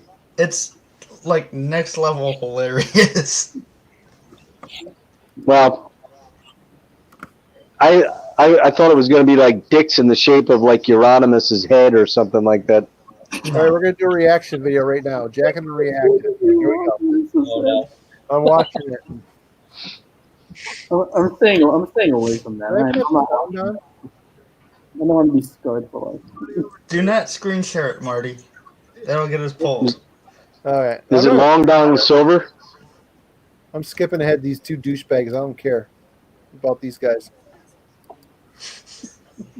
Okay, it's a guy in a diaper.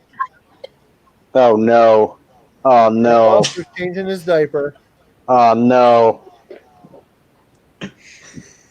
Yeah. I ain't checking any of that out. Nope, not for me. No way. Sorry. Please don't tell me he took a diarrhea shit all over himself. I'm skipping. I don't know. Now they're cleaning up. This. What are they doing? They're cleaning him up. Oh, he's. People are so fucking stupid. I know, right? Why? Just why? Oh, they're just changing his diaper. Whatever. Oh Christ! It's like what's the name of that song on Covenant? Humans equal shit. Oh yeah, that one. Marty, Well, really, I mean, the human race is basically begging for a gigantic meteorite to wipe us out. That's what. Exactly. Kablam. Exactly. That doesn't even look like he pooped. They're just changing his diaper. All right, no. Marty, that was there's one where this guy takes an You don't arm to like Right. here up his ass. Yeah, I've heard of that before. Can we And not then go another one please? to that spot. Yeah, Nick? I think we're good at this point, Nick. Why did I bring this up? Nick, can we get out of this territory? I just had to tell Marty about the glass shard incident and that I watched it. So, wished I hadn't. This is making me crazy. Look at Marty's face. Oh, there's a ginormous woman. Jacob, Marty's got that smell of stank on his face. You could. This woman, if this was a scratch and sniff, I could tell what this woman smelled like. Oh shit! All right. Nothing to see Yeah. here. Anyway, I've seen Nothing to. Flash Shard. The nothing to Flash Shard see. video is the worst. Make sure you delete your search history. Dude, you need to upgrade your spank bank, Nick. Yeah, really, buddy. check out their Spank Bank is podcast though. lacking. It's hilarious. Hey, Nick, if that's what you're going on to Pornhub for, we need to have a talk. Yeah. No, I go on there because it's hilarious. Looking for These kids this day, nothing shocks them. no. They only want more and more fucking grossness. Ay, ay, ay. Desensitized. Funny. No, if anybody wants to get kind of grossed out, the eels through the funnel in the Oh. vagina's rough, and so is the Yeah, no, the that ain't for me. glass shards in the butthole part is Yeah, pretty- dude, I don't think anything tops the glass shards in the butthole. That's just I so mean, fucking wrong. I think the glass is the winner.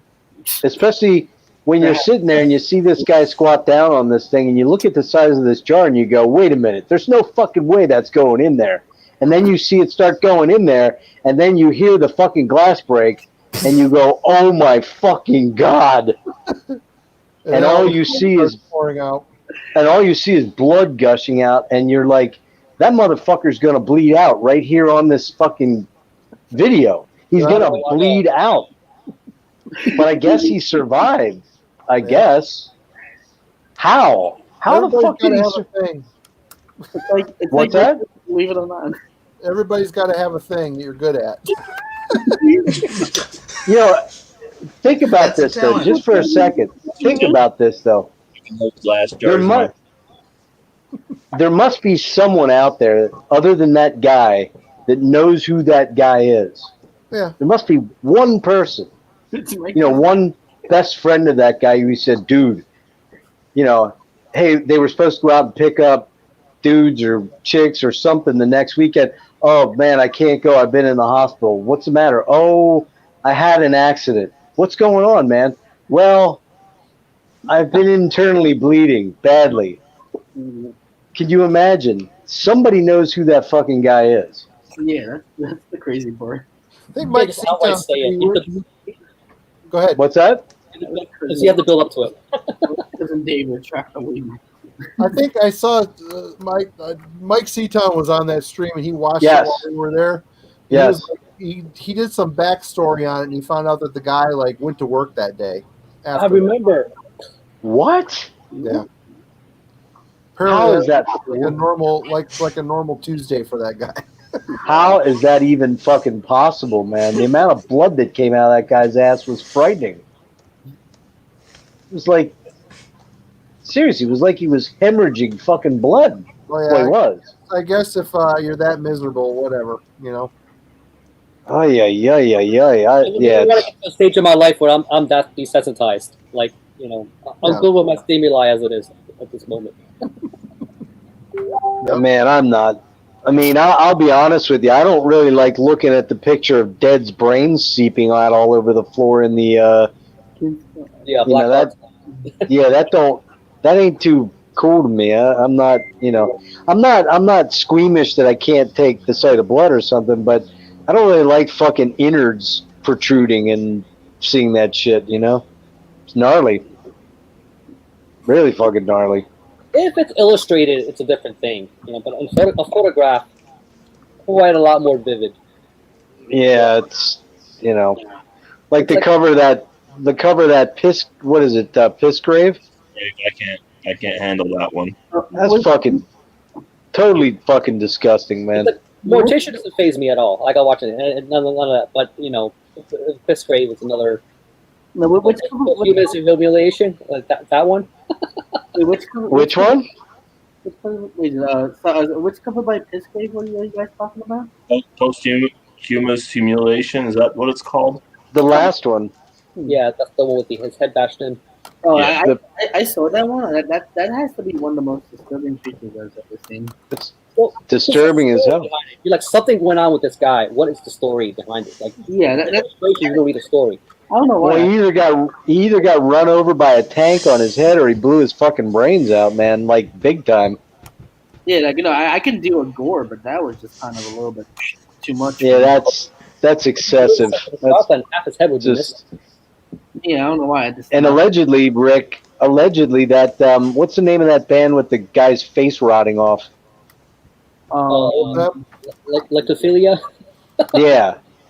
Apparently, that's from allegedly that's from the Japanese suicide forest. The guy that hung himself and was rotting away there, and somebody took a picture of it. I had a feeling I knew that. It's supposed to be. It's allegedly real. I don't know. I think Schnell talked about it a little bit. I forgot what he said, but he tried to give the story or background on that. I don't know how. Yeah, well, he thought it was from a movie, but it turns out it's not. I actually read a little bit up on that because you showed that album. Well, you showed that album a couple times, and I couldn't make out what it was. But then I finally saw it on Schnell's video, and man, that fucking was pretty repulsive. It was. Like when I first saw that myself, I was like, I mean, it's very different when you watch. Yeah, he showed it. Full Metal Ginger, I think, showed it on his channel. Well, it's one thing when you watch a movie like Day of the Dead or something, you see a zombie's head blown off. But when it's a real human being, it gets a little bit more. You know, it's pretty rough. Pretty rough. You know, I think some of those zombie movies, especially back in the '80s, they use like actual guts. Like they cut apart pigs or whatever, and they use this little innard. Yeah, they use pig guts. Yeah. Yep. It's pretty damn real. No, yeah. For some reason, like when I first saw that album cover, actually, the first thing that popped into my head when I saw that was like, this has to be from the Japanese suicide forest. The background looks so, like it looks so similar to something I've seen before. Well, didn't Mayhem early on? I don't know if they still do, but early on, Mayhem used to use real pigs' heads on spears and shit on stage, right? Yeah. I don't think do they do it still? I don't think so. I saw Mayhem live. Like I know because I don't think they're allowed to do it in the States. I think some of the PETA groups and all that shit kind of Marduk does it live. Yeah, I have a friend that in the went States. and seen them a couple years ago. Well, the last Marduk fucking horrible. It's dumb. Yeah, but the last Marduk tour, didn't that get shut down, or didn't a bunch of places get? Yeah, Antifa showed up. He saw him in South Carolina, and they got shut down right after that. Doesn't Watain do that stuff? I never really got into Marduk, to be honest with you. That's the thing. Like, what you got there, Mark? Oh wow! Yeah. What the fuck is that? That's Maniac. Cow skull. Oh man. Oh, the cow skull. Marty, yeah, that's awesome. That's a really cool poster. Here, wait. Was that just sitting there? Like that was just you just happened to have it sitting there? Yeah, it's just Shut it off again, real quick. Yeah, that is really cool. I like how Maniac looks like that. That's cool. Oh shit! 97. What? Yeah, I was gonna say what tour was that for? Sounds about right. Brentford in London. Oh wow. The poster's pretty well fucked up. Having moved a couple times since I've had this poster, it's all fucked up.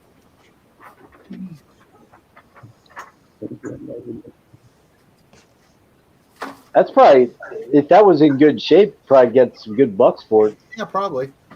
by some psycho mayhem fan out there. I got a lot of shit in this basement that'd get some money if I ever wanted to sell it, but probably won't. My You get a family, lot of dead. a lot of promo stuff. Yeah, here and there.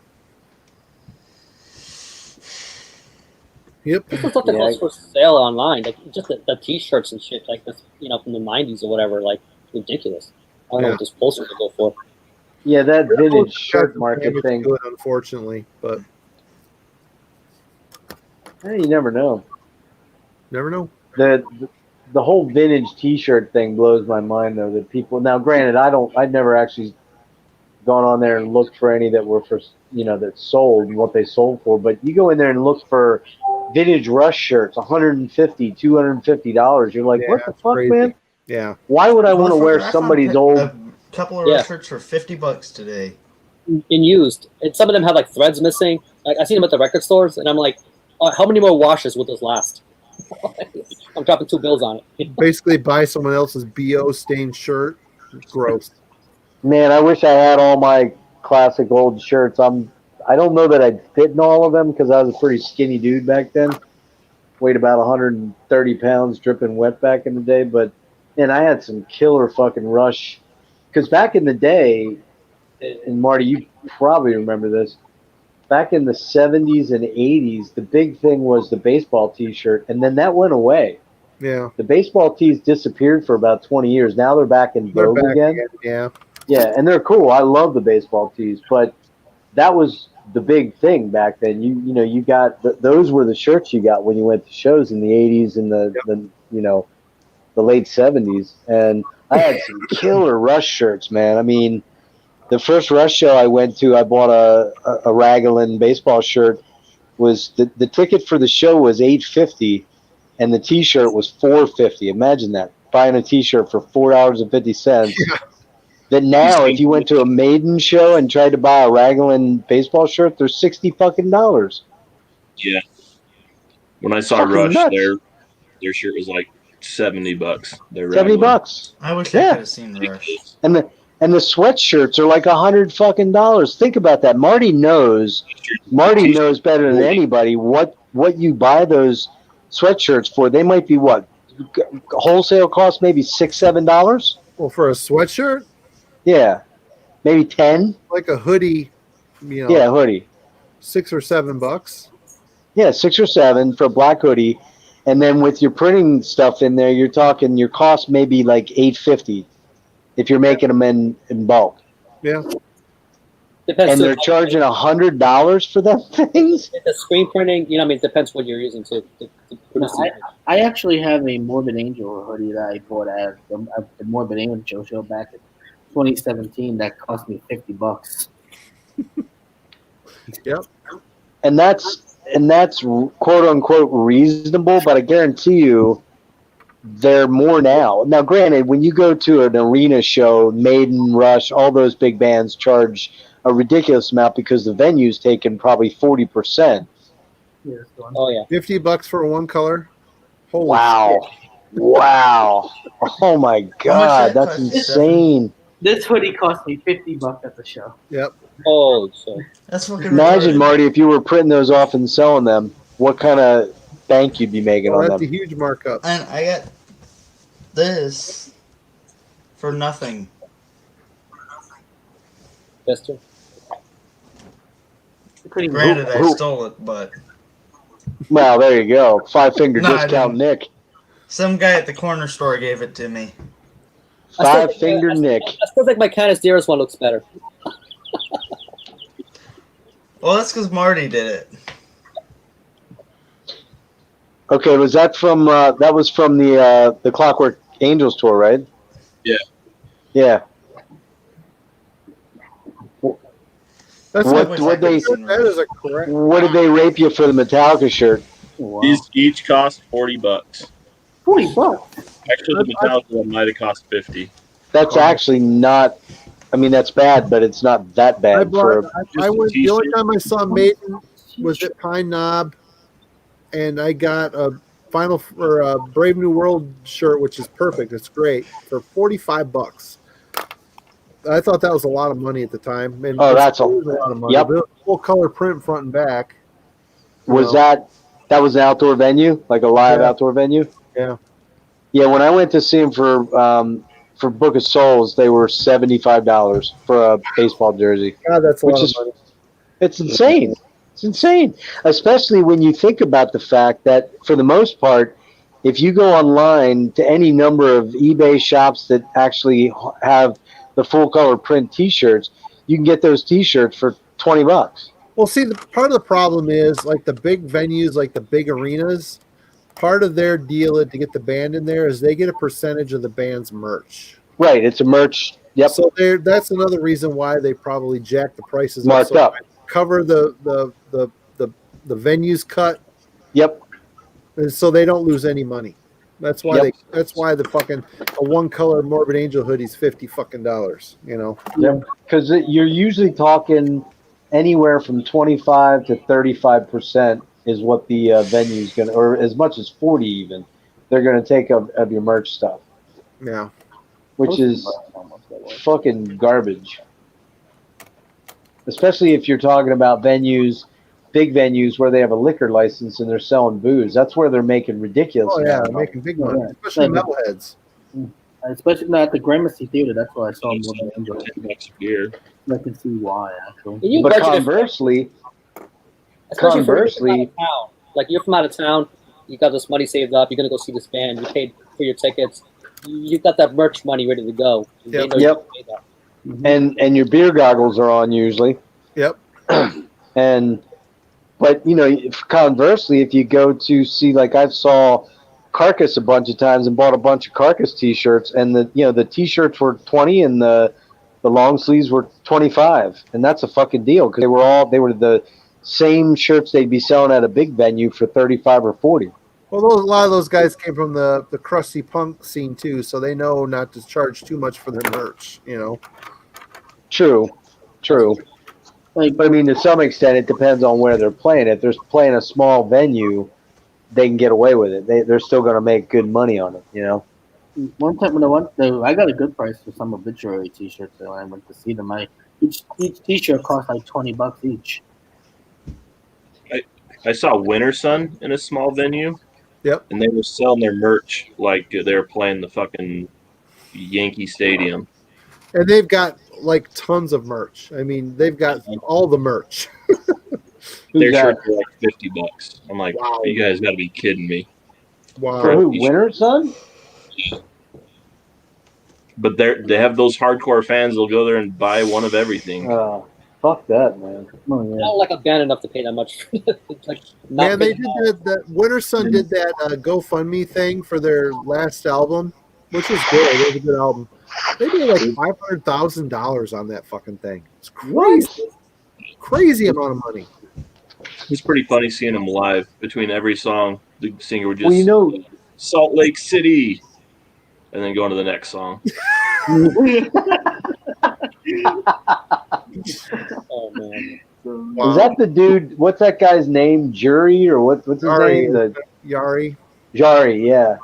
He's kind of an annoying douche, I think. Yeah. He's a good guitar player, though. In case you didn't know, Salt Lake City.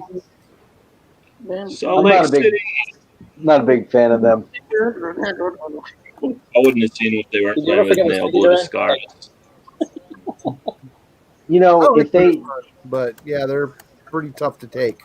If you're telling me that they raked in $500,000 on that, then they probably spent about $100,000 on the album, and each pocketed $100,000 as band members. They didn't spend that much on that record. There's no way.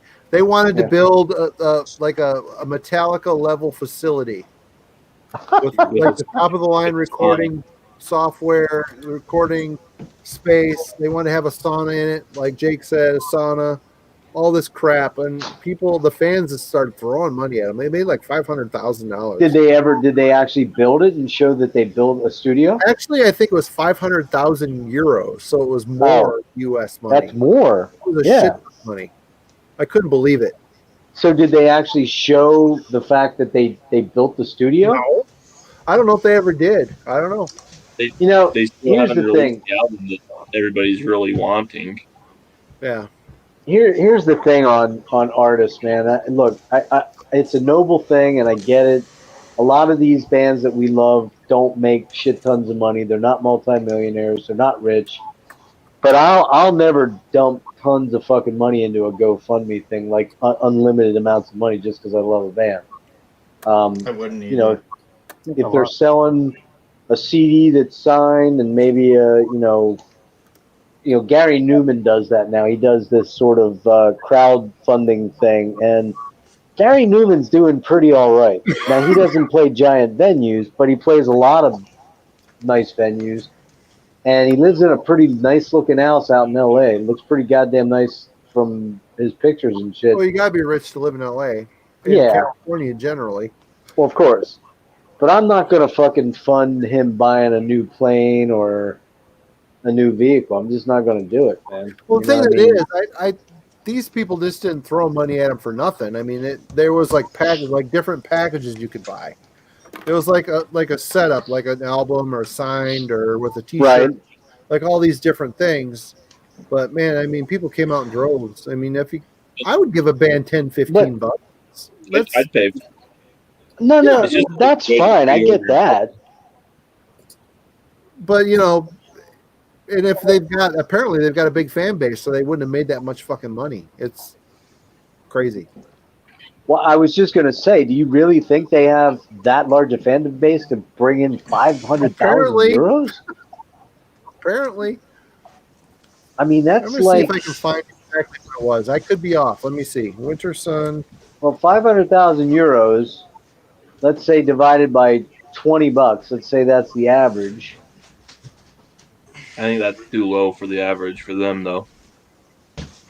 Oh, was Okay, it? here it is. I'm on I think 20 bucks got you like the digital files for the album on that, like an album download. Let me see if I can share screen. Hold on.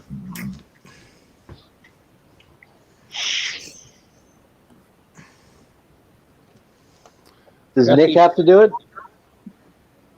Where is it? Chrome tab. Winter Sun crowdfunding. Share.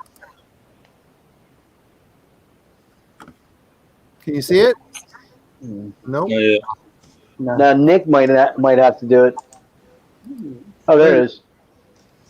There it is. Oh, wow. $550,800. Oh, Jesus Christ. Whew, that's fucking insane. Is that recent? Fan base. No, this is Can you look at the different perks? what's that, Jake? Can you look at the different perks, like the different pledge levels, and what you get? It's closed. Let me see. Continue reading.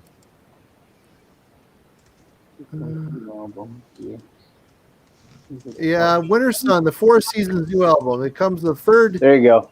full-length, high-quality master file download for the ultimate listening experience in Wave 24-bit. Includes also high-quality 320 kbs, PS, MP3s for mobile devices, unique album influences by magic of nature's season changes with one song representing each season, four monumental songs, 54 minutes of epic metal, distinctive Winter Sun sound and lots of new elements, 100% ass-kicking guarantee. I think that was 20 bucks just to get that one. So you didn't even get a physical copy of anything? No. Not then, no. Fuck that, man. Then there's other shit. There's the Four Seasons 5K booklet, Winter Sun 4 Seasons instrumental, Winter Sun the 4 Seasons isolated tracks.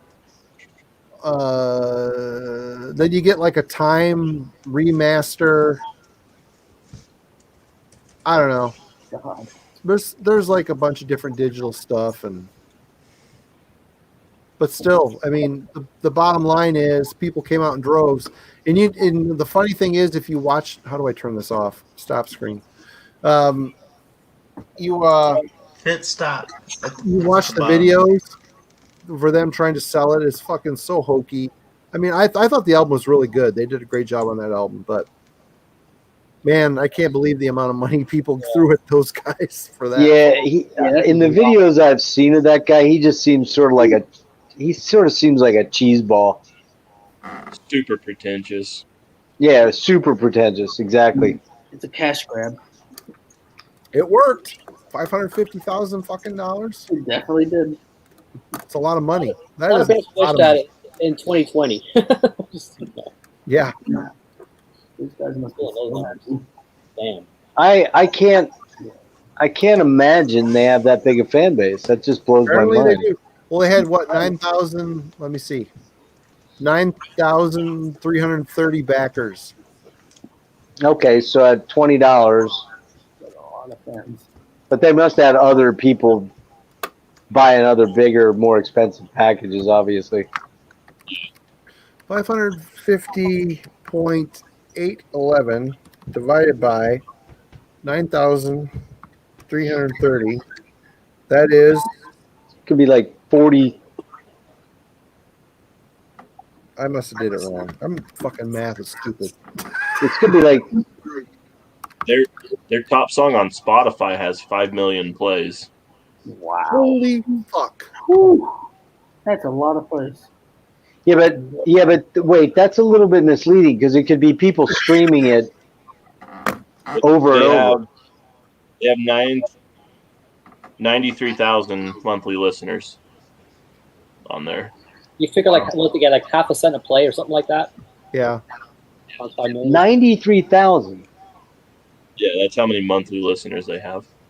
All right, so that's spread out over the world population of 9 billion. I guess that's not that many, is it? You're trying. I mean, it's not rush numbers, but Well, it's no. But I was gonna say, like, comparatively speaking to something like, say, like Metallica or something like that, which would have probably hundreds of millions of, you know what I mean? God damn, though, that is crazy though. 93,000 people. What did your numbers come up there with Marty, or weren't you getting a number? I don't know. It came out with this. I can't see it. Yeah, so it's about it's about 50. It's probably about $50 a person. I guess. So there were people doing more than just the basic package, obviously. Yeah.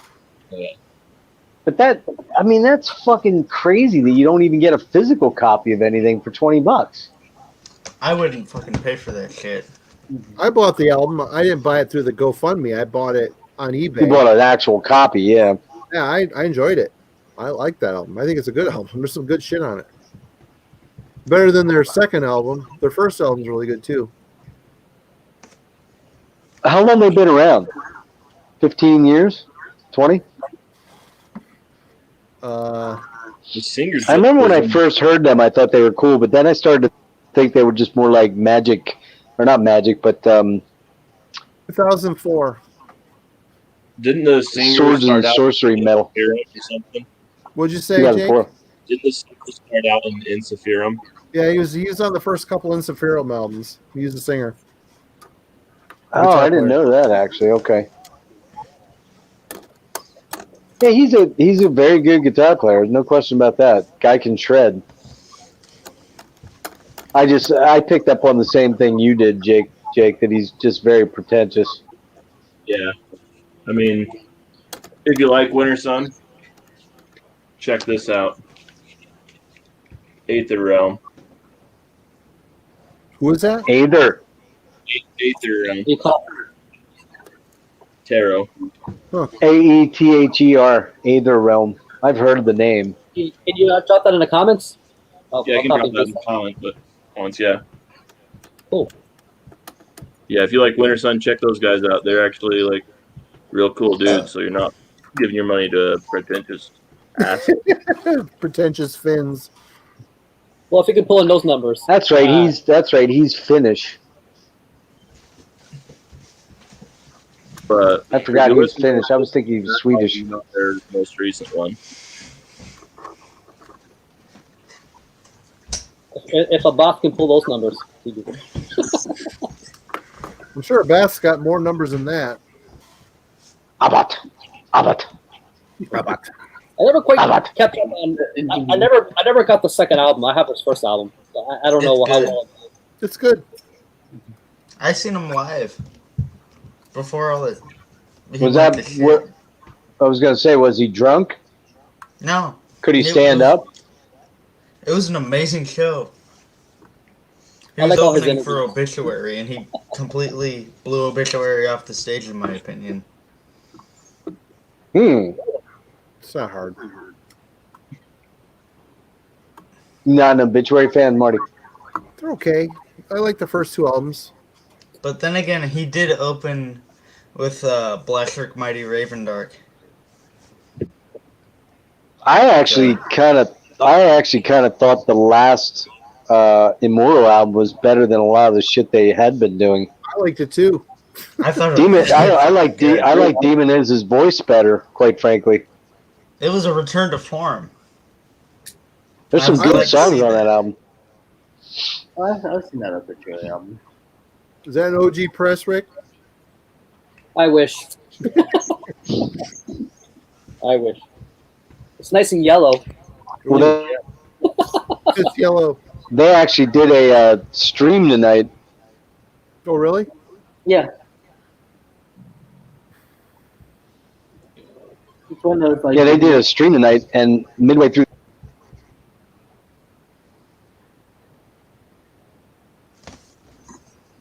Broke up. You there? Oops. Yeah, I'm back. Am I back? Yeah, you are. No? Okay. Well, no, I was saying Obituary Yeah. did a live stream tonight, and apparently 10 minutes in, the whole fucking thing became a shit show, and like they couldn't get it to stream properly, and there was intermittent audio, and That sucks. yeah. It's annoying. Well, last time I saw him, I managed to get an autograph out of Terry, which was fucking cool. That's cool. I got Well, I do think Trevor has one of the most raddest guitar tones ever, though. yeah. Oh, yeah. That shit, You that ever shit's met brutal. that dude? Trevor, nice. Seems like he's pretty cool. He's the fucking nicest. I met him when I was like 14.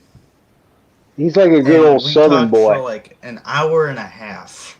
Wow. He's he's- just the fucking nicest.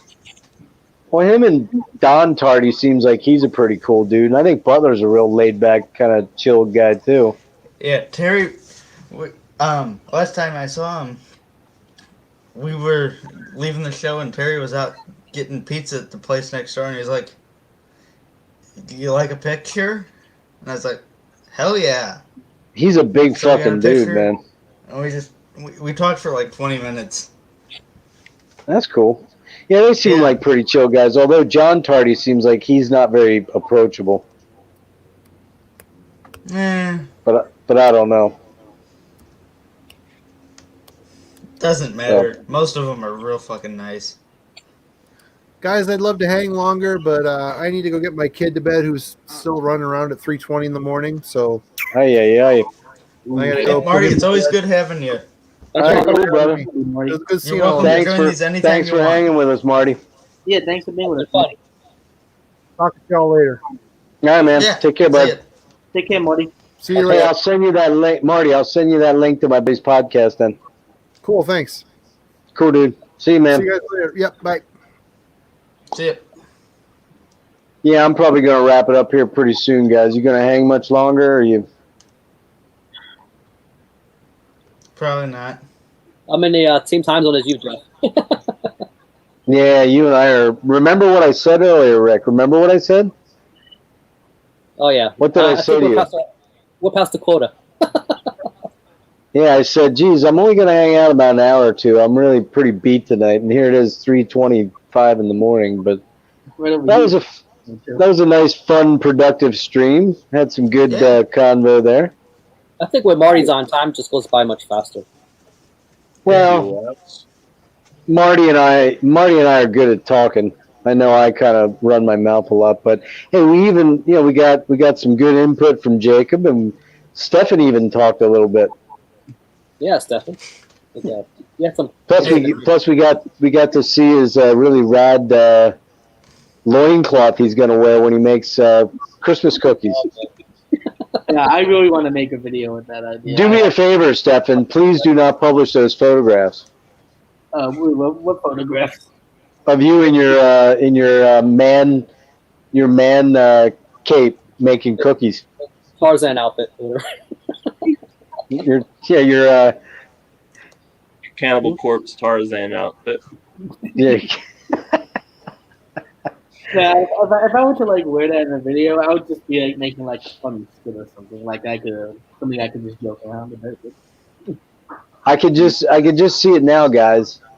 He'll be standing there with nothing but his God damn it, with an apron on, as he's rolling the dough with his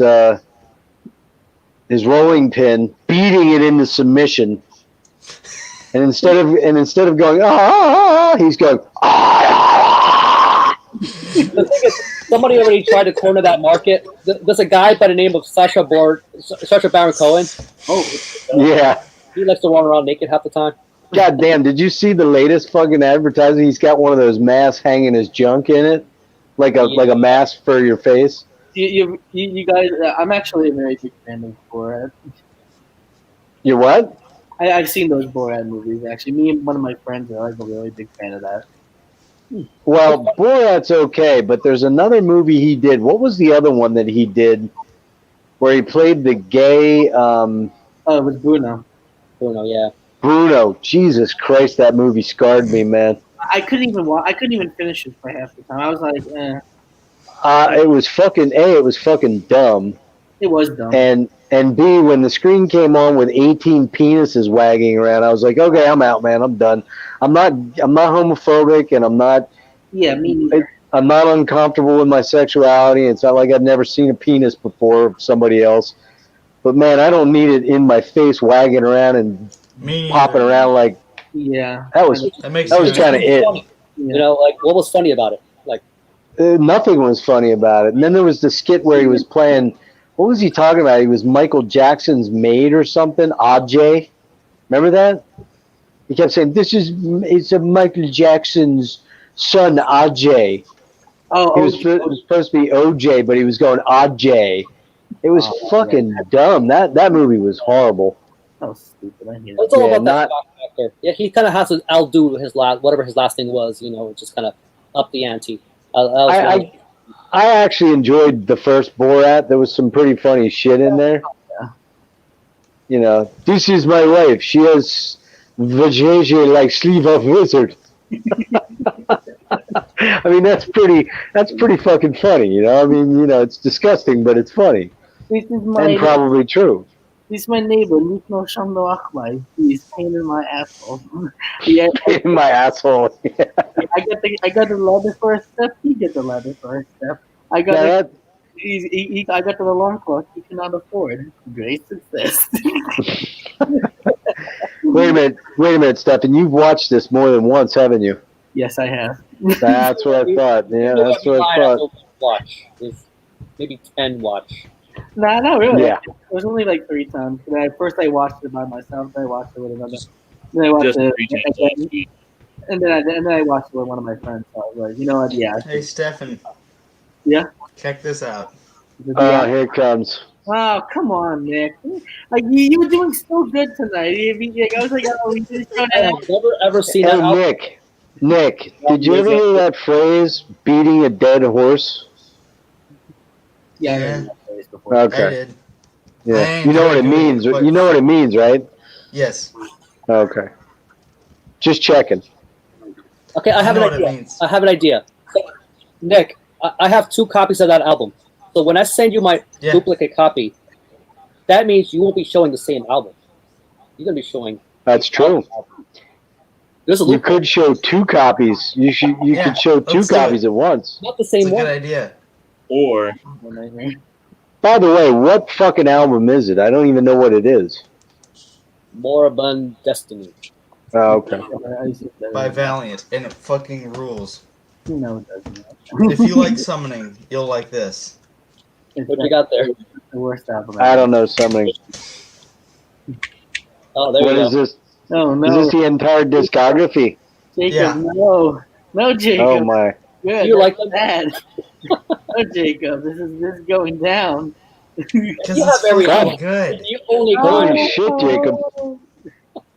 Let me Hey, guess, Jacob. Jacob. You like that band a little? Every time Nick shows his to piss him off. Jacob, we're gonna get Russell on here one of these days. Who's Russell?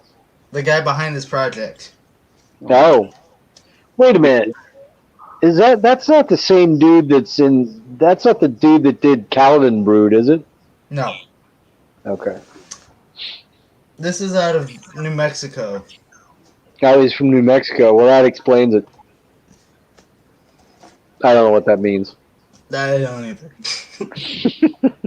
Cowden Broods from Salt Lake I don't know many City. bands from Mexico. I don't think. Yeah, what's that? What's that, Jake? It's the Cowden Broods from Salt Lake City. I was gonna say I thought they were from there. That's the difference. But what's that? What's the other project that guy has? The one guy. Gallo Braid? Or are you talking That about might be it. more traditional heavy metal project? Yeah, yeah. I don't know. I mean, I remember Ben raving about that Cowden Brood. It's okay. I didn't think it was fucking amazing. I don't know. Maybe that's me. I'm not big into the Dungeon Dragons, Slay the Dragon kind of metal thing. That just might be my deal. I don't know. The pagan folk thing. I can only do so much of it that I get kind of bored of it. Visigoth.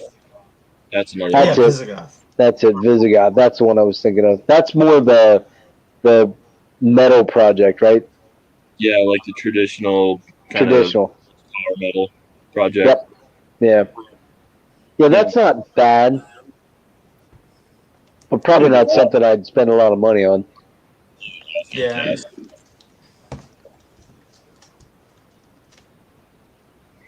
But Valiant fucking rules. That shit's hard to describe if you've not heard it before. Well, looking at it, it looks to me like it's going to be like swords and sorcery metal. No. No? Yeah. It's new metal. Yeah. Summoning. It's Style. summoning worship. See, I don't know summoning either, so I mean that. It's like Are they? Lord of the Rings metal. It's the gen. So it is Lord of that. Yeah, see that. It's I fucking kind of knew gorgeous, that. though. But that's like a million bands that have that Tolkien. Is it? You know, It's super grandiose and epic. I mean, here's the song titles: Battle Cry, Ashes of War, from Realms of Eternal Solace, The Culling of the Land, Elegy to the Dead, The Old Age, Allegiance to Twilight, Spellbind. You can see what you're getting right there. What's your Yeah, favorite? it's Jacob, pretty what's your Dungeons favorite and Valiant Dragons. song? I couldn't tell you. Mine's Over the Highest Summit easily.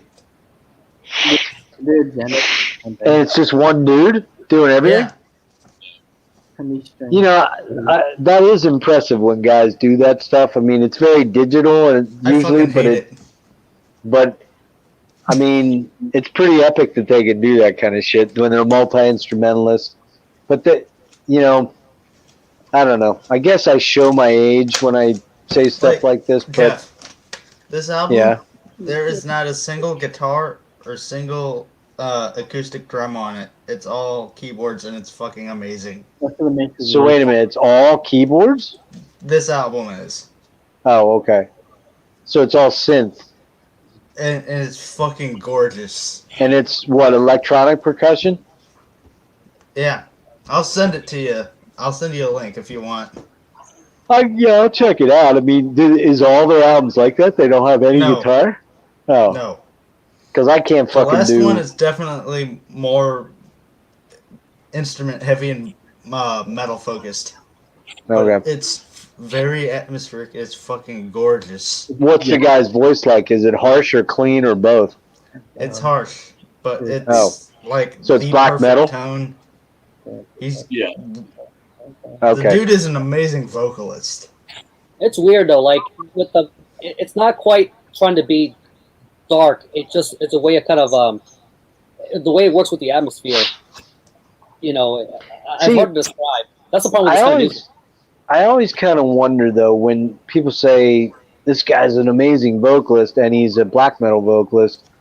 I always kind of wonder, like, if you're sitting in a room with that guy when he's doing his black metal vocals, if you'd start laughing when they started doing without all the processing. You know what I mean? I don't know. Do you get what I'm saying? Do you get what I'm saying by that? Yeah. In other words, vocal's amazing though. Okay. Well, I mean, the way it fits, it adds another layer to the music. All right. Well, you know what? I will check some out tomorrow, Nick. I will do that. And this isn't all just like stupid hype because we're all drunk. It's legitimate. I'm not drunk. I'm totally stone cold sober right now. So I'll check it out. You keep raving about it every fucking stream, so I guess I better. And if if it was just you, Nick, I'd think you're fucked up in the head. But since Jacob says it's pretty good, since Jacob says it's pretty good, I'll take your word for it. How are you feeling, Jacob? Liquor wise, you're good. I've had 2.5 beers, so I'm fine. So nobody's drunk. I'm a little bit on the bus, but not too bad. So in other words, you're not going to just disappear like out of the ether, Jacob? Yeah, not this time. Last time we're talking and you just fucking were gone. I'm like, where the fuck Jake go, man? Yeah, but to be fair, everybody I went was in the at bathroom feeling like I was gonna puke. We were spitting.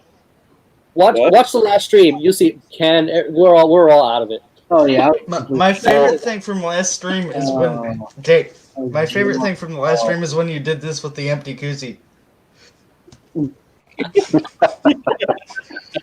Well, Stefan was hammered last thing. That was great. Ken was hammered. Then he kind of semi-sobered up. But when Ken gets loaded, he gets really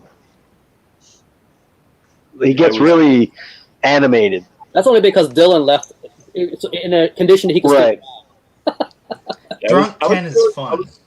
I was doing good until Ken came on, and then I was like, all right, let's get this party going. And I started.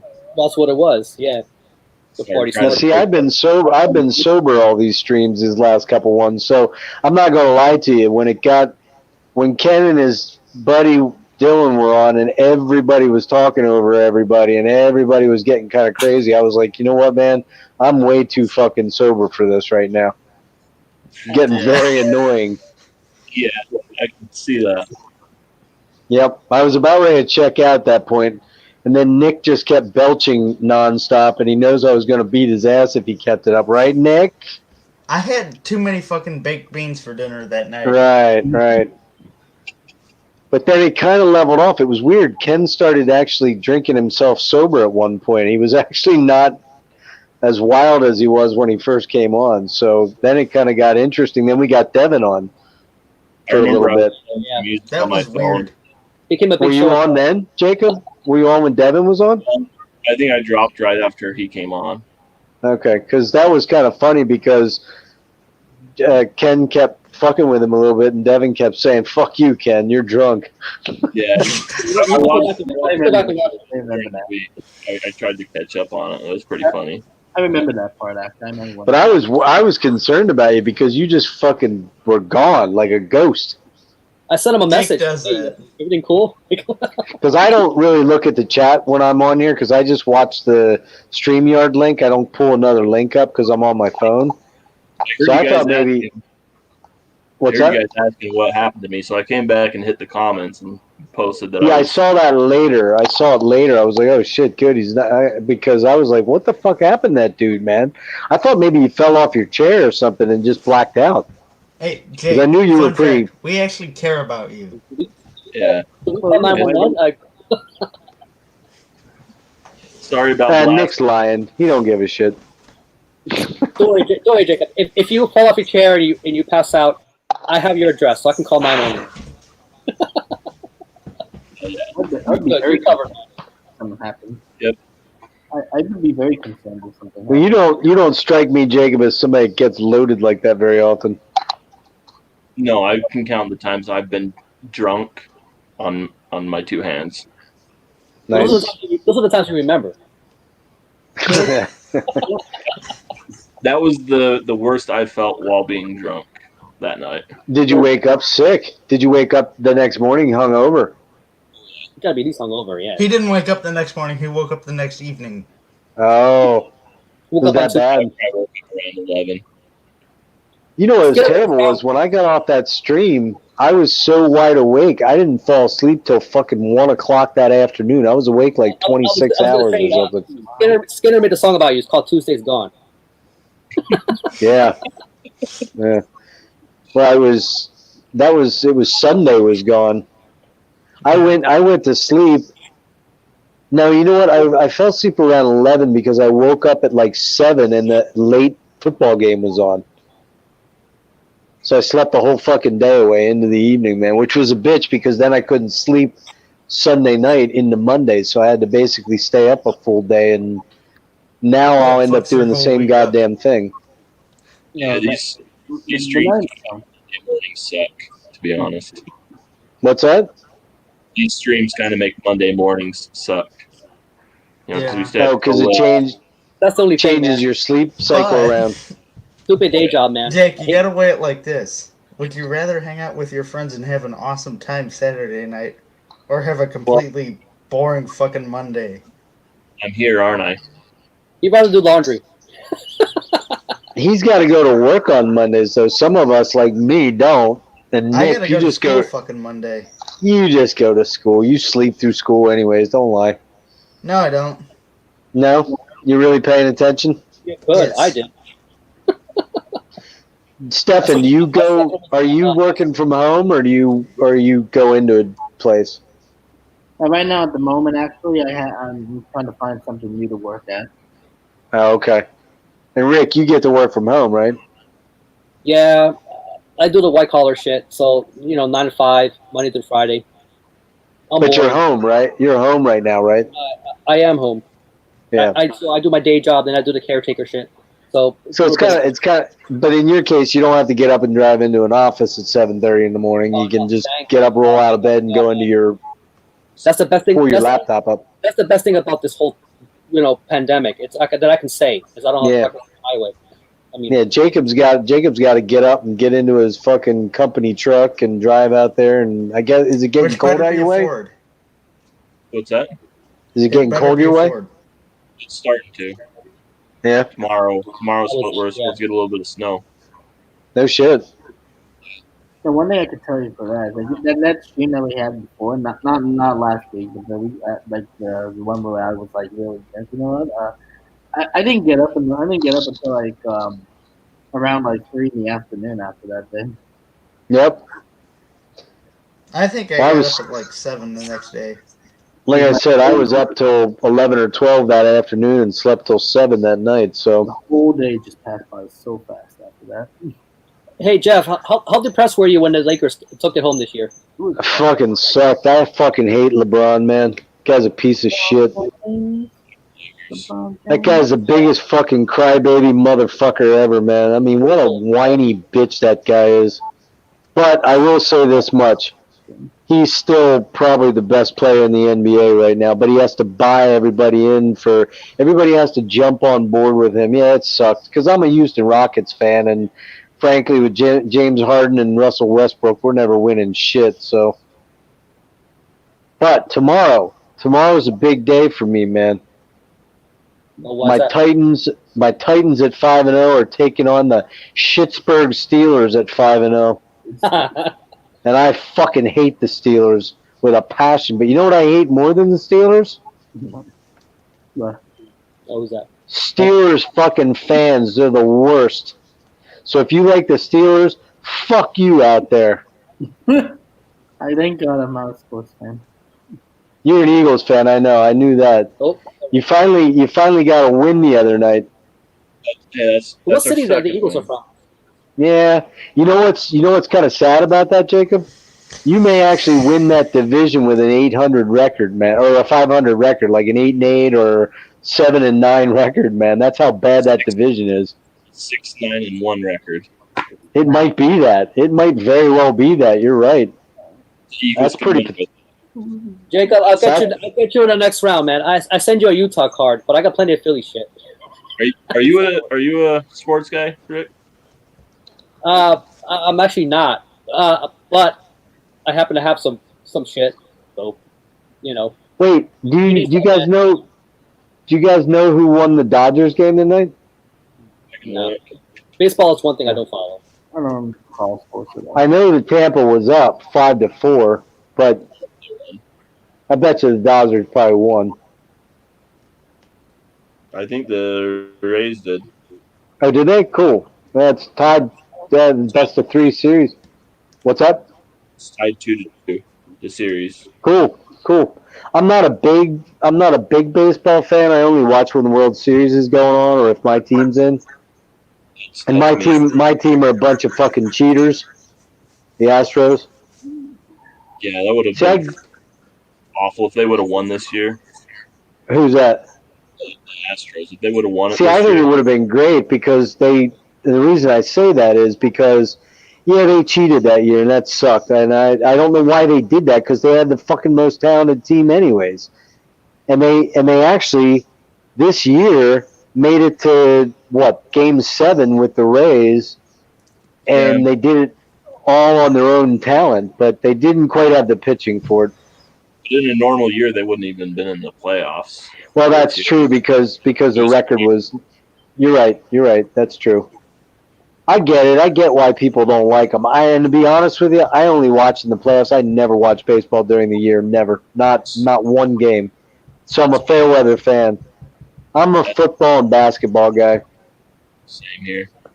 Yeah, and I watched my Penn State Nittany Lions get fucking jobbed on a call today where they lost on an extra point in overtime, which was bullshit. But yeah, that's all I watch, man. I mean, now I fear that the Titans are going to lose tomorrow, but I'm hoping that they don't because I fucking hate the Steelers. Did I say that? I don't think you did. Yeah, I fucking hate the Steelers. I fucking hate the Steelers. I really hate their fucking fans. Bunch of numbskull, knuckle dragging motherfucking Western Pennsylvania pieces of shit. Fuck those guys. Some of those Eagles fans get a little rowdy too, man. Like, you know. You know what? After they won the Super Bowl, Rick. Well, they didn't have that going for them, you know. Pittsburgh Steelers fan make Eagles fan look like highly elevated non-Neanderthals. Eagles fans. So there you go, Jacob. No, there are some rough Philly fans, dude. I went to I went to an Eagles game. You get up in the 700 level up top there, man. There's some rough characters, dude. Like, they'll kick your ass if you are wearing the other team's jersey. That kind of shit. Oh, yeah, that's annoying. Which is stupid. But, yeah, I actually drove my kid and I think he was a junior. Maybe he was a sophomore. This was 2009, so 10 years ago. And he might have been a freshman. We drove down to Nashville to see the Titans play the Ravens. We were the number 1 seed. We had a 13-3 record, and we had Chris Johnson. I don't know if you knew who that is. It might be too old for you guys, but he was one of the premier. He was the last guy, I think, to get 2,000 yards as a running back. We had Kerry Collins. Yeah. So what? So he was one of the fastest guys. Yeah, real super fast. And we were up on the Ravens. Ravens had Ray the Murderer Lewis playing for them. And we were up on them I think we were up 10-0, and they twisted Chris Johnson's fucking ankle in a pile, and he had to go out of the game, and we ended up losing on a fluky 57 or 55 yard field goal with time expiring. And this is true story. We drove down the night before the game. We got to the hotel, and I didn't want to spend a lot on a hotel, so I kind of got a place fairly close to the whatever that stadium is called nowadays, Nissan Stadium. I don't even know what it's called, Adelphia or whatever. And we get to this place, and I kid you not, guys, we drive up, and it's like a scene out of New York Harlem. It's like there's like hookers outside. This is outside of the fucking place we're staying in, and we go in the room, and it wasn't actually a shitty room inside. It was surprisingly decent, but there was like 5 locks on the fucking door. I'm like, oh my god. I barely slept the night before because I was terrified all night. It was all night long. You heard noise out front, and people, sirens and shit, and I'm like, and we couldn't find, because I looked around and tried and find a place, and the only place I could stay at was the hotel where the football teams were staying at, and it was like $350 a night for a room.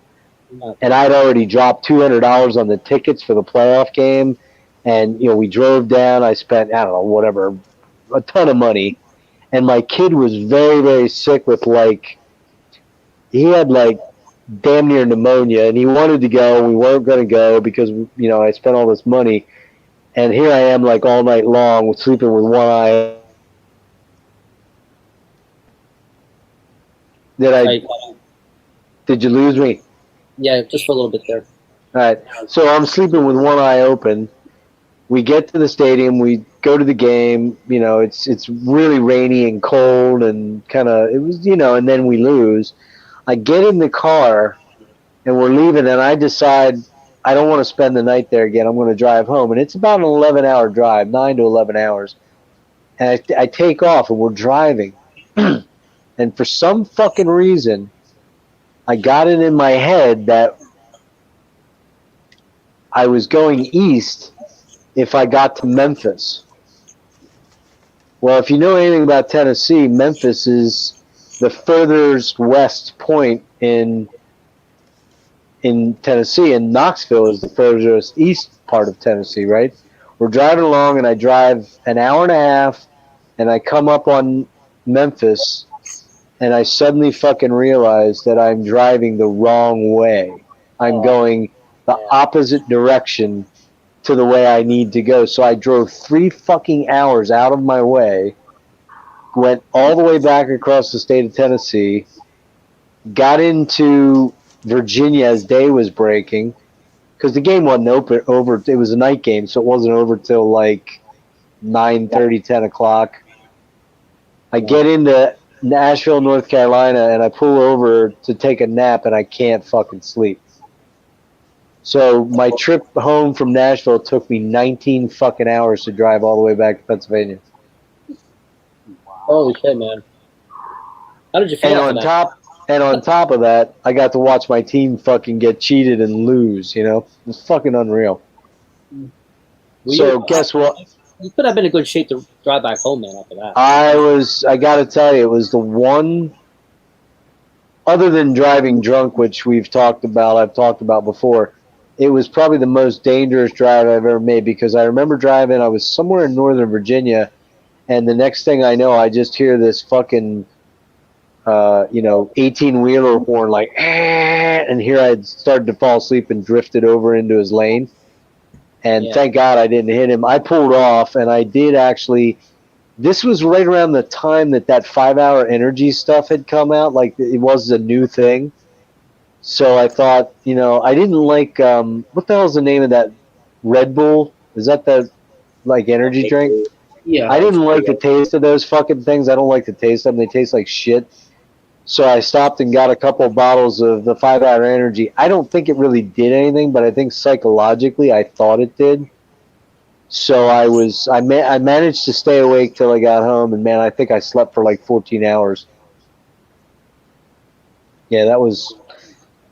I got to be totally honest with you. It was a fun thing to do. It was cool with my son to do that game and everything.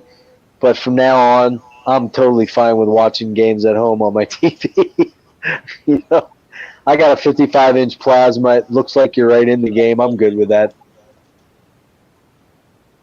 Yeah. So you got a story there, man. But it's not something you want to go out of your way to, to produce. Well, I spent $600 or $700 for the whole weekend, and then I got what I got to show for it was 21 hours of drive. Or no, I'm sorry, almost 40 hours of driving, And, I didn't take any time off from work. We went down. It was a Saturday game.